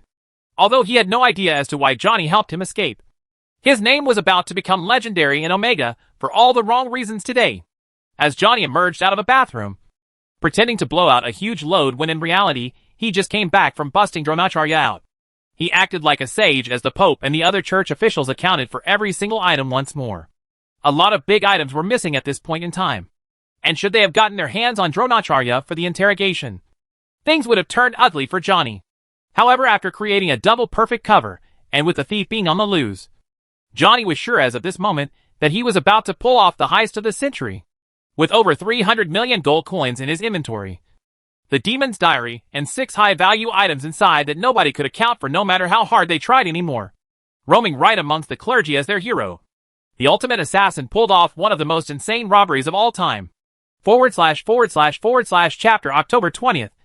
We are halfway through. Comment down below if you are enjoying this so far. / Chapter 6 75 Misunderstanding and Rewards. The Pope was humbled to realize that his blind devotion to Benigar was the reason why he let such a heist happen right under his nose, and became very polite while talking to Sir Johnny, as he considered to be the man who enlightened him and showed him the error of his ways. The paladins who once saw him with hostility now sang songs of his praise, as they realized that without Johnny's help the prisoner would have escaped. However, when the news that the prisoner still managed to escape was delivered to the Pope, the atmosphere shifted significantly, as the Pope could not believe that the church's security was so lax. The Pope asked, "How did he get away?" The paladin replied, "We don't know. He must have had a team of accomplices who had planned this out very well. All the guards were knocked out cold after being hit by sleeping gas, and his cell was open when we tried to look. We have placed the city under lockdown, but I think he's most likely in the wind by now. The Pope's face turned grim. Although everything was not sorted out yet, he could see major items missing from the church's treasury, as this bothered him greatly. At this second, Johnny said, "Oh, so he escaped? He told me that it would not end well, that he had powerful connections that would break him free even if I caught him. However, I never thought it would be true." Johnny's words sparked the Pope's imaginations, as he thought of a non-existent shadow organization working behind the scenes to bring the church to a downfall. Looking sad, Johnny continued, "If he is in the wind, then there is no point for me to stay here anymore. I will go after the criminal myself. See you all later." Saying so, Johnny started to walk out of the treasury room as the priestess and the Pope both scrambled to stop him. "Sir Johnny, you can't leave. You have helped us so much. Let us properly host you," the priestess begged him. But Johnny did not listen to her as he kept walking. Yes, we must reward you for your service to the church," the Pope said. But Johnny paid him no heed either as he kept walking. The two followed Johnny all the way to the common areas of the church as they kept begging him to ask of anything. They even gave him the same offer as the Pope gave Ridra, that the church will owe him one. But Johnny turned everything down. "Not necessary," he said coldly, as he scanned his eyes to look for Bo and Sklia. Only when he saw visual confirmation that the two were nearby and listening did he say, "The criminal is on the loose. How can I as a true devout of Beniger rest until I have caught him? He must answer for his crimes against the church, and this old man will not rest until justice has been served. I want no rewards. The love of my goddess is reward enough for me. However, if you are that insistent on giving me a reward, then put a bounty on the head of the thief, and let the world know that he is a criminal. Don't stop me, my respected Pope. The old man has spoken." The Pope became tongue-tied at Johnny's outburst as he once again realized how special Johnny was. Most would not resist the temptation of the church owing them one. But Johnny was just built different. He was a genuine Beniger lover, and only worked for her glory. With tears in his eyes, the Pope put his hands over Johnny's shoulders as he gave him an emotional look. Although no words were exchanged, the countless players and Bo and Sklia who watched the scene were stunned speechless at this display of emotion by the Pope. As with a light nod, he sent Johnny off. As Johnny exited the church like an absolute legend, the priestess and the Pope were both left in tears on the entrance because of his departure, as the common people saw the most surreal scene of all time. Bo and Sklia quickly met up with Johnny, but he put a finger to his lip, so the duo did not ask him any questions. Only when they met up with SMG and bolted through the city, and were 20 kilometers outside, did Bo finally ask, "So you got the item?" Johnny looked at Bo as if offended and said, "Of course I got the item, kid. Who do you think I am? Johnny English is my name." The trio gasped together, as wild conspiracy theories started to pop up in their minds. Just how did Johnny, who was going into the church to rob them, come out still robbing them in such a manner that the Pope and the Archpriestess both came to personally send him off and even wept at his departure? Just what sorcery was this? What level of spy awesomeness had Johnny reached to pull this off? Aching for more details, the kids pestered Johnny for how he did it. But Johnny only smiled and remained silent as he thought, "Give the old man some time. Let me first figure out myself how I did it, before telling you kids what happened." Choosing his words such that every action that he took had a deep underlying meaning behind it, Johnny revealed the story of what happened inside in brief, although he did not reveal as to how he planned it out. Bo managed to put 2 plus 2 together and form a wild theory as to how Johnny managed to do it. // chapter November 20th. Time is running out and I'm a lot behind schedule. Need to pull the pace up // Chapter 676 Bo's POV. Finally, when he was having a mental breakdown, he met up with Sklia one night as the group was camping and taking a rest as he discusses his theory with her. Bo said, "I think this is how he did it." Sklia, who was wondering the same thing since ages, looked at Bo in excitement and immediately became all ears. Bo gulped as he trembled at the beginning and said, "During scouting days, when all three of us were busy in trying to find a way into the church, I think Johnny was already on to the other thief, who was about to execute the robbery of his own. His information gathering skill is unreal and his perspective of the world is completely different from our perspective of the world, and from that very moment, we had already lost the race. As without his mentality, we could never have tried to look for a solution outside the box anyways. I think he discovered the thief's plan, and if he wanted to, he could have collaborated with the thief. But he decided that the good name of the elites was way more important than just robbing and getting away. Hence he began his legendary plan. Sometimes I doubt he is even immortal, as the way his mind works is real something else." Sklia took a big gulp, as being a spy herself she understood that behind every one of Johnny's seemingly gesture like unorthodox move, There was actually a mastermind at work. Bo continued. You know, sometimes while being with Sir Johnny, we can't even get the vibe that he is a spy. Like it happens, right? You feel like he is a senile old man. But I think that's him having perfected his art. It's like Johnny English the master spy and Johnny English the man are one and the same now, and he is always in character. Skyla nodded. She felt this too. It was incredible as to how Johnny performed at such a high level at his age. Bo continued. He deliberately bumped into the priestess, as he predetermined as a weak target, and charmed her into liking him.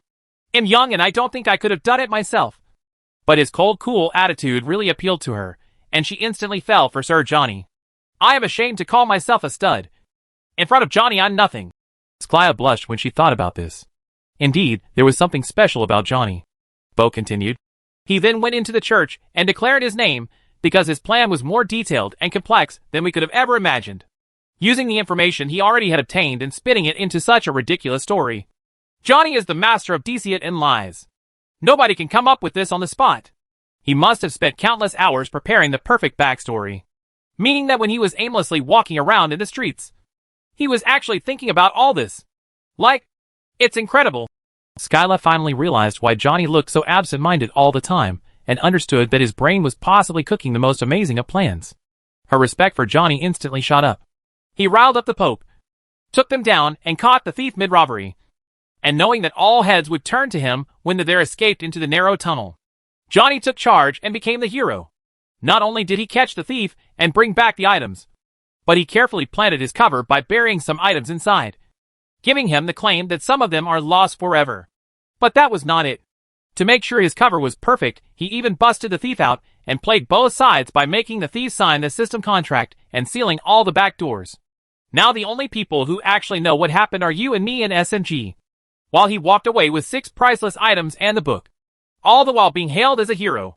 To make sure his cover was perfect, he declined any further rewards and consolidated his image as a saint. Now the Pope and priestess weep for what a great man he is, while we sit here trying to understand just how great he really is. Bo became breathless as he said this, while Skyla, finally understanding the whole picture, mumbled genius. As the two kids simped over Johnny's greatness, he and SMG inspected the book that Rudra wanted. And while both SMG and Johnny got the warning regarding handling the book from Rudra, which was why Johnny instantly told it to shut up, SMG was bewildered when he touched it and heard a whisper in his ears. The book, said Naomi. I can help you get her. SMG's eyes widened in shock when he heard this, as his heart rate increased, and he stumbled a few steps back. The seduction of the book was extremely dangerous, and SMG realized it very early that it was bad news for him. Taking his hand away from the book, he looked at Johnny and said, I'm not keeping this your asterisk. You carry it. Johnny chuckled, as he said, It's just a lowly kid voice, don't overreact, ignore it as you would ignore a 6-year-old toddler. Ha ha ha. Little did Johnny know what SMG actually heard from the book. The book was indeed a red flag for anyone possessing it unless it was a unique man like Johnny English, who even the book could not figure. As in the hands of common people like SMG, it would undoubtedly cause massive wars. / chapter December 20th. This concludes the Heist arc, and now we shift to the Dark Elven arc. Hopefully you all enjoyed. I'm a lot behind schedule, but I will power through this somehow, no matter how long it takes. Enjoy. / Chapter 677 Rudra's Plan. System notification. You have entered Dark Faction territory as a light faction player. All stats reduced by 10%. All items dropped upon death. Rudra and the crew landed on the outskirts of the Dark Elven capital city, as flying with a massive bone dragon over the city would undoubtedly bring a lot of unnecessary attention. Dressed in full robes, Rudra, Karna and Neatwood rushed towards the city walls, and the trio scaled the 40-feet-tall wall in just 10 short seconds, ninja style. As within 15 seconds they were off into the city. It was scary as to how after achieving a certain level of power, conventional security became useless. As once one reached peak tier 3 or early tier 4 realms, they surpassed the world standard of power by a fair margin. The trio quickly zoomed past the city towards the palace as Rudra used his god's eyes to see the best possible path that had least obstruction and security to lead the way. Rudra's brain opened a different horizon after he achieved the god's eyes skill. He could see things in a way that mortals never could. He could accurately walk in people's blind spots and bypass even the best warriors in terms of security while being undetected. Neatwit and Karna did not understand how Rudra managed to achieve such a feat, but they did not question. Karna had his own mind's eyes. But RHE efficiency was nearly not even worth comparing to the god's eyes. Rudra instructed. After we jump over this wall, there will be 3 men on top. Kill them without making a single sound. Don't let the dead body hit the ground with a thud. Gently lower them. Elves have great hearing. Draw weapons now. The two obeyed as they drew weapons. And jumping over the palace walls with Lee's security, and the patrolling elves having their backs turned against the trio. Rudra and the other two slashed them to death before they could even realize someone was behind them, putting the bodies down gently. The trio continued their journey as instead of going into the palace itself, Rudra took them to the garden first, as he instructed the two to kill very specific guards on his mark to create a cover for his path of advance. Rudra's mind worked like a supercomputer as he communicated with actions to the other two and took out specific guards and staff working in the palace as he went towards the old oak tree inside which the elves hid the kingdom token. There were nearly 200 guards in his vicinity. However, not only did he monitor the movements of all 200 of them accurately such that neither he or Karna or Neatwit got caught, but he also managed to steal the kingdom token from the tree's hollow trunk in broad daylight, with 200 guards being none the wiser. The ability of his eyes was beyond incredible. When Rudra actually managed to steal the token and regroup with the other two, and no alarms were raised, he himself was in disbelief as to how such a scenario was even possible. His ability was near game-breaking, as he could literally scan the entire building floor by floor and accurately see things that nobody else could see. The two elves making out in the attic, the guard who was secretly eating on duty, the elf that was snoring in the kitchen, as well as the royal court that was in session. Rudra could see it all while being in the garden of the palace. And with the perfect knowledge of his environment, he could make the probability of things working out in his favor go up to nearly 100%, as there were no more unknown variables to worry about. The journey from the garden to the royal court was much more difficult with nearly 200 killings involved in between. But it was only when Rudra and the other two cleared the entire hall of guards outside the courtroom that the alarm started to blare, as a dead body must have been found. As the alarm sounds caused the court officials to frown in discomfort, with the bratty prince shouting, "Ugh! Did a fight break out or what? How unclassy!"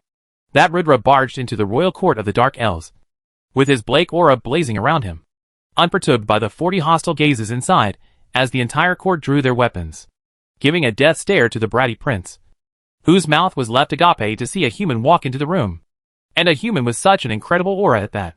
"Who are you? What do you want?" a court official asked, but Rudra only flicked his finger as he used Thunderstrike to reduce the Tier 2 official to dust as his reply.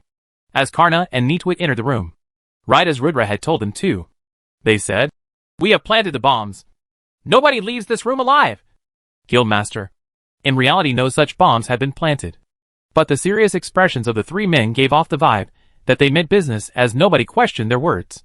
The king said with a deep voice and a killing intent, "One chance to introduce yourself." Rudra laughed maniacally at this question as he did not even bother to answer. But Neatwit took the question personally as he said, "King Shakuni One Night, the first of his name, the ruler of True Elite's kingdom, the guildmaster of the True Elite's guild, the Dragon Slayer, the Elf Slayer, the man who has single-handedly killed over 1 million monsters, a man who can kill all of you present here at a whim. So the question is, that elf with an ugly skin and a crown, who the hell are you?" Audible gasps could be heard across the room. But the terror surrounding the name Shakuni One Night of the Elites was the major cause of it. // chapter 13/20. I think I will only be able to get till 15 before the day ends. But I will continue to write till 20 nonetheless, even if it takes me 5 extra hours. Apologies for my slow pace // Chapter 678 Rudra's Wrath. The Dark Elven Prince felt a bone-chilling goosebump go down his spine, as this was the man whose wife he had dared to so openly covet. The only man to keep his composure was the king, who was also the strongest warrior on the room. As he said, "So why have you really come here? A king of your stature should be more cultured and announce his arrival. My palace is not a place where you can come and go as you wish. Since you showed yourself in, now you shall be imprisoned here forever." The temperature inside the room went up by 3-4 degrees as the courtiers eyed Rudra and company with menace. However, Rudra was unperturbed as he looked into the king's eyes and said with a smile, "Listen, oldie. I'm sure you believe yourself to be a great king and a great warrior and bullcrap like that. But compared to me, you are nothing. I dare to barge into your palace, stand in your court and declare that the piece of scum that you call son shall not see the light of tomorrow's day." He so boldly declared that he would wed my wife and unify the elves under his banner. Now he shall learn a very valuable lesson as his life's last one, that there are some men who absolutely can't be crossed. And I am one such man. Deciding to speak with actions rather than words, Rudra proceeded to unsheath Grim Reaper and Siege Breaker as he activated the skills. Cloud Feet. Knight's Focus. Time dilated around him, as his movement speed reached unparalleled levels due to Cloud Feet activated, gaining thousands of stat points since his encounter with Scarface. Rudra's strength was now even more monstrous than the fight with the Blood Merchants, as within the next 3 minutes in a blur of a movement, he slaughtered 17 peak Tier 3 courtiers, 22 Tier 2 courtiers, and 3 Tier 4 powerhouses in a one-sided slaughter bath. All the while sparring with the king with his left hand, holding the Siege Breaker. The king was completely shocked to see Rudra's combat prowess, as he could kill actual Tier 4 powerhouses of his kingdom within 10 moves, while keeping him in bay at battle with one arm. Although most of the powerhouses were archers weak in close battle, it was still unthinkable to see what he witnessed with his own eyes. As the effects of Knight's Focus faded, the only 5 people alive in the room were Rudra, Karna, Neetwit, the king and the prince. The fear of God could be evidently seen on the prince's face, as he had already pissed himself looking at Rudra's angry face. He knew that unless his father managed to hold the enemy off, he was goners for sure. When Rudra killed everyone in the room off, and started to fight the king with his full focus, the king realized that although Rudra did not pull off any fancy moves at all, he would be able to parry him for 200 moves best before his HP hit 0, as he immediately told his son to run for his life. "Run!" he commanded. But Karna and Neetwit would never let such a thing happen. Being the true brothers that they were, they not only stopped the prince from running, but also gave him the absolutely brutal beating of a lifetime. The prince tried to fight back, but the Tier 3 elven prince was a weakling in terms of physical strength, and absolutely could not match up to the duo of Karna and Neetwit, who beat the living crap out of him. They did not use any weapons, but chose to pummel him till his face was swollen, as they completely restructured the entire face map of the elven prince. Ag! Ag! Ag! The screams of the elven prince filled the halls of the palace, as finally after 5 minutes of the alarms blaring, security started to flood into the royal court. The king breathed a sigh of relief as he realized that with proper Tier 4 backup on the way, there was a good chance of them cornering Rudra and company, while the elven prince smiled with his broken tooth to see help come. "Quill them! Want swell Murphy," he said as best as he could. But suddenly he felt Karna pull out a giant sword and place it on his head as he declared, "Take one step and his head rolls." The security troops instantly became cautious as they looked towards the king for further orders. Looking at the situation, the elven king used his strongest move, the Judgment Arrow, a peak Tier 4 spell, to put separation between himself and Rudra. However, to his absolute horror, Rudra enveloped his body in a thick golden aura and took the attack head-on, as his best move could only produce a damage of a pitiful 80,000 on Rudra's body, as it forced him to stumble 2 steps back. "A monster," the elven king said, as he became horrified of Rudra's strength now, finally realizing that the gap between the two was extremely large despite their levels being comparable. Despair, helplessness, and fear filled his eyes as he looked towards his beloved son being held hostage by an enemy, and a monster like Rudra blocking his way to save him. "Stop! Don't make a move!" he ordered his troops as he looked at Rudra and said, "Spare my son's life. We can negotiate everything else."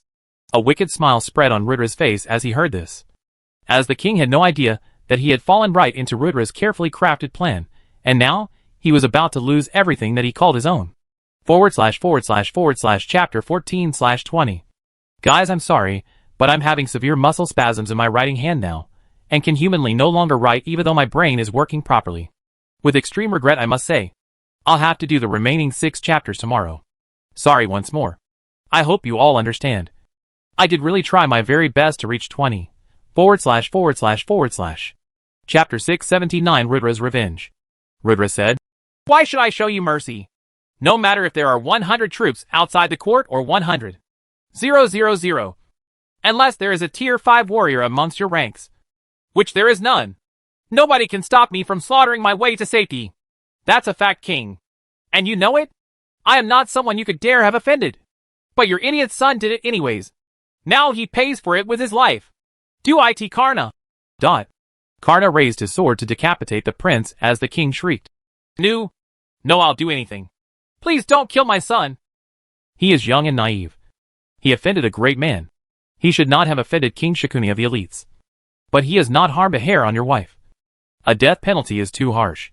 Please reconsider, magnanimous king. The king of the elves lowered himself in front of Rudra to save his son's life. A great tier 4 warrior prostrated for the life of his son against an enemy. And Rudra could not help but feel pity for him, as if not for fatherly love, he would never have to see such a day.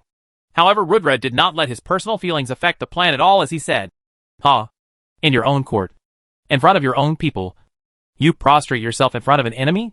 Where is your spine, dark elven king? You disgust me. However, since a strong warrior like you has went to such lengths to save his son's life, I will consider your peril, and offer your son one chance to survive. I will sit on that very throne, wearing your crown, and he will come kiss my feet, and beg for forgiveness, and he will call me father. The king's face turned ugly as his anger flared. However, just as his anger flared, Rudra Dummy activated the power of the Holy Lance, as divine energy radiated from around him at such a strong intensity that any thoughts that the king had to rebel against the man were instantly obliterated. How does a kid half my age have such strength? Is my entire kingdom not even strong enough to stop the rampage of one madman? The king thought.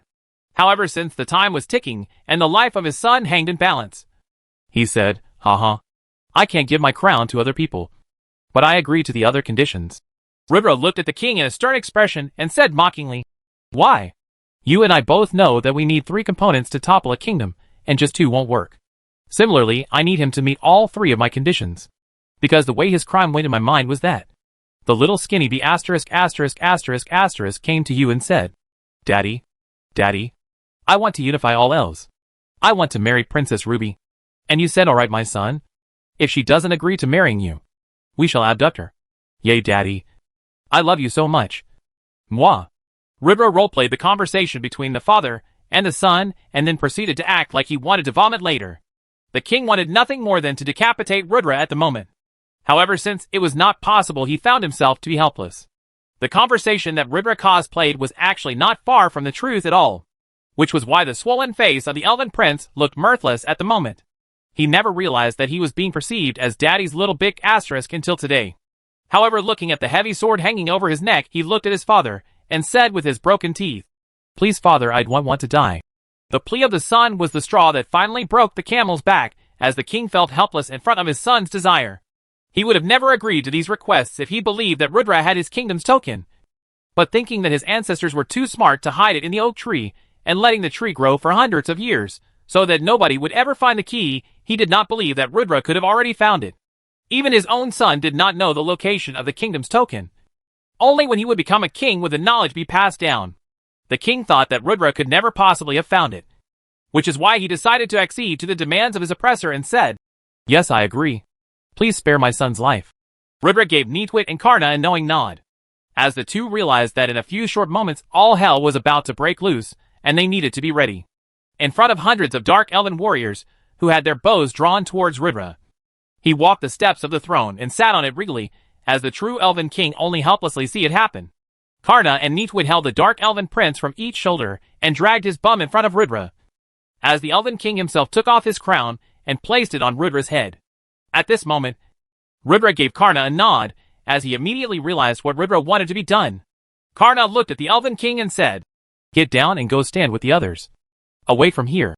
The king did not want to comply, but looking into the cold gray eyes of Rudra that seemed to hide infinite power, his body complied subconsciously, as he retreated as asked. With the kingdom token already in his inventory, all he needed to do now was to take it out and hold onto it for 15 seconds, and he would officially become the new ruler of the Dark Elves. Looking at the face of the skinny prince, Rudra smiled. It was payback time. / chapter 15/20. I am back at it again. I understand that I was unable to meet the goal yesterday, and for that I am truly sorry.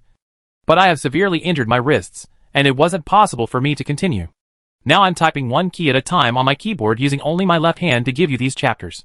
So, try not to be too hard on me. Grinning face with sweat /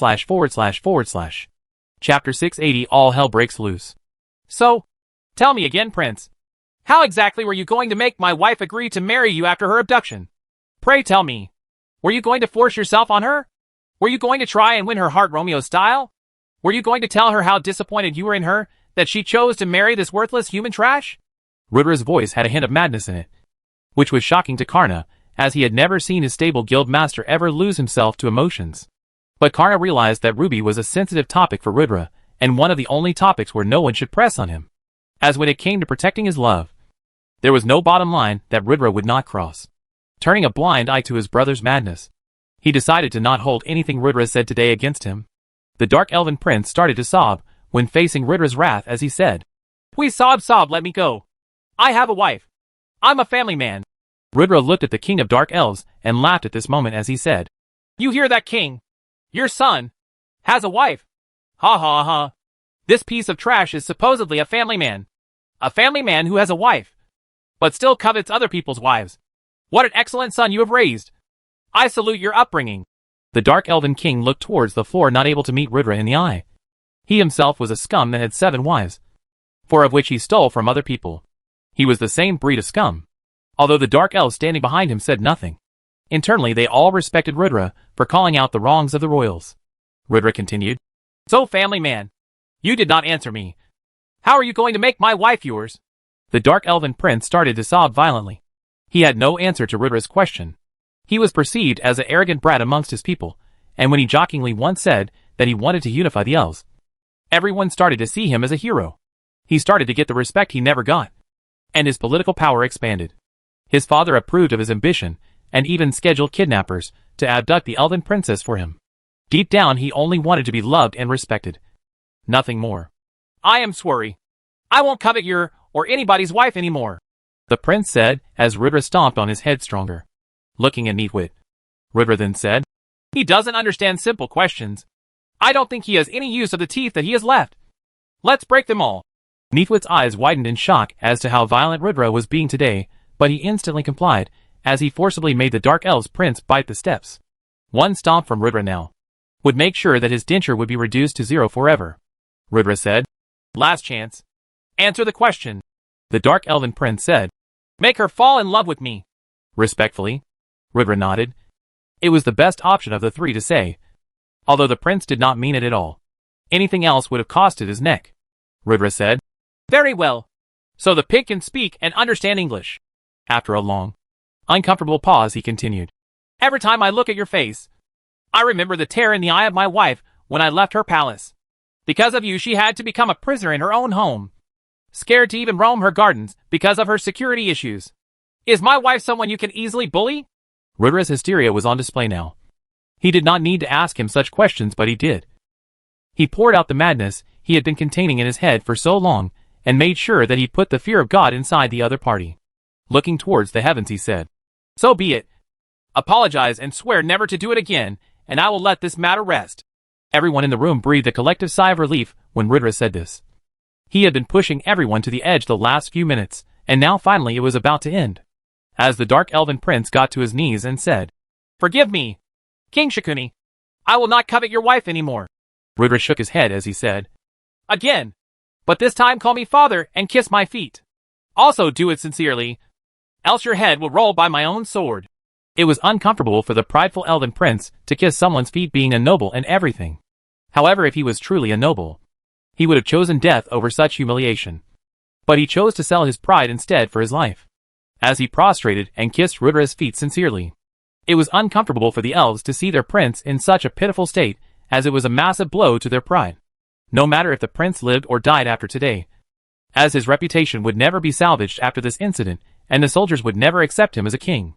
Nonetheless, as everyone's attention was on the prince, Ridra silently took out the kingdom token from his inventory and clutched into it. A system notification sounded on his screen at this moment. System notification detected. All 3 symbols of the Dark Elven Kingdom are in possession. Starting power transfer. 14.13. The world was about to be shaken to its core. / chapter 16/20. Hope you all enjoy. / Chapter 681 Shocking the World. The Elven warriors and the king closed their eyes, not being able to tolerate such humiliation, as the true nature of the Elven Prince was on display. As he subserviently kissed Ridra's feet. The Dark Elven Prince was a spineless man from the start anyways. As pushed to his lowest, he revealed his true colors. Placed on a pedestal since childhood, the prince knew that for as long as he kept his father pleased and happy, he could do pretty much whatever he wanted in the world and nobody would question him. He was his daddy's B**** since childhood, as although his father doted on him, he absolutely feared his anger. Kissing Ridra's feet came as a natural action to him, as it was not a feeling that he was unfamiliar with. As the passion displayed could not be faked even if he wanted it to be. 4. The elven prince kissed Ridra's feet for way too long, and now, the others had started to wonder if he secretly enjoyed this derogatory treatment, or what.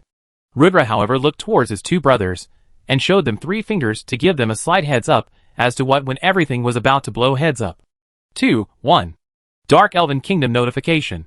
The Dark Elven Kingdom of Phantaheim has been conquered by King Shikuni of the Elites, a light faction player, and is now a lawless neutral territory.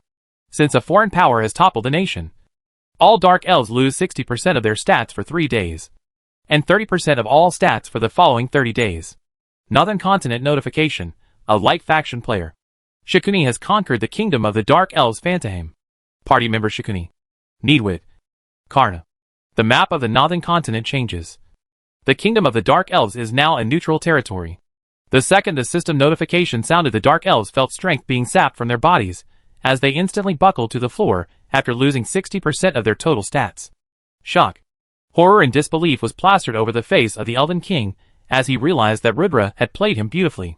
He already had the token when he requested for the throne and the crown, and the passion with which he made his case to take revenge on his son made the king believe he was not actually after his throne. In his stupidity, he now lost his kingdom and his title, as while he could not last 200 moves against Ridra at his peak, it was doubtful if he could last 3 moves with him now after losing 60% of his strength. What baffled him, however, was the fact that how did Ridra manage to lay his hands on the kingdom token? A kingdom token was only glowing and visible to invaders when a nation was under attack. Otherwise it was a docile object that was no different from a roadside pebble. It was impossible for someone to luckily stumble onto the key, as he did not believe that Ridra was casually roaming in his gardens and looking down the hollow trunk of all the oak trees present there to find a token that he did not even have idea that existed there. But irrespective of how he did it, the fact remained that he managed to do it, and in a brilliant manner at that, where he had played the Elven King from the start. With only 2 men to support him, he managed to infiltrate the palace without detection, kill several guards, find the token and slaughter a court full of officials, and make the king voluntarily submit his crown and his throne as he made the prince beg for his life.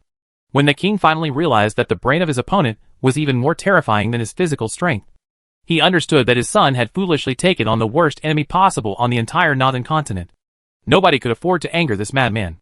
Not even the devil could tangle with this schemer. When the realization dawned on the king, he started to laugh like a madman as he looked into Ridra's eyes and said, "Ah ha ha ha ha ha. Well played. Well played. However, there was only one thing you miscalculated. Taking everything from me. I have nothing to lose anymore. So now you pay. I'll bury you in this very courtroom even if that's the last thing I do. Splat. Before the king could self-destruct, his head rolled on the floor as Neatwit cleaned the residual blood from his sword. Yap. Yap. Yap. If you want to do stuff, just do it. Don't waste time explaining sure asterisk, he said as he looked towards the other weakened Dark Elves and grinned. EXP farming time, Neatwit said with a mad smile as he started his one-sided slaughter marathon. Ridra, on the other hand, looked into the eyes of the trembling Dark Elven prince at his feet as he said, TCH. TCH. TCH. Don't worry. I won't kill you. Death is too small of a punishment for your crime. Kicking him to the ground, Ridra coldly emancipated the man as he writhed and screamed and howled on the ground in pain. Activating his god's eyes, Ridra looked at the location of the royal treasury and looked for the shortest part there. He knew that although he had taken the throne through trickery, he could never assert control over the entire Dark Elven race. However, although he couldn't become its ruler, it did not mean he could not become its plunderer. With an elite core squad present at every single major concentration of wealth units, as per instructed by Ridra days ago, it was now finally time for the elites to rob a kingdom dry. // chapter 17/20. Almost there now. Enjoy. Slightly smiling face / Chapter 682. The world reacts. The forums exploded as that happened, as the news that Ridra, along with only Vice Guild Master Karna and Elder Neatwood, managed to conquer an entire kingdom seemed like a myth and a dream to everyone who read it. Omega was not a place where kingdoms were raised and fell as flies. Although small villages may be toppled in a day, it took resources, manpower, and a lot of grueling fighting to conquer entire kingdoms. However, the world was sure that there was no ongoing war inside the Dark Elven Kingdom, and that the elite army had not marched there. So the question remained as to how did such a scenario come to be? Even till this day, the ultimate goal of many major guilds was that they be able to become rulers of a nation like the true elites. However, till date there were only two Plague-run kingdoms, one of which was Ribra's. Many had often tried to conquer kingdoms and rebel against NPC kings, however they were unsuccessful in doing so, resulting in them being blacklisted from that kingdom and their assets seized. However, now that those failed top-tier guilds saw that what they could not accomplish with months of planning and hundreds of thousands in manpower was done once again by just 3 men, they felt like they were playing the wrong game, and they needed to stop calling themselves professional gamers. If the name in that system notification was of anyone except Shikuni of the elites, nobody would be able to remotely stomach the news at all.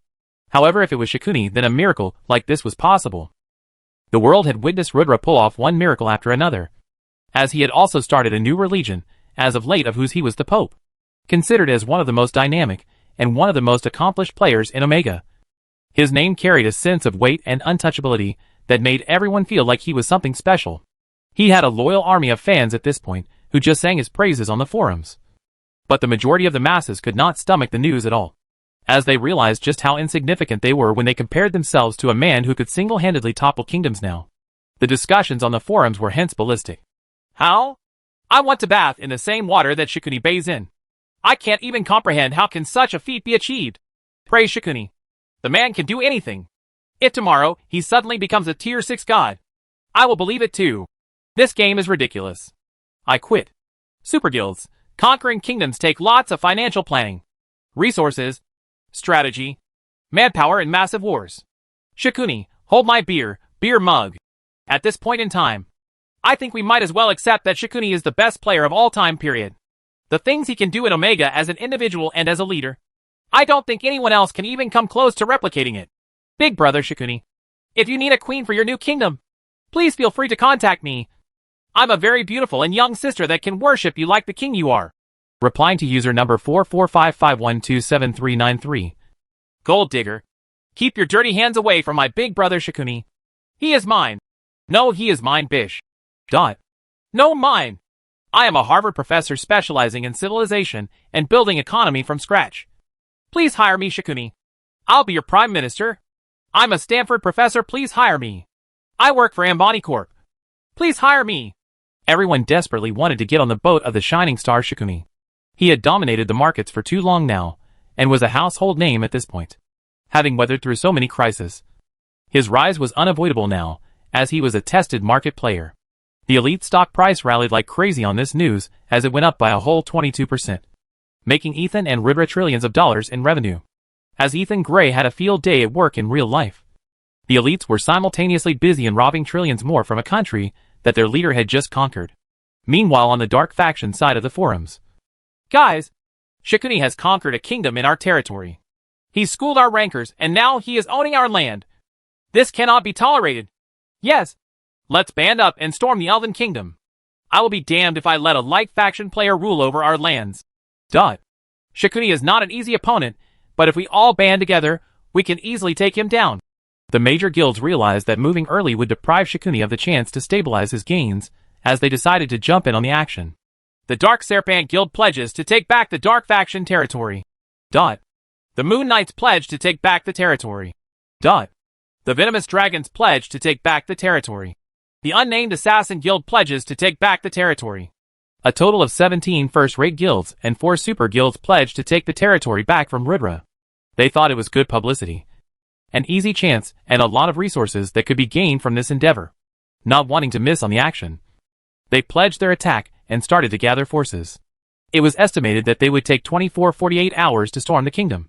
However, little did the big guilds know that by the time they would arrive in the Dark Elves territory, it would already be 18 hours since the elites would have robbed and left it dry. / chapter 18/20. We are 90% done now. / Chapter 683 The Elite Robbery. Rudra's target was simple. Rob the royal treasury before getting the hell out. And he did exactly that. All the while carrying the wimpy eunuch prince on his shoulder.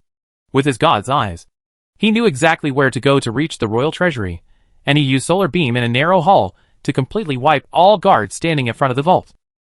As the beam also ended up causing major damage to the vault's metal as well. Rudra's complete existence was now a flex against the debuffed elves, as he was a god amongst ants at the moment, who kicked open a literal 17-inch metal vault door as he carried a crying prince over his shoulder while killing countless elves on his way there. Within 10 minutes, he robbed everything inside indiscriminately while putting excess items that could not be loaded into the inventory into special storage rings that he wore on his fingers, while the other items were loaded by Karna and Neatwit. Close to 270 million gold coins, 400,000 platinum coins, 52 kilograms of diamonds, rubies, emeralds and other precious jewels, and countless artifacts were all wiped clean from the royal treasury. The funny part was that the elves had recently gained annual tax income just last month, which led to the treasury being more filled with coins than usual. As Rebirth gained a massive haul, the elven prince started to lose his mind, as not only did he see his father lose his kingdom and his head, countless of his best soldiers die, lost his donger, and finally also saw his entire wealth being robbed in a span of 1 short hour, as his life had flipped upside down in 60 short minutes. On various occasions, he contemplated killing himself. However, he had no means to do it. He was no different from a bag of bones at the moment, with all 4 of his limbs broken by Neatwit. To make matters worse, this was only the robbery inside one single vault. The reality of the situation was that the elites were hauling from all over the country, attacking elven treasuries and hidden wealth reserves, as the 60% debuffed elves were no match for the handheld pulse cannon-wielding elite army. Within 3 short hours, from all across the country the elites raided a sum total of 1.8 billion gold coins, 1.2 tons worth of gold objects, 500,000 platinum coins, 940 kilograms of precious jewels, and uncountable items worth a lot of money. The monetary value of the raid could not even be calculated, as the elites had basically robbed 2 decades worth of monetary reserves from a foreign nation at no virtual cost, and by the time anyone even began to realize the bigger picture, every single one of them had already fled the location, and were far away from the cities en route towards light faction territory. The total raid value came to a total dollar sum of estimated around 4-5 trillion liquid cash generated from only selling the coins at hand, and not even counting the price of the items looted. It was enough money to fund the entire load of projects the elites had currently, while completely restocking the treasury for many future projects. Not counting the increase in stock value that also added trillions to Rebirth's personal wealth. The fame and fortune that he got from this 2-hour short raid was unbelievable. Before leaving the country, Rebirth made sure to visit the largest church of Lucifer and raided dry of every last offering and money donated, as he completely destroyed the place and the statue of Lucifer inside. Before leaving, with the blood of the elven prince himself, Rebirth wrote on top of the broken statue of Lucifer, "The servant of Hades was here," as he planted the decapitated head of the late elven king over the decapitated head of Lucifer's statue before he left. While the dark faction players were scrambling amongst themselves to reach the elven palace and oust Shikumi from the territory, and then claim control over the throne, Rebirth was already halfway back to Vanaheim on his bone dragon, with the dark elven prince as his prisoner. It was safe for Rebirth to say that whoever took control of the elven kingdom now after him would inherit a massive cash crunch and economical problem, as the government would be dead broke without any money for operations. The civilians would not get proper social security, and there would be chaos all over.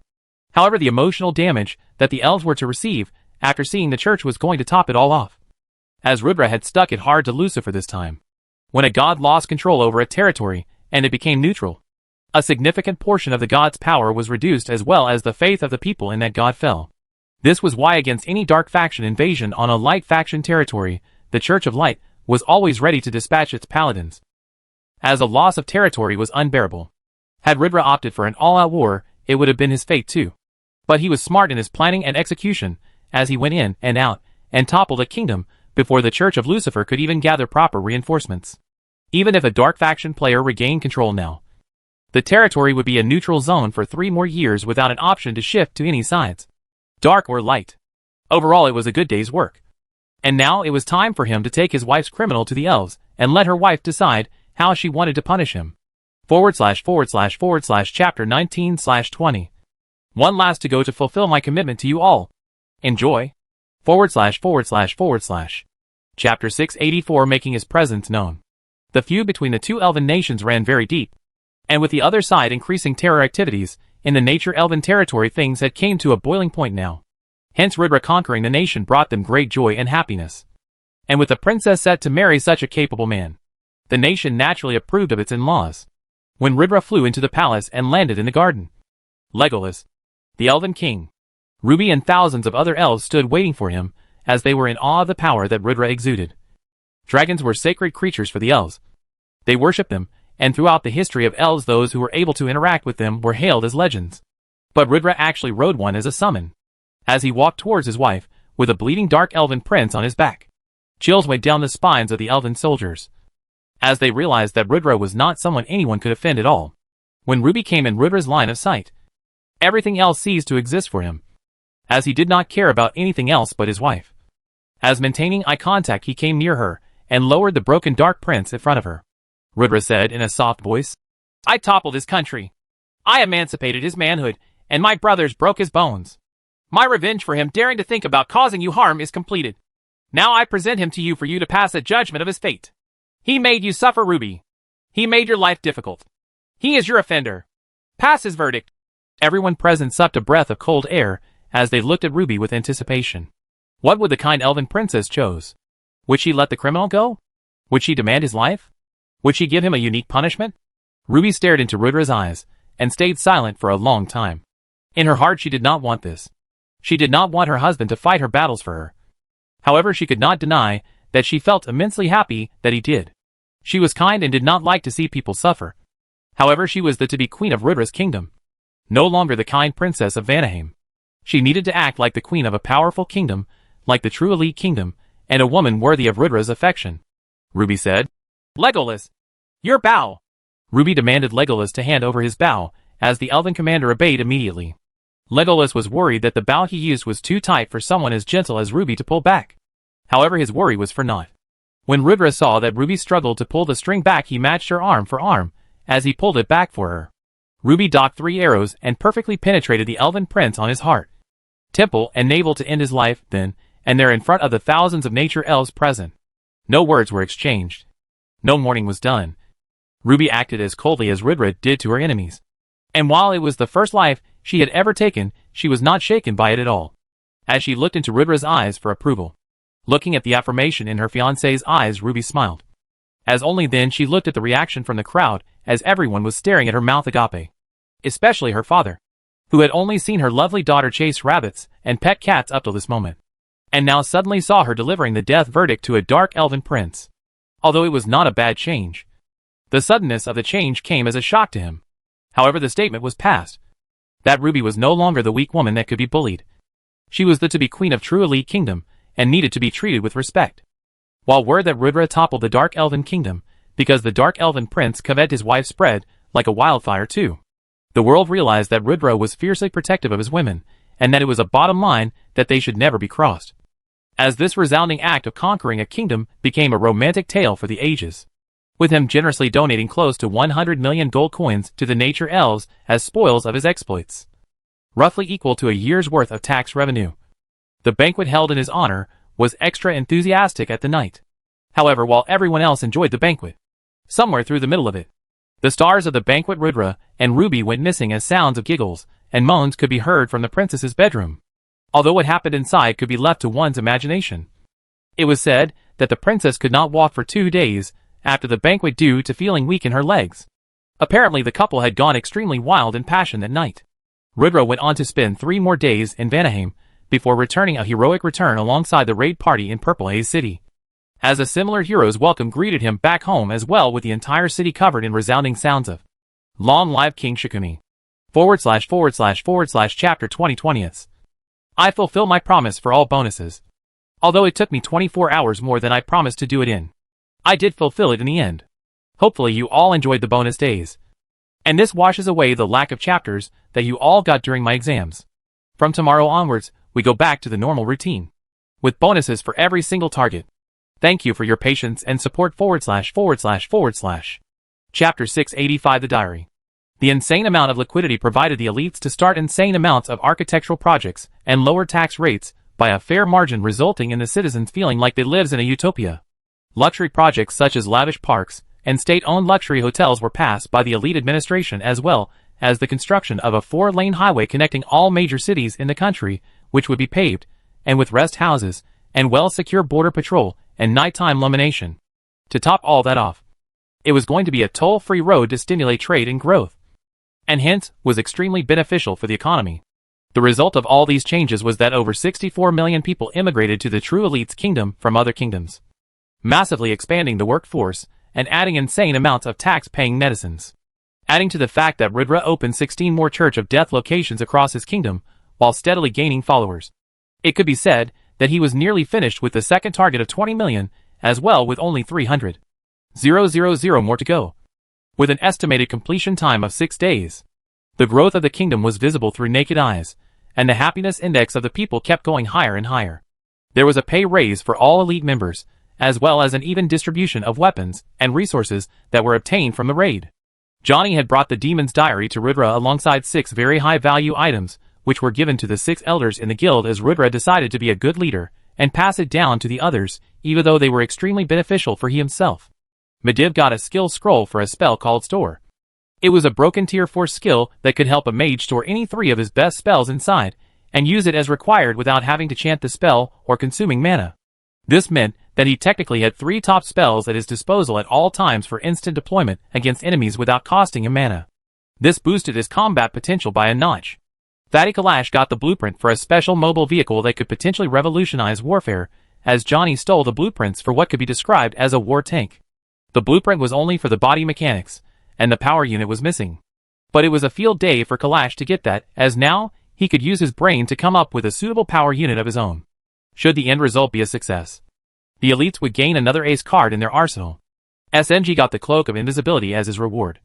As the wearing the robe, he could turn invisible at will, which was an extremely useful ability for an assassin like him, as this ability now gave him the edge he needed to take down even tier 4 opponents as a tier 3 player.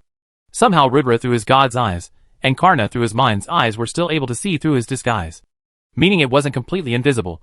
But no common players without a vision ability could pull it off. Neatwit got new boots that were legendary grade and boosted his movement speed by 1.8x. A broken item that boosted his combat potential by a lot. While Karna received a peak swordsman class special skill called Sword Dance. It was essentially a class-specific skill, and hence Ridra had no idea why there was a skill scroll that even taught that skill. But when Karna learned it and used it in battle, the group realized that his version was a forbidden version of the technique, and a lot different from what the other swordsmen used. If one needed proof of how strong the technique was, it was in the fact that Ridra lost 170,000 HP when Karna used it while being on full defensive mode. The last item that Johnny stole was a very interesting one, and Ridra decided that its existence could never be revealed as he had stolen a vial of Lucifer's blood. While Johnny could not read the item's description at all, as to him, it was only a pair of Ridra with his god's eyes could. He decided to not tell anyone about that item, as he thought long and hard as to how to use it while also taking his time to learn the secrets of the Demon's Diary. While Ridra was not as complex-minded as Johnny, and could be influenced by the diary's enticement, he followed a strict regime of only coming in contact with the book for 2 minutes a day, while preparing his mind to not be influenced by any of its words. Every day Ridra would spend 2 exact minutes asking the diary about its powers and secrets, as he would contemplate about its words later in the day as piece by piece he started to put together the lore of the past, and the present, and the true secrets of the demonkind. In Ridra's mind, he was confident that he was above the corrosion of the book's enticement. However, little did he know that the book, ever since realizing that Ridra was in possession of the copy of the original Demon's Diary pages, had tried to entice him into bringing the pages to itself. As 6 months later, Ridra finally started to seriously contemplate about trying to wield a power that was not meant to be wielded by the mortals by placing his copy of the pages of Demon's Diary inside it. // Special shout out to Savanthi for the 5,000 coin magic castle. I genuinely appreciate the gesture and will try my best to give the bonus chapter for it today itself. With my exams over, I'm back to giving bonuses for every power stone, golden ticket, and super gift target completed. Hence now is the time to start pumping those 3 back again for maximum chapters. // Chapter 686 Cuber Corp's Declaration. On June 14th, 2109, Cuber Corp held a mandatory press release across the entirety of Omega and all across every news channel in the real world, as it had apparently some groundbreaking announcement to be made. All players had to compulsorily watch the event without the option to play the game during that time, as the game was temporarily unavailable for those 15 minutes.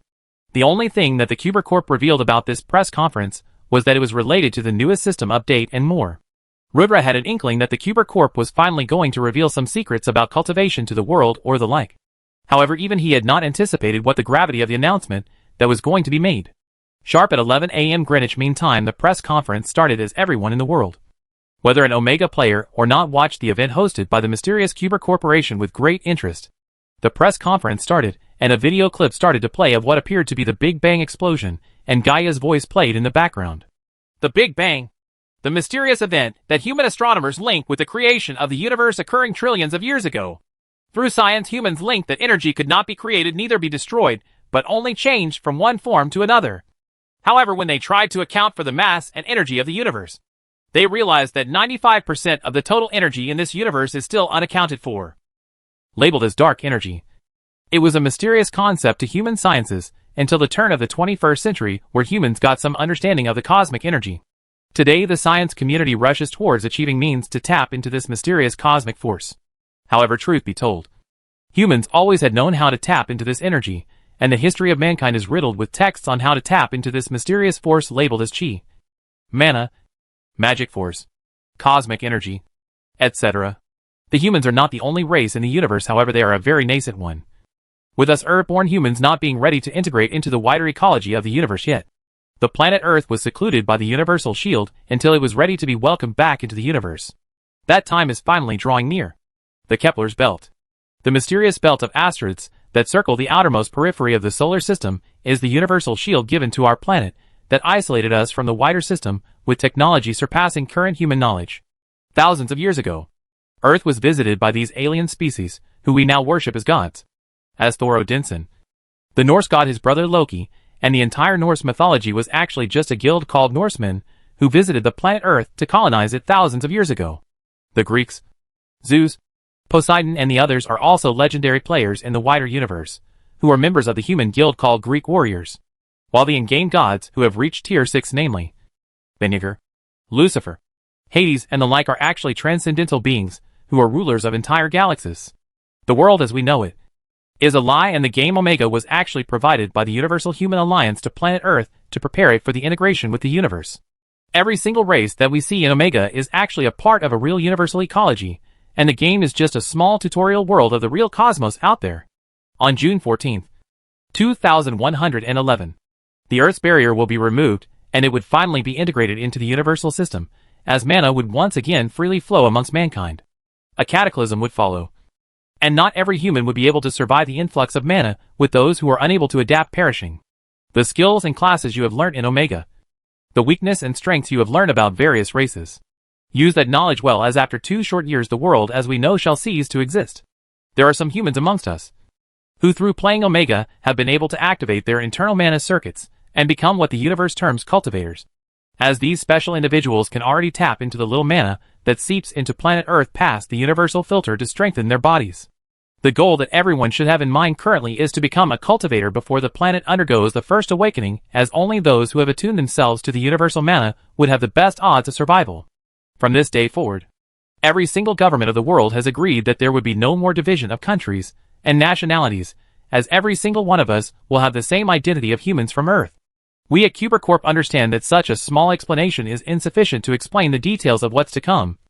Hence, we have already sent copies of detailed draft to all governments, who will over the course of the next month explain to you all about this matter in great length. To make the long story short, the new update of the game Omega will see the game undergo fundamental changes, as the playstyle will become significantly harder, with players having to actually understand how to perform the moves that have in their arsenal rather than just thinking about performing them in via just a thought. Although the update will appear harsh at first, you will be shocked to learn how deeply your moves are ingrained in your muscle memory, and most humans will be able to efficiently use them in combat over the next 3-6 months. Good luck, Earthlings. Do your best in the coming days of Omega, as this is the tutorial that you all need to learn to survive in the real world later on. // bonus chapter for the super gift by Savanthi. Please thank them in the comments for this one. Also do comment below if you need a more detailed description of how things are going to change in the comments below, as I'm not sure about doing an info dump chapter covering the specific details or not. // Chapter 687 Ridra's Surprise. It was like a massive bomb had been dropped over the world, as everyone was plunged into chaos and uncertainty all of a sudden.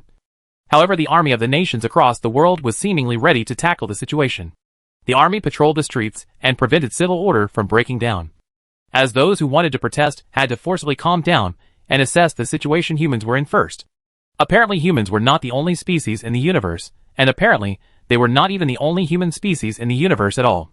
The only reason why humans could not picturize the wider universe and find life was because they were isolated using the universal filter and allowed to grow as a species first.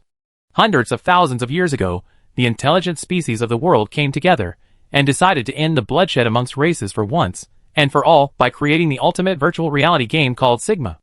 Every member of the Universal Alliance was connected to Sigma, and all conflicts were resolved within the game itself. Territory in real life, power, money, resources, everything was decided through Sigma, and hence the Universal Alliance allowed every single intelligent species to join this game peacefully and integrate into the universal ecosystem to prevent unnecessary bloodshed and violence. The current ruler of the Milky Way galaxy was the goddess Beniger, and humans from Earth were technically under her faction as of this moment, which was why she was the patron goddess of all light faction players in Omega. However, her territory was also under siege by Lucifer the fallen angel, which was why he was the dark faction patron. Currently Lucifer had incredible momentum within the Milky Way, and although on paper Beniger still ruled it in its entirety, in practice, she only controlled barely 30% of its lands, with a grand showdown between the two sides scheduled. Should at the end of Omega, the dark faction be more prominent than the light one, Earth would join the Universal Alliance as a member of Lucifer's faction, while if the light faction was more dominant, it would join as a member of Beniger's faction. All the NPCs in Omega, such as Emperor Cervantes or the Shaman or Scarface, were actually prominent players who had played the tutorial Omega long ago and were recorded into the history of the game as a legend. Somewhere in the wide universe, these characters were actually real, and the results of the tutorial greatly affected how these characters interacted with the newly integrated race and planet. Hence, when Rudra was invited by Gaia after the event ended into a separate system space, and given a detailed explanation of how the universe actually worked, Rudra's initial bafflement only increased tenfold, as all of a sudden his horizons had broadened beyond belief. 2 years was all that mankind had before Omega ended and humans integrated to the universal AI called the Omnipotent Queen and began their journey into Sigma. Apparently Rudra was chosen as one of the 7 candidates who could become the leader of all mankind going into the First Awakening, and his every action now affected the fate of all humans on a grand scale.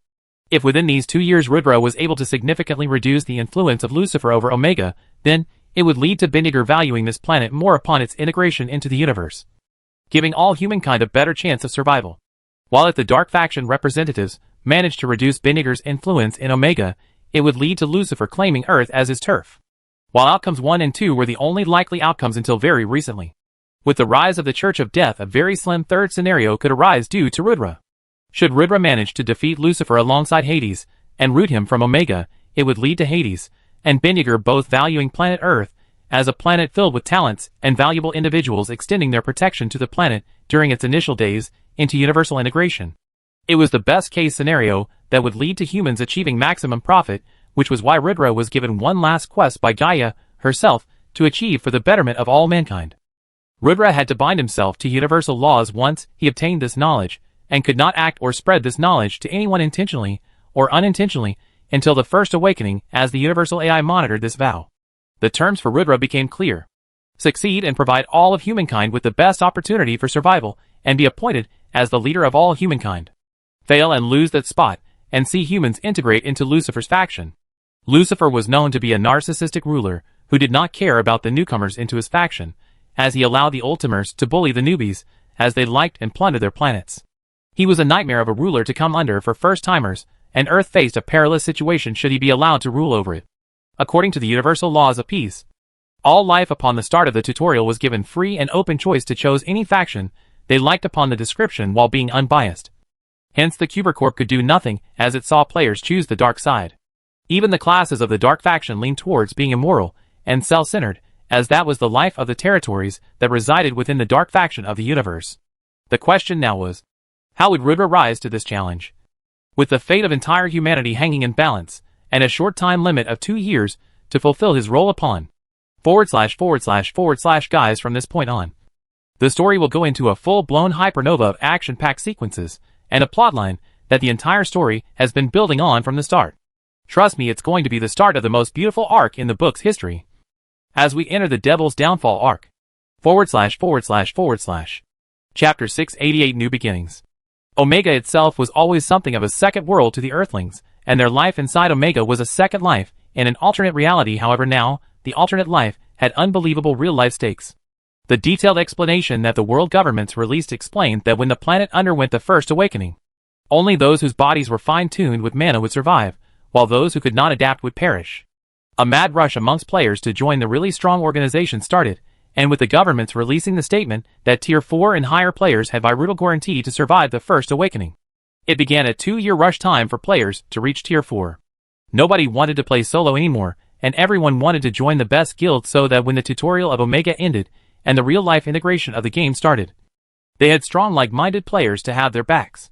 The elites had to close all further recruitment notices until further deliberation, as Rebirth did not give a conclusive answer as to how he wished to proceed with the future of the guild now that the game was no longer a game at all. With the auto-move features coming to an end, players lost 90% of their combat efficiency overnight, as while doing basic moves like running, dodging and movement was easy, executing their signature moves became difficult. For Rebirth, moves that stemmed out of his items such as Solar Beam and Solar Restore and the like were easy to master, as it only took him one day to understand that he needed to redirect the mana in his body in a specific pattern towards the Sun God's bracelet to activate these moves. However, learning his own sword moves and skill moves such as Blink took a lot more practice and time. It took Rebirth a whole 2 weeks instead of the expected 6 days to complete the second goal of the Church of Death quest. As following the announcement by Gaia, people no longer felt converting to a religion to be their first priority, hence the NPC's changing religion was the only way the counter kept moving. A system notification came when he succeeded on his job. Ultimate level quest, Rise of a Lost Religion. Time limit, unknown. Difficulty, immeasurable. Rewards? Description, you have successfully started a religion. But can you really grow it from the ground up to its past glory? Stage 2, obtain 20,000 followers. Progress, 20,000. 000/20 000 Stage 2 rewards, levels plus 80, all stats plus 3000, plus 1 all skill upgrade card plus 1 death skill.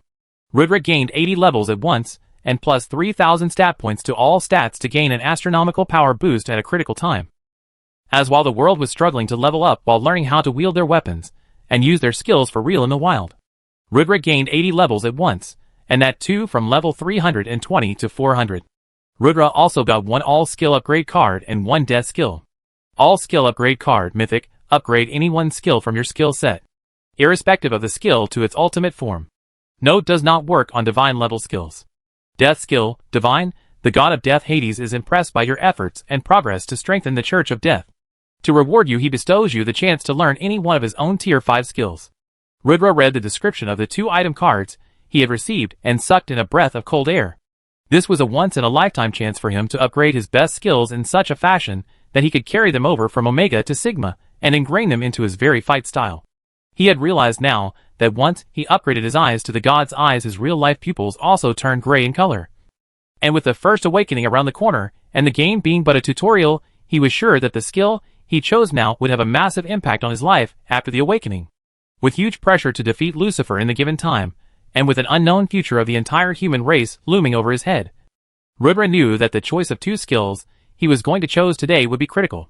This time around, the skill upgrade card was applicable on all his skills except the Angel's Wrath. This meant that he could upgrade one of his very precious class-specific skills to its maximum potential. Rebirth read how the upgrade card would work on every one of his class-specific skills, as he contemplated on which one of those to use the card on. Black Ratio Ultimate Passive. Ultimate Passive, mythic, for every level up gain 2.5x the stat points for free distribution. Death Knights summoning Death Knights flying minions. Death Knights flying minions, mythic, summon a fleet of 3 bone dragons and 69 lava hellhounds to create the ultimate flying squadron. Death Knights Aura Conqueror's Aura. Conqueror's Aura, semi-divine, create an aura of suppression by your very presence. The ultimate intimidation skill. It makes all individuals weaker than the user feel a significant fear debuff, while gives of a fake aura of being stronger than the user actually is in front of stronger users. Enhanced full counter skill already reached maximum level. Upgrade unavailable. Death Legion Legion of Doom. Legion of Doom, semi-divine, the ultimate necromancer skill that summons an entire legion of self-sustaining troops numbering 1 million in strength, although 90% of them are cannon fodder tier 0 undead. The Elder Liches and Death Knights within the Legion can infinitely spawn them to create a self-sustaining army. Knight of the Empire Ultimate Knight. Ultimate Knight, Semi-divine, master the secrets of the rudimentary Knight of the Empire skill technique into the complex ultimate Knight technique to use all the strength of the avatar as a regular human. Peak avatar size, 1,000 feet. Mana consumption rate, decreases by 30% upon mastery. All class-specific skills, plus 50% in strength. Knight's focus time dilation. Time dilation, divine, a skill not meant for mere mortals to use. Time dilation uses mana to defy the laws of space and time and provide 3 minutes of invincibility to the user. Dilates time x10 real-world speed. Mana consumption 100 stat point units a second. Rebirth contemplated on what skill to upgrade. But before choosing one of the skills to upgrade, he also glanced at one of the Hades' special skill that he could inherit. Death Overlord, Tier 5, Divine, you are the ruler of death who controls the life and death of all your enemies. Lace every one of your attacks with the aura of death and deal extra damage. Heal allies dead for less than 10 seconds and nurse them back to 10% health. Sap HP of over 100. 000 enemies at once with a 2-tier difference. Kill any undead creatures at will without exerting any effort below Tier 4. Dance of Death, Tier 5, Divine, Hades' preferred sequence of attacks using his scythe. A dance perfected to slaughter both strong and weak opponents with every single move to suppress entire armies alone. Once the dance starts, it only grows stronger with every step successfully taken, and the last move of the sequence can even reach Tier 6 strengths if completed successfully. Note: reduced efficiency by 20% for any other weapon. Demon Overlord Tier 5? No information was available for the last skill. Rebirth had a big choice to make now to select from amongst both the class-specific skills and Hades' special skills to choose from. The scope of selection this time did not pertain to the game itself, but had to suffice 3 major criteria. 1.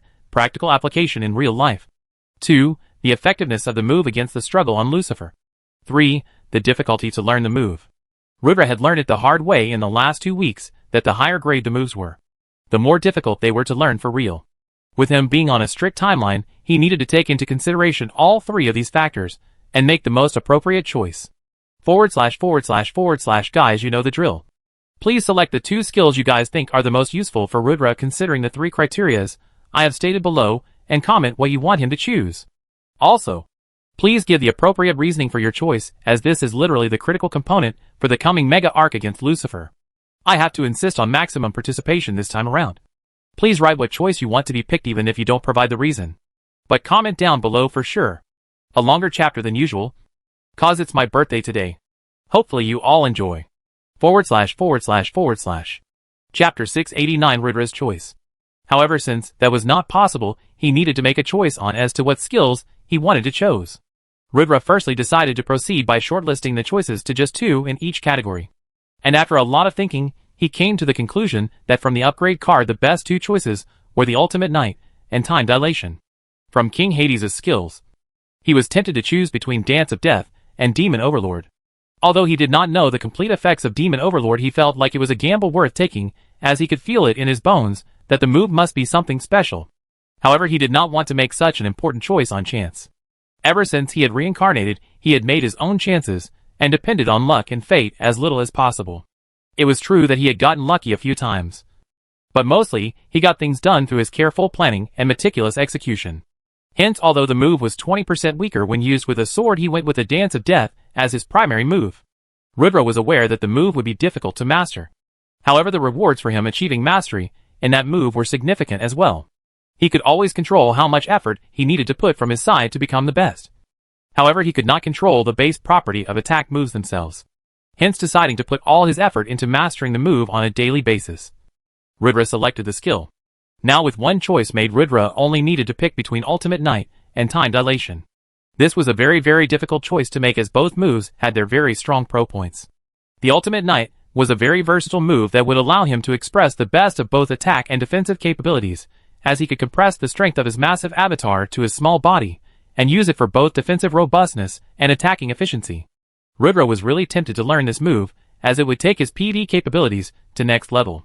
Breaking sieges would be a piece of cake in his giant form, while routing thousands by trampling them under his feet was also not impossible. It was perfect if the opponent were going to be someone like Scarface or even the Pope. However, against Lucifer, who had thrice the stats Rebirth did, the added defense and attack was going to be useless. Rebirth decided to go for Time Dilation. As AX 10 times Time Dilation Wolf essentially mean AX 10 boost to his agility for that time period, and basically an exponential increase in power because as per the laws of motion force would equal mass asterisk acceleration. If he could significantly increase his acceleration, it would mean that his attack would undoubtedly be that much more powerful, which would make it that much more effective. In Ridra's eyes, that was the only shot he had to ever lay a scratch on Lucifer, as the skill coupled with Dance of Death was the only combo that had the slightest potential to stand up against Lucifer. Hence, with the ultimate goal of taking down Lucifer in mind, Ridra decided that he wanted to go with Time Dilation as his main skill. As his updated skill counter looked something like this. Player name, Shakuni/Augustus One Knight. Title, Viscount of Hazelgrove Kingdom. Honorable Death Knight. Savior of Thal Village. Revered Medicine Master. Honorary Archbishop of the Church of Life. World-renowned. Heir of Augustus One Knight. Achiever. Dragon Slayer. King of the True Elite's Kingdom. First Cultivator. Supreme Overlord. Legendary Demon Slayer. Superior Human. Pope of the Church of Death. History Maker. Class, Death Knight Mythic. Subclass, Explosion Artist. LVL, 400. Tier 4. Stats. AGI, 18. 000 Vit, 16. 000. Int, 17. 000 STA, 15. 500. PHY, 16. 000 Mana, 16. 500. HP, 8. 818. 000/8. 818. 000. Unassigned stat points 0. Hidden stats. Luck, 52/100. Charm, 99/100. Infamy, 0/100. Status, no abnormalities. Equipment, Lich's Ring. Concealer Mask. Sun God's Bracelet, Legendary. Doom Armor, Legendary. Death Knight's Black Shield. Pope's Token. White Lion's Kneecaps, Dark Gold. Supreme Witch Arm. King's Helmet. Weapons, Grim Reaper. Skills, Darkness Bind. Summon Knight Durahel. Wind Slash. Critical Absorb. Berserk. Darkness Blast. Death Slash. Eyes of God. Earthquake. Critical Block. Blink. Stormbringer. Swift Retreat. Illusiony Multi-Sword. Suppression Art. 3-point Stab. Twin Blade Hurricane. Twin Blade Cross Slash. Claymore. Overheard Slash. Solar Restore. Solar Flare. Solar Blast. Solar Descent. Solar Beam. Shadow Doppelgangers. Knight's Courage. Holy Lance Divine. One Leg Leap, Rare. Cloud Feet. Circumvent. Dance of Death, Divine. Class-specific skills. Death Knight Summoning. Death Knight's Aura. Black Ratio. Enhance Full Counter. Death Legion. Knight of the Empire Complete. Time Dilation. Mount, Grey Wolf. Pet, Furball, Divine Nine Tails. With this sealed, Ridra breathed a sigh of relief as he saw that he was getting closer and closer to the level 480 mark to ascend to Tier 5. Currently that was his ultimate goal. Get to Tier 5 in 1 year's time and gather as many followers for Hades as needed before declaring war on the underworld. Ridra knew that the war for the underworld would not be a short one at all, spanning for months if not years, and he did not have that sort of time at hand before the First Awakening. From here till the war started he needed to work extremely fast, and on a lot of areas too, to have a chance to topple Lucifer. Ridra looked at the third stage of the Rise of a Religion quest, and took a deep breath when he saw the number of followers that he needed to gather. Ultimate level quest, Rise of a Lost Religion. Time limit, unknown. Difficulty, immeasurable. Rewards? Description, you have successfully started a religion. But can you really grow it from the ground up to its past glory? Stage 3, obtain 100. 000. 000 followers. Progress, 20. 010. 008/100. 000. 000. Stage 3 rewards. Levels plus 100. All stats plus 5,000. Plus? Ridra knew that he needed to complete this quest within the 1-year time limit he had set for himself by hook or by crook, and since the advent of new players into the religion had decreased due to mass spread hysteria, he needed to find a way to reverse the trend and find a solution to get them to join as fast as possible. Ridra wanted to leave no corners uncut. From here till June 14, 2010, he would grind to his limits and master every single move in his panel, while also achieving the goal of acquiring trump cards for his battle against Lucifer, and completing the Stage 3 of the religious quest and ascending to Tier 5. It was an insane ambition, and committing to it would mean that he would need to give his 100% to the game every breathing second and somehow hope that things would work out his way. With the fate of humanity hanging in balance, Rudra started his rush towards preparing for the fight of his life. Meanwhile, Max, who had just turned 15, looked at the global situation and wondered what kind of storm awaited his family in the future. The world had turned into a curfew zone as the military patrolled the streets continuously to maintain order, and rebels were shot to death in the name of human alliance. Overnight, the dynamic of the world changed, and everyone wanted to become a cultivator now, as apparently it was the new global rush. Although Max did not know about Rudra's true gaming secrets, he was sure that his brother was a cultivator by the explanation provided by the government as to what happens when they ascend to become one. Max remembered vividly how Rudra's body improved overnight and his physical prowess increased by leaps and bounds a few years ago, and understood that it must be the time when he ascended. Wondering when he would be able to do the same, Max trained with even more intensity at the Elite Academy. As currently, although only 15 and the youngest of every student in the academy, Max was a shining star who came number one in both theory and practical aspects. The others thought he was a genius just like his strong brother and had excellent genetics. However, he was only a hard worker who was smart. // Hope you guys enjoy the chapter. This was the first time everyone gave mixed reviews about what skill needed to be chosen. Although all explanations were interesting and had merits to them, I was most convinced by the arguments for these two skills, hence I chose it. Also, congratulations on hitting the GT target. Bonus soon. // Chapter 690 and I towards the future. The world was in a disarray, and the stock markets had literally crashed overnight as every single commodity had skyrocketed in price. The government had to forcibly take control of the supply chain of food and other natural resources from private companies so that the currency remained stable. The Grey International was one such company who were impacted heavily by the announcement, as the cataclysmic event took them off guard and they lost trillions in value. Luckily for Ethan Gray, however, contrary to the market's fall, the elite stock saw a sky-high increase as the common public understood that going into the future, power of the world would be in the hands of powerful guilds, and especially dominant ones, like the true elites, would thrive in the chaos. The situation became so incredible that even if people wanted to buy the elite stock, there was no one actually selling it, as there were millions of unfulfilled stock orders on the platform. Ethan himself had been requesting a meeting with Rudra for the same, and was anxious about waiting for the time that Rudra needed to sort things out in Omega. The dynamic between the duo had undoubtedly shifted completely now. When Rudra was a beginner in Omega, Ethan practically strong-armed him into selling a portion of his guild at penny cost for him to provide Rudra asylum in the upside. With the rise of the elites, Rudra slowly carved his place in his empire, and there came a time that the two became brothers and partners, as Ethan gave Rudra an equal standing to himself in life. However, with the new announcement now, and the direction the world was progressing, and it was going to be undoubtedly slow for old businesses to function. And now Ethan needed the elites more than the elites needed Ethan. He was the weaker one in the relationship now, and the tides had completely turned. Should Rudra wish to do so, he could now strong-arm Ethan into doing things he did not wish to do, which was why he was anxious about the meeting. Ethan had faith in Rudra's character. However, when he placed himself in Rudra's shoes, he knew that 10 out of 10 times he would choose to exploit the other party if he was in the position to exploit them, as it was just the type of man that he was, which was why trusting others did not come easily for him.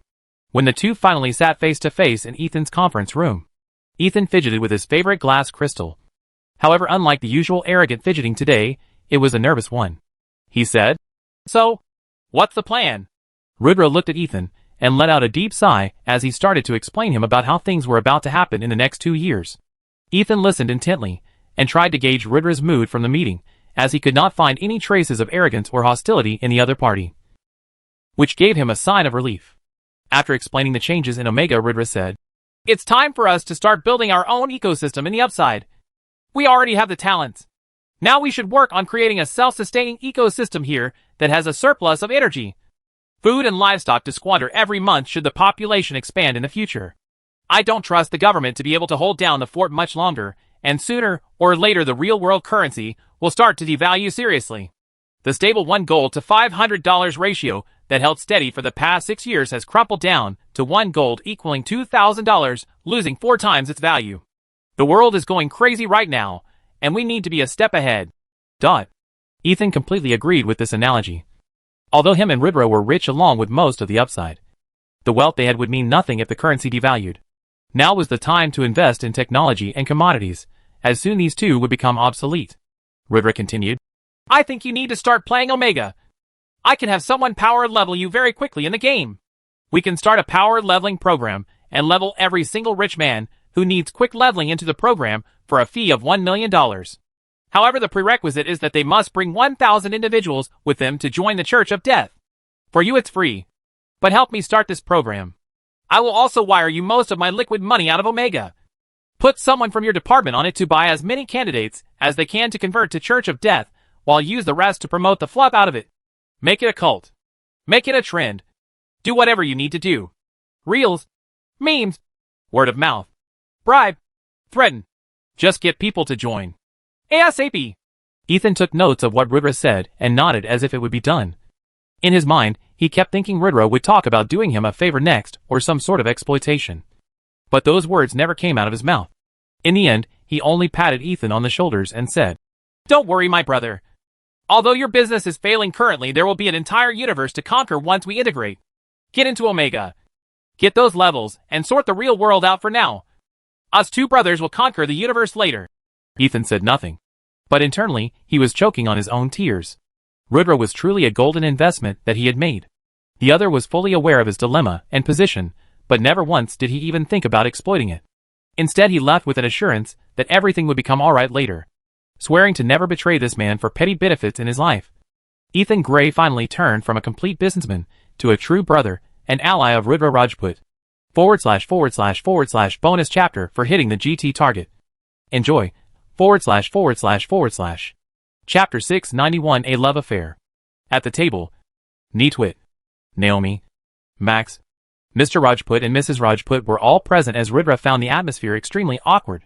Although the table was blessed with good food, the heavy mood made it taste bland, as the two parents of Ridra made an heavy announcement to be made. Papa Rajput said, "Ridra, me and your mother have talked, and decided that we don't want to play Omega. The world is changing too fast, and we are too old to change alongside it. Even if the mana influx kills us both, we are ready for it. However, we believe that we want to live happily for as long as we live, and live like ourselves. We are very proud of all that you have achieved in Omega and in life, and will continue to support you in your gaming endeavors, but don't drag us into becoming gamers and run around with swords. We would much rather spend that time sipping good coffee and fantasizing over our non-existent grandchildren." Ridra found the food he was eating hard to swallow once his parents declared that they would not be playing Omega and increasing their chances of survival once the world changed. This made Ridra extremely uneasy at the thought that they might not be able to survive the first awakening. However, he could find no retort to their reasoning at all. If they wanted to enjoy life rather than adapting, then who was he to stop them from doing so? Ridra, however, protested. "But father, Max is still young, he needs you to grow." Ridra's father raised his hand in protest, and Ridra went silent. Papa Rajput said softly, "Ridra, we have already lived for you children for all these years. When you finally stood up on your feet and freed me from the burden of earning, I finally found happiness in life after so many years of being lost. Then you made me proud with all your achievements. I know I am not the most expressive father of all. However, looking at you, I feel pride swell my chest every single day. Max looks up to you as his hero more than he looks up to me, and your mother is tired of taking care of the boy. He is walking right on your footsteps.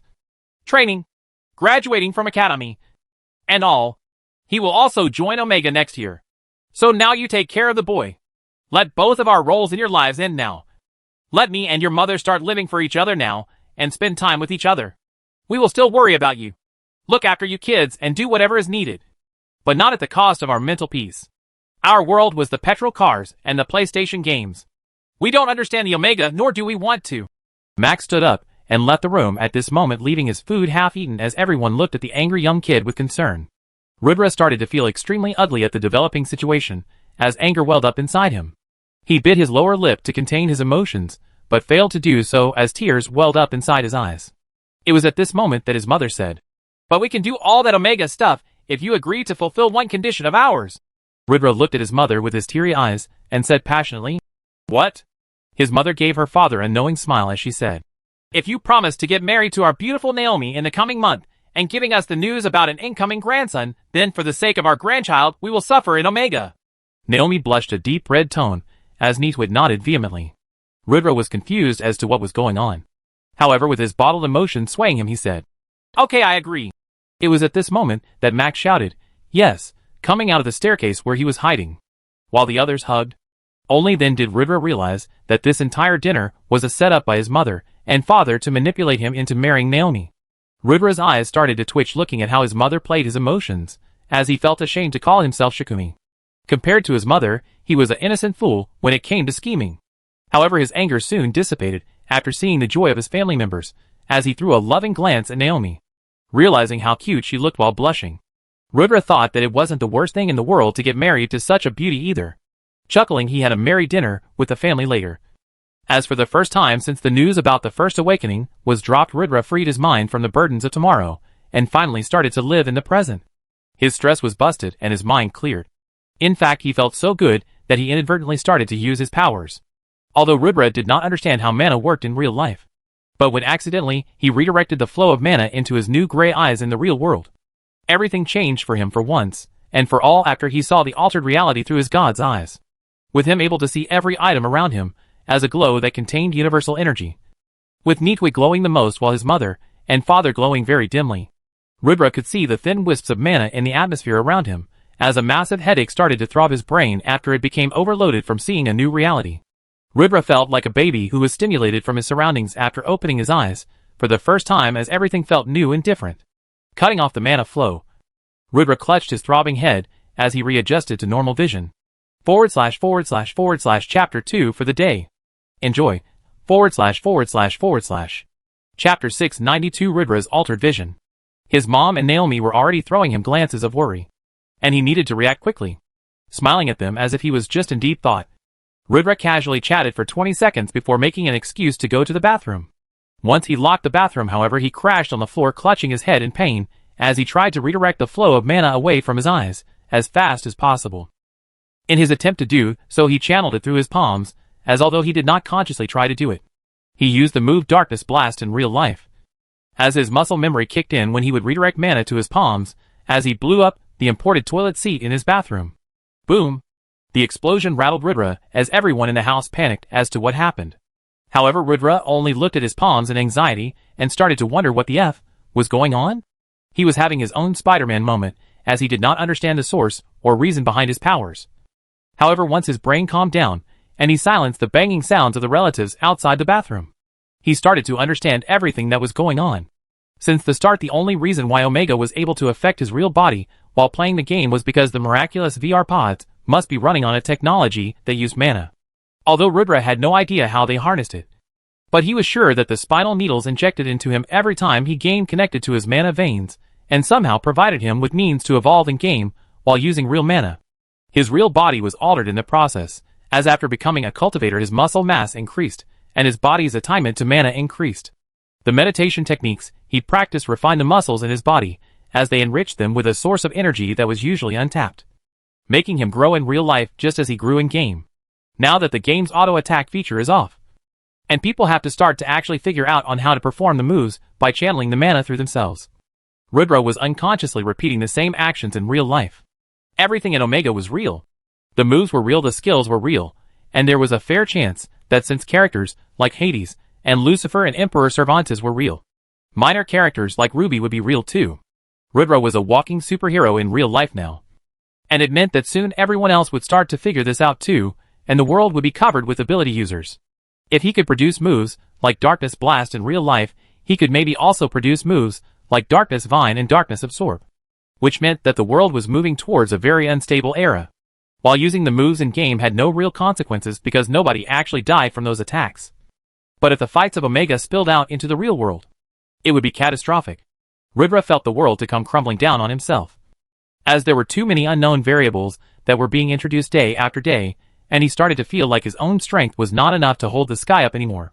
He could simply not take care of a crumbling real world while managing the true elites as its guild master, and also running a religion as its pope while preparing to be a strong player and gunning up for a war against Lucifer. He could simply not control and micromanage everything anymore. And he started to feel helpless, looking at the storm that was about to come. Sighing deeply, Ridra realized that it was a time for an ultimate guild meeting. If he wanted to weather the coming storm, he needed to assemble the #1 guild in the world and get them on the same page. Taking his phone out, Ridra typed the following message on the guild chat. Important meeting IRL. Time 9 p.m. Presence mandatory. Guys, be present. We need to talk. Dot. Immediately the guild chat exploded, as everyone acknowledged the guild master's orders, and set the timer in-game to make it to the meeting on time. With everyone joining the race to become a cultivator, many heads in the guild had turned towards the guild master to show the path to become one. But unexpectedly Rudra was silent for the first time when such a matter of importance came, as he offered no helpful advice on the topic. Everyone knew that Rudra must be a cultivator, as he was literally the pinnacle of what a player in Omega could be. And his silence on the topic meant that either he did not wish to share his secret, or he did not understand how he did it himself. With the world thinking the former, and the elites thinking the latter because they worshipped him. There were two sides on this issue that wanted Rudra to reveal all his secrets. Nonetheless, Rudra did not do so. And many speculated that the reason he called today's meeting was because he wanted to precisely share those secrets. Little did they know that Rudra was about to break a fourth wall and change their lives forever. 9 p.m. The ground next to Elite's HQ. The upside? Real world. Rudra took the central stage, as due to the number of elites now exceeding the capacity of the building, the meeting had to be done in the open ground next to the tower. As he looked at the sea of elites in front of him, he activated his god's eyes, as he took a quick scan of the mana flow. Most elites glowed much stronger than an average human, from which Rudra could safely make an assumption that they had higher concentration of mana flowing through their veins. Looking towards the restless crowd, he deactivated his powers and said, "Elites, it's good to see you all here today." Rudra started with an emotional line, as he wanted to make everyone feel like a part of a family rather than a working organization for what was to come next. The world is changing fast. Faster than ever before, and I understand that these are extraordinary times. Not only do we have a threat of aliens and global expansion and whatnot, but the game that we were playing for fun and honor is now the most critical training that we will ever get to survive in the new world. However, guys, even now we are not understanding the full picture. And it is my prediction that the full picture is very, very grim and scary. Rudra's words made everyone gulp in fear and anxiousness, as even at the worst times it was Rudra who pumped the guild that they could achieve the impossible. Now that he declared something to be grim, everyone felt nervous. Rudra said, "It's not a game anymore, guys. And now the elite gamers, like ourselves, need to step up and take charge, so that mankind doesn't become a doomed race, and can have more sway in the wide universe than being just a tiny blip in the Mickley way. The in-game powers, the moves that we perform time and time again, they are real," Rudra said, as he performed the Darkness Blast as demonstration for everyone to see, as at this instant every single elite standing watched Rudra with their jaws dropped and in fear. This was some superhuman level S******. Rudra continued, "The world will be filled with ability users sooner or later, as I can predict a massive uprising on the way with a lot of chaos. To survive, we need to fortify the upside and begin training ourselves to become completely proficient in using our in-game moves in real life. There are 24 hours in a day, guys, and taking out 7 for sleeping and 1 for essentials. We are left with 16 hours. We game in Omega for 10 of it, and we train in real life for 6 more. It will be brutal, and we will be completely cut off from our families. But what is needed to be done is needed to be done. There are many major battles that have to be fought now, and in the new world only strength shall reign supreme. We are in a unique position to achieve a head start compared to others in this world. To have such a tightly knit guild residing in a single location such that we can make an army of ourselves. Then whether it's Omega or the real world, with our own strength we shall carve a place we call home and make sure that nobody is able to trample on us. This will be the worst year of our lives, but also the most essential one. As for 1 year now, we push like hell. Those who have not reached tier 3 must reach tier 3. Those who have not reached tier 4 must reach it now. Because come 6 months later, the world would be a war zone. // Guys, we need to have more GT for more bonus chapters. We have slowed down a lot. NXT target is 1,800 tickets. Let's get it as soon as possible. Next Powertone target is 2,000. Let's get it by the week ends // Chapter 693, a tough 3 months. Nobody wanted to slack anymore, and from the moment Rudra put out the training regime, everyone followed it to AT, as they cut down on any and every distraction in life. Rudra shared everything that he could share about becoming a cultivator, understanding mana veins in one's body, and how in-game move practice could be replicated in real world. And also handcrafted a regime for training that would benefit the elite's physical fitness, while also push them closer to understanding mana and learn how to control it. Inside Omega, everyone had a single goal, which was to level up and level up fast. As everyone was more or less divided into groups of 4 or 5 that kept raiding lucrative dungeons and high-density monster spawn camps for effective leveling. The same went for the lifestyle division. as Rudra made it mandatory for them to tag along with the assault groups to level up faster, as leveling up through crafting was much slower than leveling up through killing monsters. The lifestyle division also closed all production of excess goods like potions and the like, as Rudra shut down the business from across all kingdoms, and only internal guild demands were fulfilled. The lifestyle division only produced bombs and other equipment necessary for faster leveling, while their work shift was halved. For half the day, they would go level with the assaulters while playing support, and the other half would be spent crafting essential items only. There was a lot of public outrage because of the new supply chain crisis of cheap potions, as the elites had monopolized the market with their cheap rates and high-quality products, and then pulling out made a huge hole in the economy. However, Rudra did not care about others, although he understood that potions were necessary for adventurer parties to level up for long durations. For him, the priority was his own guild.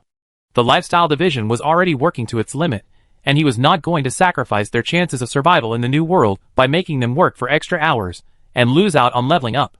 The lifestyle players were extremely grateful for this. The assaulters carried them in the level raids and shared EXP.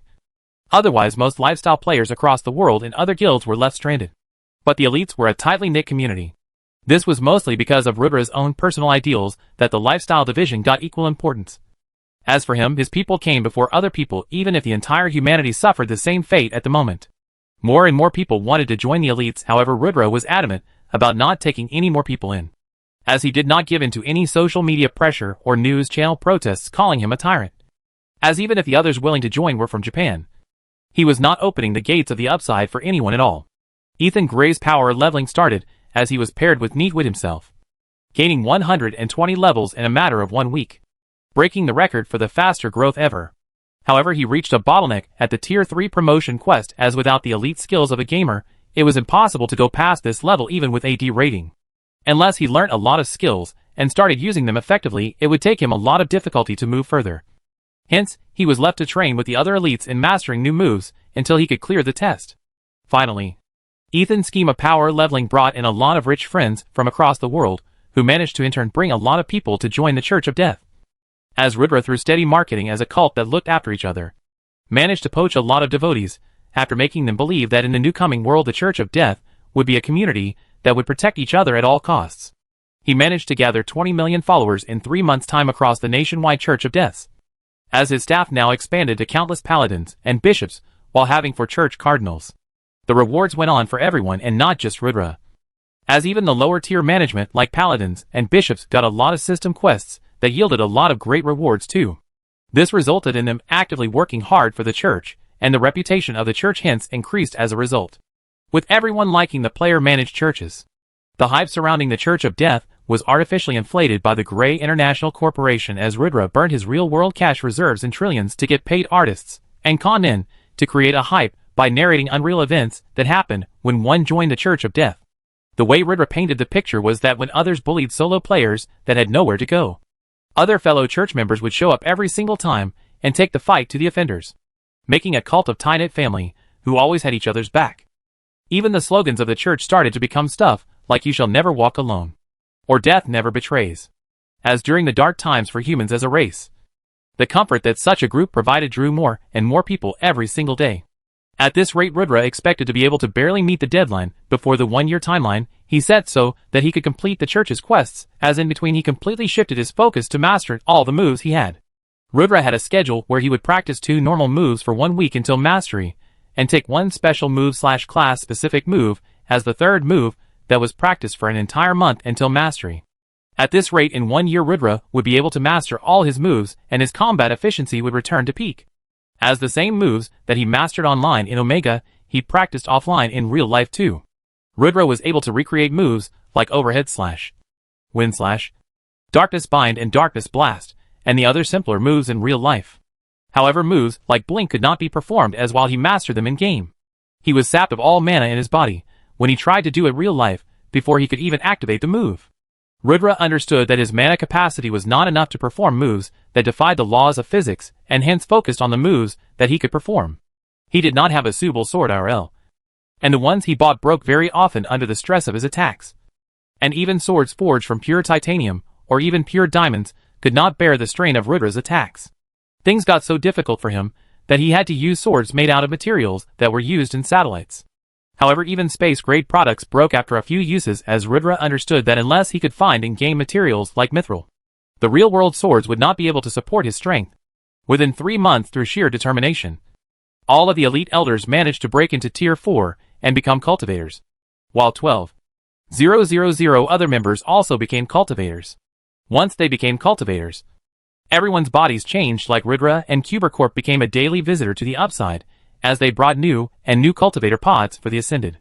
Little by little, those who had ascended started to train in real-world moves, as by this point, just as Rudra predicted, the world started to fall into utter chaos. As public order worsened every day, with normal humans gaining the ability to combat armed military through moves learnt in Omega, there was no question about it in Rudra's mind.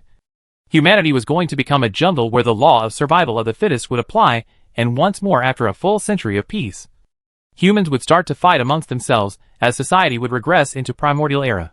Nonetheless, while he focused on playing Omega seriously, his family planned his wedding IRL on one side, while the Kingdom of Vanaheim planned his wedding with Ruby on the other. // Guys, let's hit the targets as soon as possible for more bonus chapters. I know we can do it, but we are extremely slow at the moment. Hopefully you liked this chapter. Comment down below if you did. // Chapter 694, 2 Weddings. Despite the protest from his mother and Neatwit, Rudra knew for a fact that because he fell in love with Ruby first and Naomi later, the first one to be married would be Ruby, and only then Naomi. With Omega coming to an end, and the future life of him and Ruby an uncertainty, Rudra knew that he needed to marry her for as long as possible, for nobody else but himself. Initially it was supposed to be a grand affair. However, with him not wanting to disrupt the training routine of the elites even for a single day, he decided to do it under wraps by only inviting the people closest to him. Karna was his best man at the wedding, and it was held in the Church of Light in Vanaheim, with royalties from various kingdoms including Emperor Cervantes attending. Despite Rudra not inviting any of the elites, almost every single one of them showed up to the wedding with gifts and blessings, as the entirety of Vanaheim was drunk in celebrations. For just one day, Rudra allowed himself to be happy and carefree, as he gave his undivided attention to his wife, as he looked into her eyes with the utmost affection. Rudra took a gold chariot from Vanaheim to Purple Haze City, as he brought Ruby on a red carpet through the city to the palace. The Purple Haze City was also lit up, as if it was New Year, and the NPCs came out to hail their new queen, with one more throne added to the royal court beside Rudra's. The Kingdom of True Elites received a beautiful elven queen alongside a massive dowry of 100 million gold coins. Although Rudra rejected the dowry several times, Ruby's father was insistent on the amount, and in the end Rudra was forced to concede, consummating the marriage at night. Rudra spent a night full of passion with his wife, as he made love to her slowly. It was only when he was with Ruby that he could stop worrying about the fate of the universe and let his mind rest from thinking about the new strategies needed for the upcoming events. Not much later from his wedding with Ruby, Rudra participated in another one in the real world, as him and Naomi were wedded in a church on a fine Sunday evening with the entirety of the upside attending.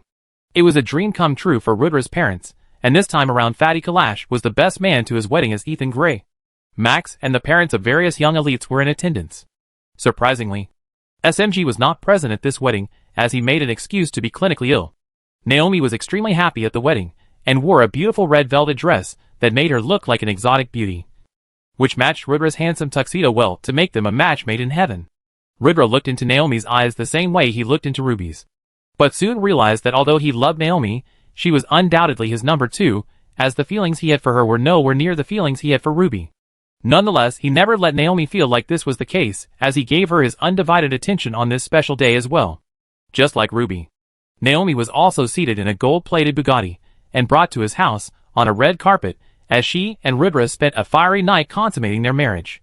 Unlike Ruby, Rudra did not spend the whole night with Naomi, as after a couple of hours, he started to gear to play Omega, while Naomi set herself in his room, shifting her belongings. With these two weddings, Rudra fulfilled all his obligations as a lover and a son, as he gave his parents the joy of their life, while also marrying the girl that he promised to marry. The Rajput family gained a new member on this day, and while the future of the family in the new world remained a question, at least for now they were all happy. After the wedding, the same hectic routine continued for Rudra. However, he made sure to give half an hour time from his sleeping time to Ruby, and 15 minutes to Naomi every day without fail. The 30 minutes with Ruby was his joy, while the 15 with Naomi was his obligation. Nonetheless, he sacrificed his own sleep to do both, as he tried to make the best of his life. Just as he expected, 5 months since Cuber Corporation made the announcement, more and more cultivators and power users started to emerge in the real world, and many smaller nations had started to go towards anarchy as the military lost control. Japan was also heading towards the doomed path, as it was only due to the foresight of Ridra, who pushed Ethan Gray months ago for a self-sustaining ecosystem creation, that the first harvest season of grains was a success inside the upside. Although Japan had not fallen into anarchy, the rations given to general public were being cut down every single day, and the masses had started to rebel. There was a massive food shortage globally, as while the government privatized agricultural sector, with the farmers also having to play Omega to further their chances of survival. The yield this production season was very low. Desperate, the government had to significantly increase the fishing activities in the seas nearby, as even at the threat or disrupting the ecosystem, the government ordered for excess killing of fish if it meant that the population could be fed. The streets were already a survival for the fittest, as civil complaint cases were no longer lodged at the police stations, as while the army still maintained some form of order, killing and pillaging was rampant. There were already gangs that had started to form which controlled the areas, and although the elites were not classified as one on the streets, it was taken that everything inside the walls of Upside was the elites' territory, with a private security force, unmanned drones, the Black Ops from the Elite Academy, and the assassins under SMG, all a part of the security of the Upside. The place was basically an impregnable fortress. Thankfully, Japan was an island with no other geographical problems, like Europe, which had a severe immigration problem and major mafia groups running rampant. Nonetheless, Ridra was fully prepared for a show of strength when needed, as he knew for sure that unless he declared to the rest of the gangs in Japan that they were the top dog, attacks would be inevitable. Currently, Ridra's only hope was that the army could maintain control for a while longer until nature balanced itself out with gangs rivaling other gangs, and an internal strife to bring lasting peace. The day when the gangs took control of the supply chain of food and electricity was the day that the country would be thrown into chaos, as once the rations start rolling out, man would really start to fight for survival. Monitoring the outside world closely, he started to work more and more on his crowd control skills in real life. However, he could not help but feel tremors at the thought of using his skills on actual men in the real world, where the consequence could be real death. In the end, while he had killed millions at this point in Omega, he had not killed a single human in real life, and he was not sure if he was ready to become a true killer. But if push came to shove, he had no doubt in his mind that he would become one, as he would not let anyone harm the people he loved, no matter what the consequence might be.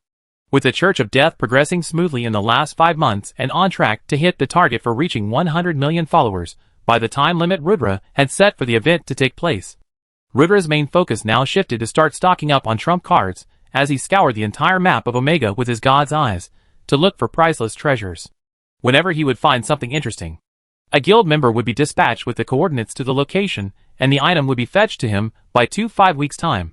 But except the tanks that were finally successfully developed by Fatty, there were no remarkable changes in the cards the elites now held for the war against Lucifer. // Special shout out to Yorifcool for the 2,000 coin dragons, and to Timothy Sly 2083 for the 15,000 coin Gashapon. I really appreciate the patronage, guys.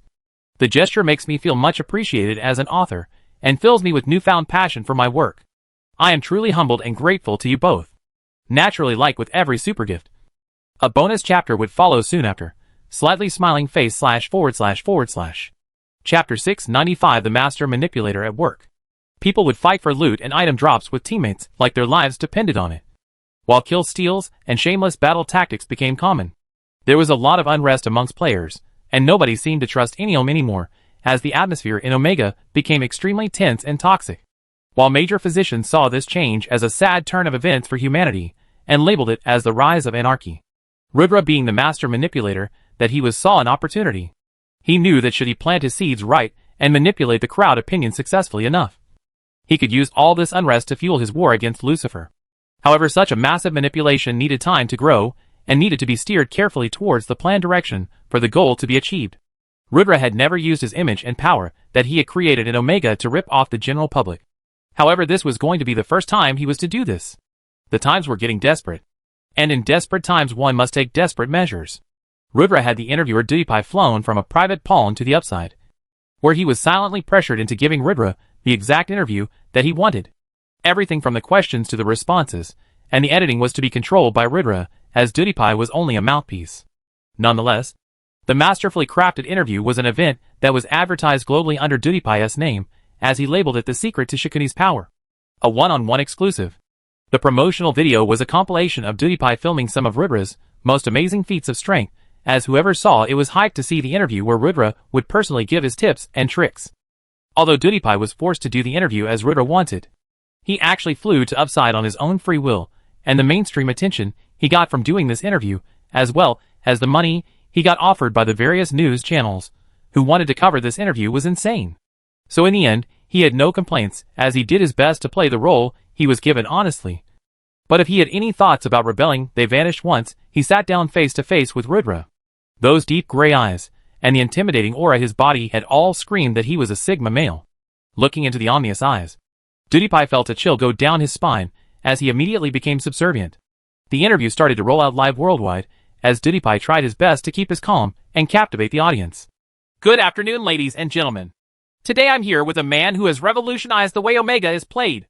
A man who is arguably the most accomplished player in the game, as well as a king and a cult figure. Of course, the man needs no introduction, but for the few of you who don't know the entirety of his achievements, let me sum it up by giving you a brief summary. He is the invincible player who has never lost in a 1 versus 1 fight or a single war he has participated in. Of course, I'm talking about the charismatic enigma of the Light faction. The one and only leader of the True Elites Guild. Guildmaster / King / Pope Shikuni of the Elites. Welcome to the show, Guildmaster. Oh, please call me Rudra. I'm a Guildmaster only inside Omega. Here in real life, I'm just another guy, Rudra said with a smile that made him seem amiable. PewDiePie gulped at the change in image that Rudra was able to portray, as he could have sworn a minute ago that this man looked nothing close to amiable before the interview started. Alright, Rudra. Let me ask you first and foremost. Are you really invincible? PewDiePie said, as he followed the script Rudra had given him to the T. Although it seemed like a candid interview to the viewers, it really was not. Rudra replied. Yeah, it's true. 1 versus 1, I have never lost a spar or a fight. I have died twice in the game. Through all the years in total. But only when facing unreal odds. So yes, I'm not invincible. But the guild I have made is the True Elites. They have never lost a fight. Whether we initiated it or whether someone else brought it to us, victory was always ours. Rudra's answer made him seem humble and arrogant at the same time, as he took pride in the achievements of the elites while downplaying his own personal achievements. The idea behind doing this was to make people connect to him more. If he portrayed himself as an individual player with tremendous achievements, the audience would not be able to connect with him, as most could only ever dream of having such a career as he did. But if he portrayed himself to be a part of an organization that was invincible, then the common people would only yearn to join such organization and not focus on his role in making it the success that it was. To hammer the point home, PewDiePie asked, So in your opinion, is the True Elites Guild the #1 guild in the world? Rudra gave a devilish smile when PewDiePie asked this question, as he paused for a while before saying in a deep affirmative tone, Yes. / bonus chapter for the super gift by Timothy Sile 2083. Please thank him in the comments for this one. With his contribution, we are also very close to hitting the GT target. So hopefully we can hit it today and make the day a triple chapter 1. I know we can get it. So let's get it, you all. / Chapter 696 Master Manipulation 2. Rudra continued. Our guild is a tightly knit community that operates at insane net profit, despite having the highest salary per player index in the world, with a lot of benefits like free potions and equipment borrowing from the guild warehouse. Our guild members still manage to contribute more to the guild than they receive, as every single member more than pulls his weight in the guild, making the entire organization work smoothly. We look out for each other, even in such trying times, as there have not been a single guild-to-guild member conflict till date within the guild. The cohesiveness we have is the result for our success. As our slogan says, one for all, and all for one. We genuinely believe that the problem of an elite is a problem for all elites, and vice versa. This is the reason why we are undefeated despite facing astronomical odds. And our core principles helped us to make the journey from a third-rate power to #1. If you think my answer is far-fetched, you look at the historical data and show me one guild that had started with 200 members and has grown into what the elites are today, without receiving any financial injections from parent corporations. Tell me one and I will accept that yes. My elites are not the best in the world. Rudra said everything that one's heart was yearning for in this trying times. A place where people could be trusted. The pay was high and the future was secure. The elites were the dream guild for anyone to join. However, they were no longer recruiting. PewDiePie said, Indeed. There is no other guild in the history of Omega to start from a third-rate power and become a superpower. The elites are the only ones. So yeah. Congratulations in creating the #1 guild in the game. It kind of makes you the strongest guild master. Rudra chuckled a fake laugh as he blew off PewDiePie's words as just a random joke. PewDiePie said, so. At this point let me reveal something to all my watchers. Shikuni here is at level 402 at tier 4. To put that to comparison, the second highest level player in Omega in the entire Light faction is at level 320. And that is his own guildmate Neatwit. But even so there is a 82 levels gap between the duo, while the global average is only 121. So Rudra, what is the secret to your leveling speed? Rudra smiled at this question. He had purposefully shown his levels to the world by removing the hide filter from rankings to create an insane buzz about his high level. The past 2 days many people were gossiping about how he did it. And now that PewDiePie asked that very question, every viewer worldwide had their eyes glued at the answer. Taking a deep breath, Rudra said in a low voice, War. Rudra smiled and let the ants hang in the air for a second and continued. Let me explain by telling you about the most recent war the elites fought against the Blood Merchants. The only continental-sized war yet, with over 40 million active participants. From those few days of constant fighting I gained nearly 35 levels from level 340 to 375. To put that into perspective, it took me nearly 7 months more to reach level 400 from 375 since the war ended. The amount of EXP one gets killing strong players is incomparable to any leveling you can do ever. A single war day saves you a month of leveling in my opinion. My entire guild feels this way, with everyone gaining from at least 10-20 levels on average in the few days of fighting that we did. The elites have always been embroiled in one big fight or another, and it's helped us to stay on top of the game. So I say war is the secret to my leveling speed. Rudra nailed the manipulation home, as now he got the world to start thinking that the secret to fast leveling was fighting in wars. That somehow a few days of fighting could save everyone months of leveling time, as he started planting seeds for the coming war with Lucifer. PewDiePie said, makes sense. Killing players in city gives no EXP as PvP fights are pointless there. Only in war does human slaughter yield EXP without increasing infamy. The point was further driven home by PewDiePie's acting as he followed Rudra's script. Technically, the two circumvented a lot of important points about leveling up in a war that were 1. If you die you lose EXP. 2. What Rudra said is only possible when you kill hundreds, if not thousands of players. However, this was not a real interview. PewDiePie did not fact-check how many levels Rudra gained from the war in reality, or how he got to a monstrous 340 level 7 months ago in the first place. When even today the second best is only 320. The light was only shed on the topics that Rudra wanted to shed the light on. PewDiePie took a sip of water and continued to ask. So a guild war is the best way to level up and fast in your opinion? Rudra pretended to think about this question for a while as he said, if you asked me this question 3 months ago, I would have said yes. But after understanding the mecha of the game and the years I have spent as a guild master, I can confidently say that the guild wars are the second best ways to gain levels. PewDiePie instantly cross-questioned. Only the second best? What is the best then? It was the same question that billions watching worldwide had, as Rudra controlled the train of their thoughts at the tip of his fingers. Rudra said, yes, second. The best are holy wars. Bigger than even continental wars with months of action if not years. And added EXP from the patron gods for every merit point generated over the kill EXP given. Everything from the loot, the rewards, the experience, and the consequence of a holy war is massive. I would have not known about its existence had the god Hades not shown me the only holy war ever fought, which was to banish Lucifer from Middle-earth. There were 0 tier 5 powerhouses on Middle-earth back then. But by the end of the war, there were 32. Holy wars are the ultimate way to level up, power up, and gain rewards based on efforts. In this manner, Rudra successfully planted the seeds for billions to join the holy war against Lucifer when it started. By lying, cheating, and twisting the truth to present extremely manipulative statements. During the next 5 minutes of the interview, PewDiePie cross-questioned Rudra about the Church of Death, and he told him about how it was a cohesive organization, where everyone looked out for each other, and the rewards were insane, as he painted the image that the church was the next best thing to joining the elites, and the next big opportunity in Omega. Casually quoting the instances where church members stood up for each other, Rudra painted the image of the cult being very powerful, with nobody being any wiser that Rudra had created those instances himself in the first place, and that this was a web he had been weaving from the start. Everyone started to feel like although they could not become an elite, the church was their chance to rise above the masses. // Comment down below how you found Rudra's manipulation skills to be. Is he on the right track? What are your thoughts? // Chapter 697 The Effects of Rudra's Manipulation.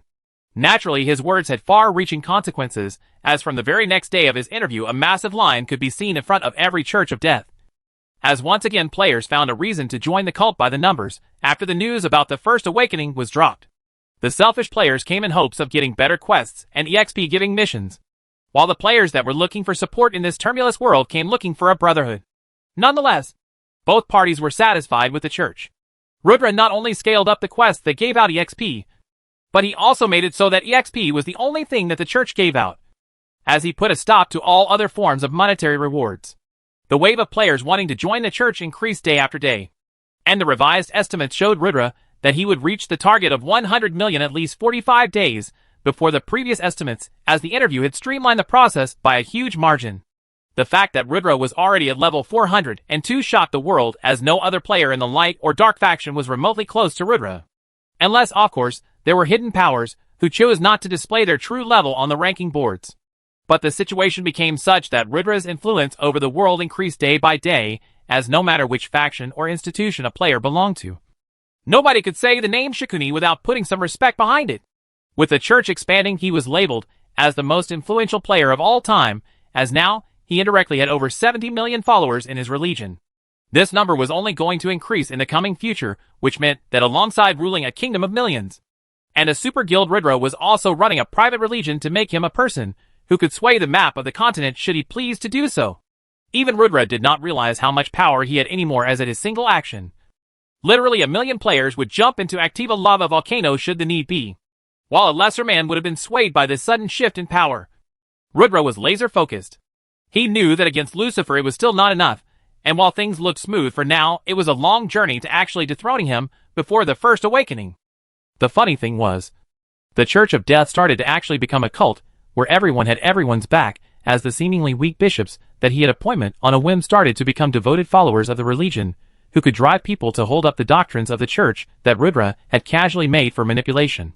New incidences of Church members standing up for each other came out every single day, and over time, even the selfish members of the Church started to form their own ideals, where they would never harm another believer, if not helping them actively.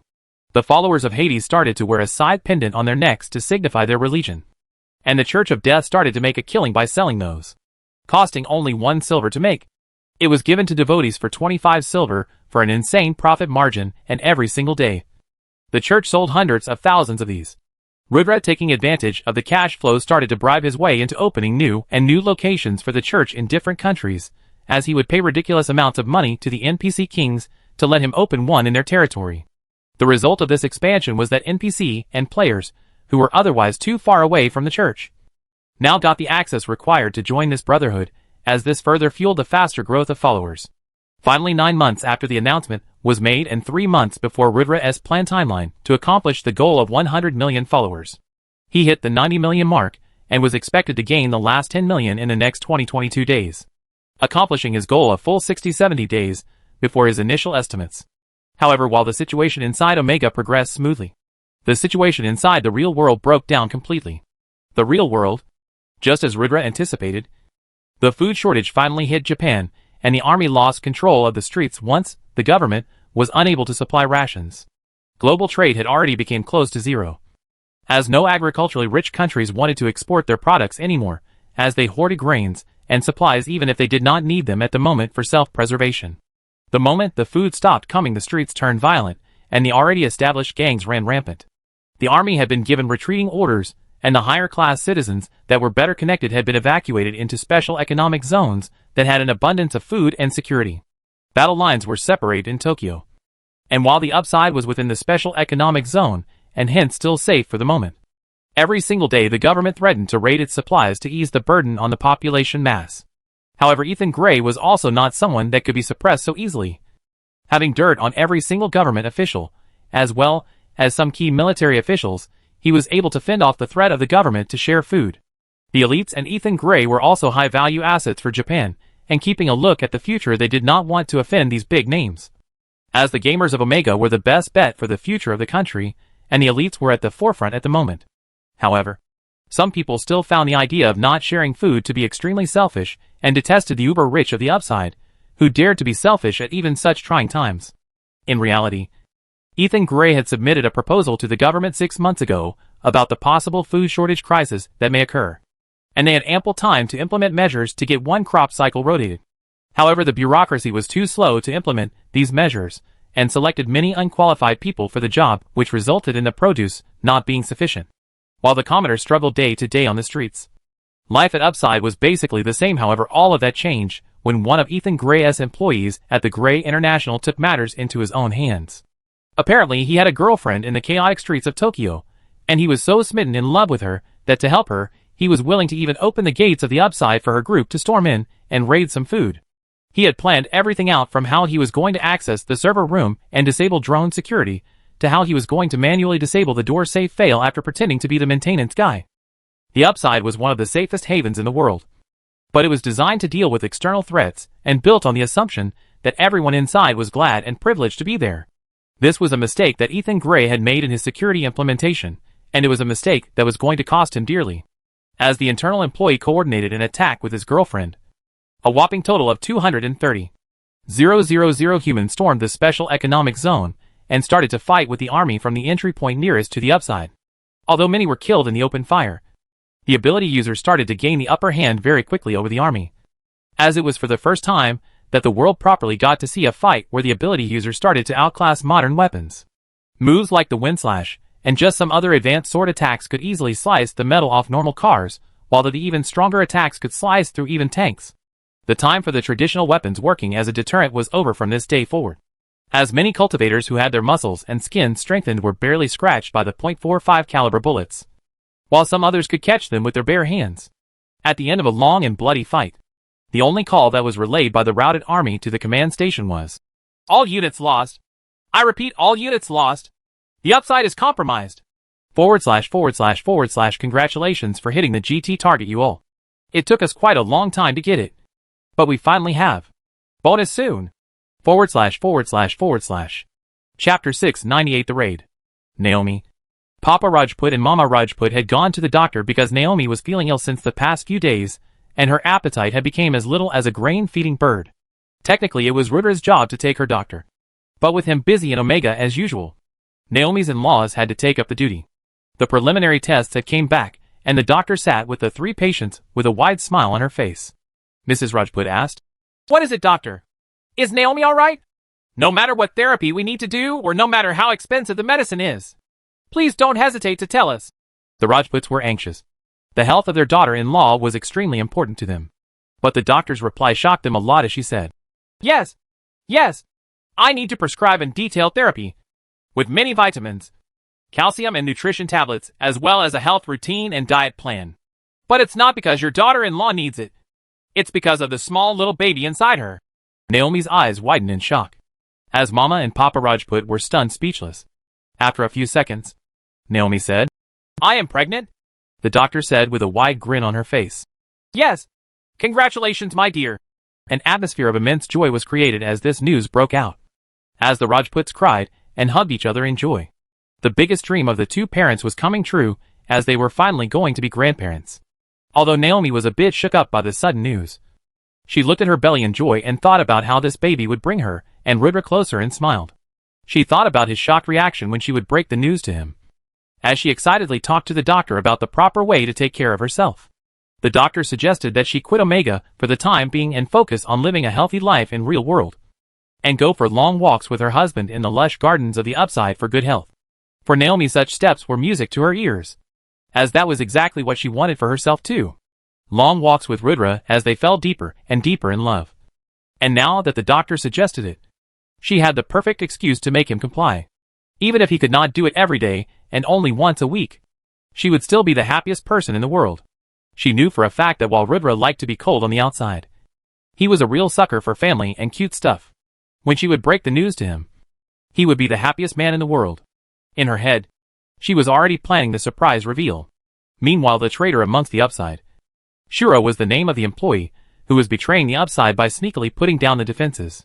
However, not everything went as planned, as he was shocked to realize that the security information he had collected about the Upside was actually incomplete, and there were many more layers of security than anticipated. After the assassin incident, Ethan Gray had spent billions to upgrade the security of the Upside, and there were a lot more added security functions than Shura anticipated. The only thing he could successfully do was to intercept the SOS signal from the military that their defenses had fallen, preventing the alarm to go off inside the upside. With the elites still playing Omega at this time of the day. Without the alarms being blared, the local police and security forces were the only ones on patrol. Shura was unable to open the gates or get the patrolling drones to stop circling. But he managed to successfully take control of the central alarm mechanism and disabled it to make sure that even when the patrolling policemen or the drones caught wind of the situation, no alarms could be raised. When the raiding party reached the boundary wall of the tall steel-enforced upside, they were shocked to see that the gate was still bolted shut. The inside man had failed to deliver, and now it was up to them to execute a breach. However, noticing the approaching crowd, the drones and the patrolmen brought out their guns and gave a blatant warning on the speakerphone to retreat. The upside wall was mounted with state-of-the-art machine guns controlled by AI. Should the warnings not be heeded, the loss of life on the rebels' side was sure to be massive. However, at this juncture, the necromancer Nero, the same guy who was the teammate of Rudra in the first VR Olympics and a dark faction ranker, stepped up and raised his hand, as countless undead started to be spawned from the soil below. It was a scene straight out of a horror movie, as the man used his Omega powers in real life, summoning 10,000 undead who became the cannon fodders in front of the group.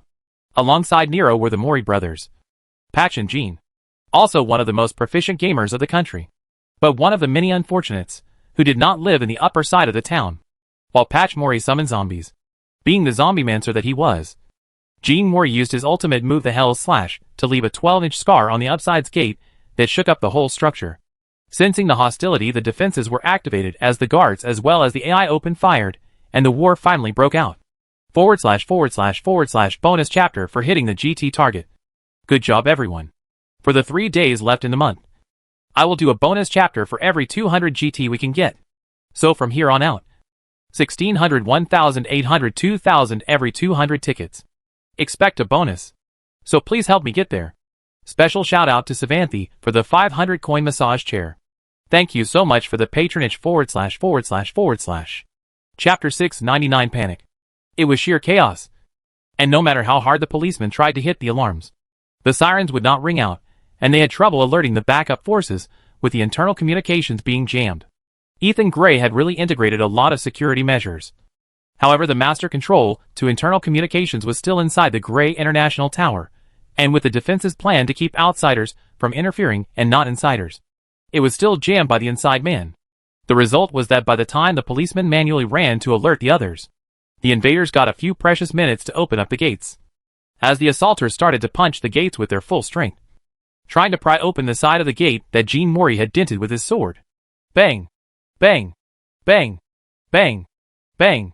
Extremely strong punches rhythmically hit the gates as the dented large metal door started to shake with each punch as its hinges started to become bent from the consistent attacks. After a 3-minute-long flurry by over 20 assaulters, the gate finally gave out as it broke from its hinges and fell towards the ground with a large thud. The raiders cheered the fall of the gate as they swarmed into the upside. Their number shrunk down to only 40% of their initial group size, as the heavy artillery mounted on the wall wiped out 60% of them. Yet the strongest members of the group survived and managed to infiltrate the upside. Close to 80,000 people stormed the gates from the east side and started to spread out looking for houses, building, rations and medical supplies. The policeman by now was barely able to contact the assassin wing of the elites, who were quick to respond as SMG logged out of Omega and lead the charge of the Black Ops towards the invaders. While posting an emergency message in guild chat, which was sure to make many more log out of the game soon. Max was currently in the Elite Academy as well, training. Hence, when the Black Ops rolled out, he became aware of the situation and instantly rushed towards home to secure the family. Little did he know that nobody was home at that point. Rudra was busy in Omega when the emergency message dropped, and he was not one with the habit to check guild chat, so he was only made aware of the situation when Amelia barged in on his important meeting and informed him of the real-life situation. Instantly Rudra logged out too, as he went to take a look at the situation from the top office of his True Elite's HQ building. As he could see, the fight spilled out on the west end of the upside. Rudra had shifted to playing the game in the HQ instead of his home since the Max incident, and he regretted it instantly at this second as he immediately rushed down the stairs, madly running towards his car to reach home as soon as possible. Just like Max, when Rudra reached the Rajput mansion, he was glad to see that everything inside was intact and the door was unbroken. Seemingly, the fight was still 2 blocks away and had not reached his house. Rudra breathed a sigh of relief. But when he went inside only to see a panting Max on the verge of tears, he understood that something was wrong. Rudra asked in panic. What happened, Max? Where is Mom? Dad and Naomi? Max held back his tears and showed Rudra the text Mother Rajput had left on his phone, which read, Mom and Dad are taking big sister Naomi to the doctors. There is food inside the fridge if you get hungry. And don't dare touch the chocolate cake. Rudra understood why Max was crying at this second. As the moment he read the word hospital, his heart also instantly did a barrel roll as he started to feel anxious. The hospital was at the center of the battle at this second, and most likely already being stormed by the raiders. Instantly something inside Rudra snapped as black fumes that usually only surrounded him within Omega rushed out of his body as his aura turned murderous. Stay here, Max. Stay safe. Lock the doors and open it for noon but family. Understand? Rudra said in a firm voice as Max nodded. Max said weakly, Get them home, brother. Rushing out of his house. Rudra just prayed that his family was alright. Because, if it was not, Rudra paused at that very train of thought, as the mere thought of it made him feel like dying. He had no idea what to do. If his family was not okay, he had no idea why this fight was started, or why were the alarms not blaring even though there was a raid ongoing. But none of that mattered to him at this moment. He was not a violent man. He had never thought about engaging in manslaughter. But he had prepared his guild for the last few months for this exact moment. He was going to the hospital to check on his family. But until he did not find their whereabouts, anyone trying to stop him was going to be his enemy. There was no fear in his mind as he drove his luxury car towards the raid. Battle was an instinct that had been ingrained deep into his being, and he was not someone to shy away from a fight. Even if 100,000 stood between him and the hospital, Rudra was going to get through that 100,000 and reach the hospital. // chapter 2 for the day. Hope you all enjoy. // Chapter 700 A Tragedy. The raiders invaded the hospital to get some much-needed essential medical supplies, as the staff was instantly taken hostage. Since Naomi and Rudra's family were high-priority citizens, they were evacuated to the most secure biolab in the building, alongside the top doctors. However, the building was not essentially made to prevent people from entering by force. It was mostly designed to keep unauthorized personnel outside. Mama and Papa Rajput panicked a bit looking at the situation, as they tried to contact Rudra repeatedly. For the first few calls, nobody picked up, but then suddenly Rudra answered the phone. Hello? Mom? Where are you? Are you guys safe? A panicked voice could be heard at the other end of the receiver as Rudra was rashly driving his car. Mrs. Rajput said, Rudra, we are in the hospital. The biolab on the 32nd floor. But there are people everywhere. They are vandalizing and looting stuff. Some who resisted were even killed. They killed a nurse. Mama Rajput's voice was extremely shaky when she said this. The situation had completely shook her up. Rudra, however, said, Don't worry, Ma. I'm on my way.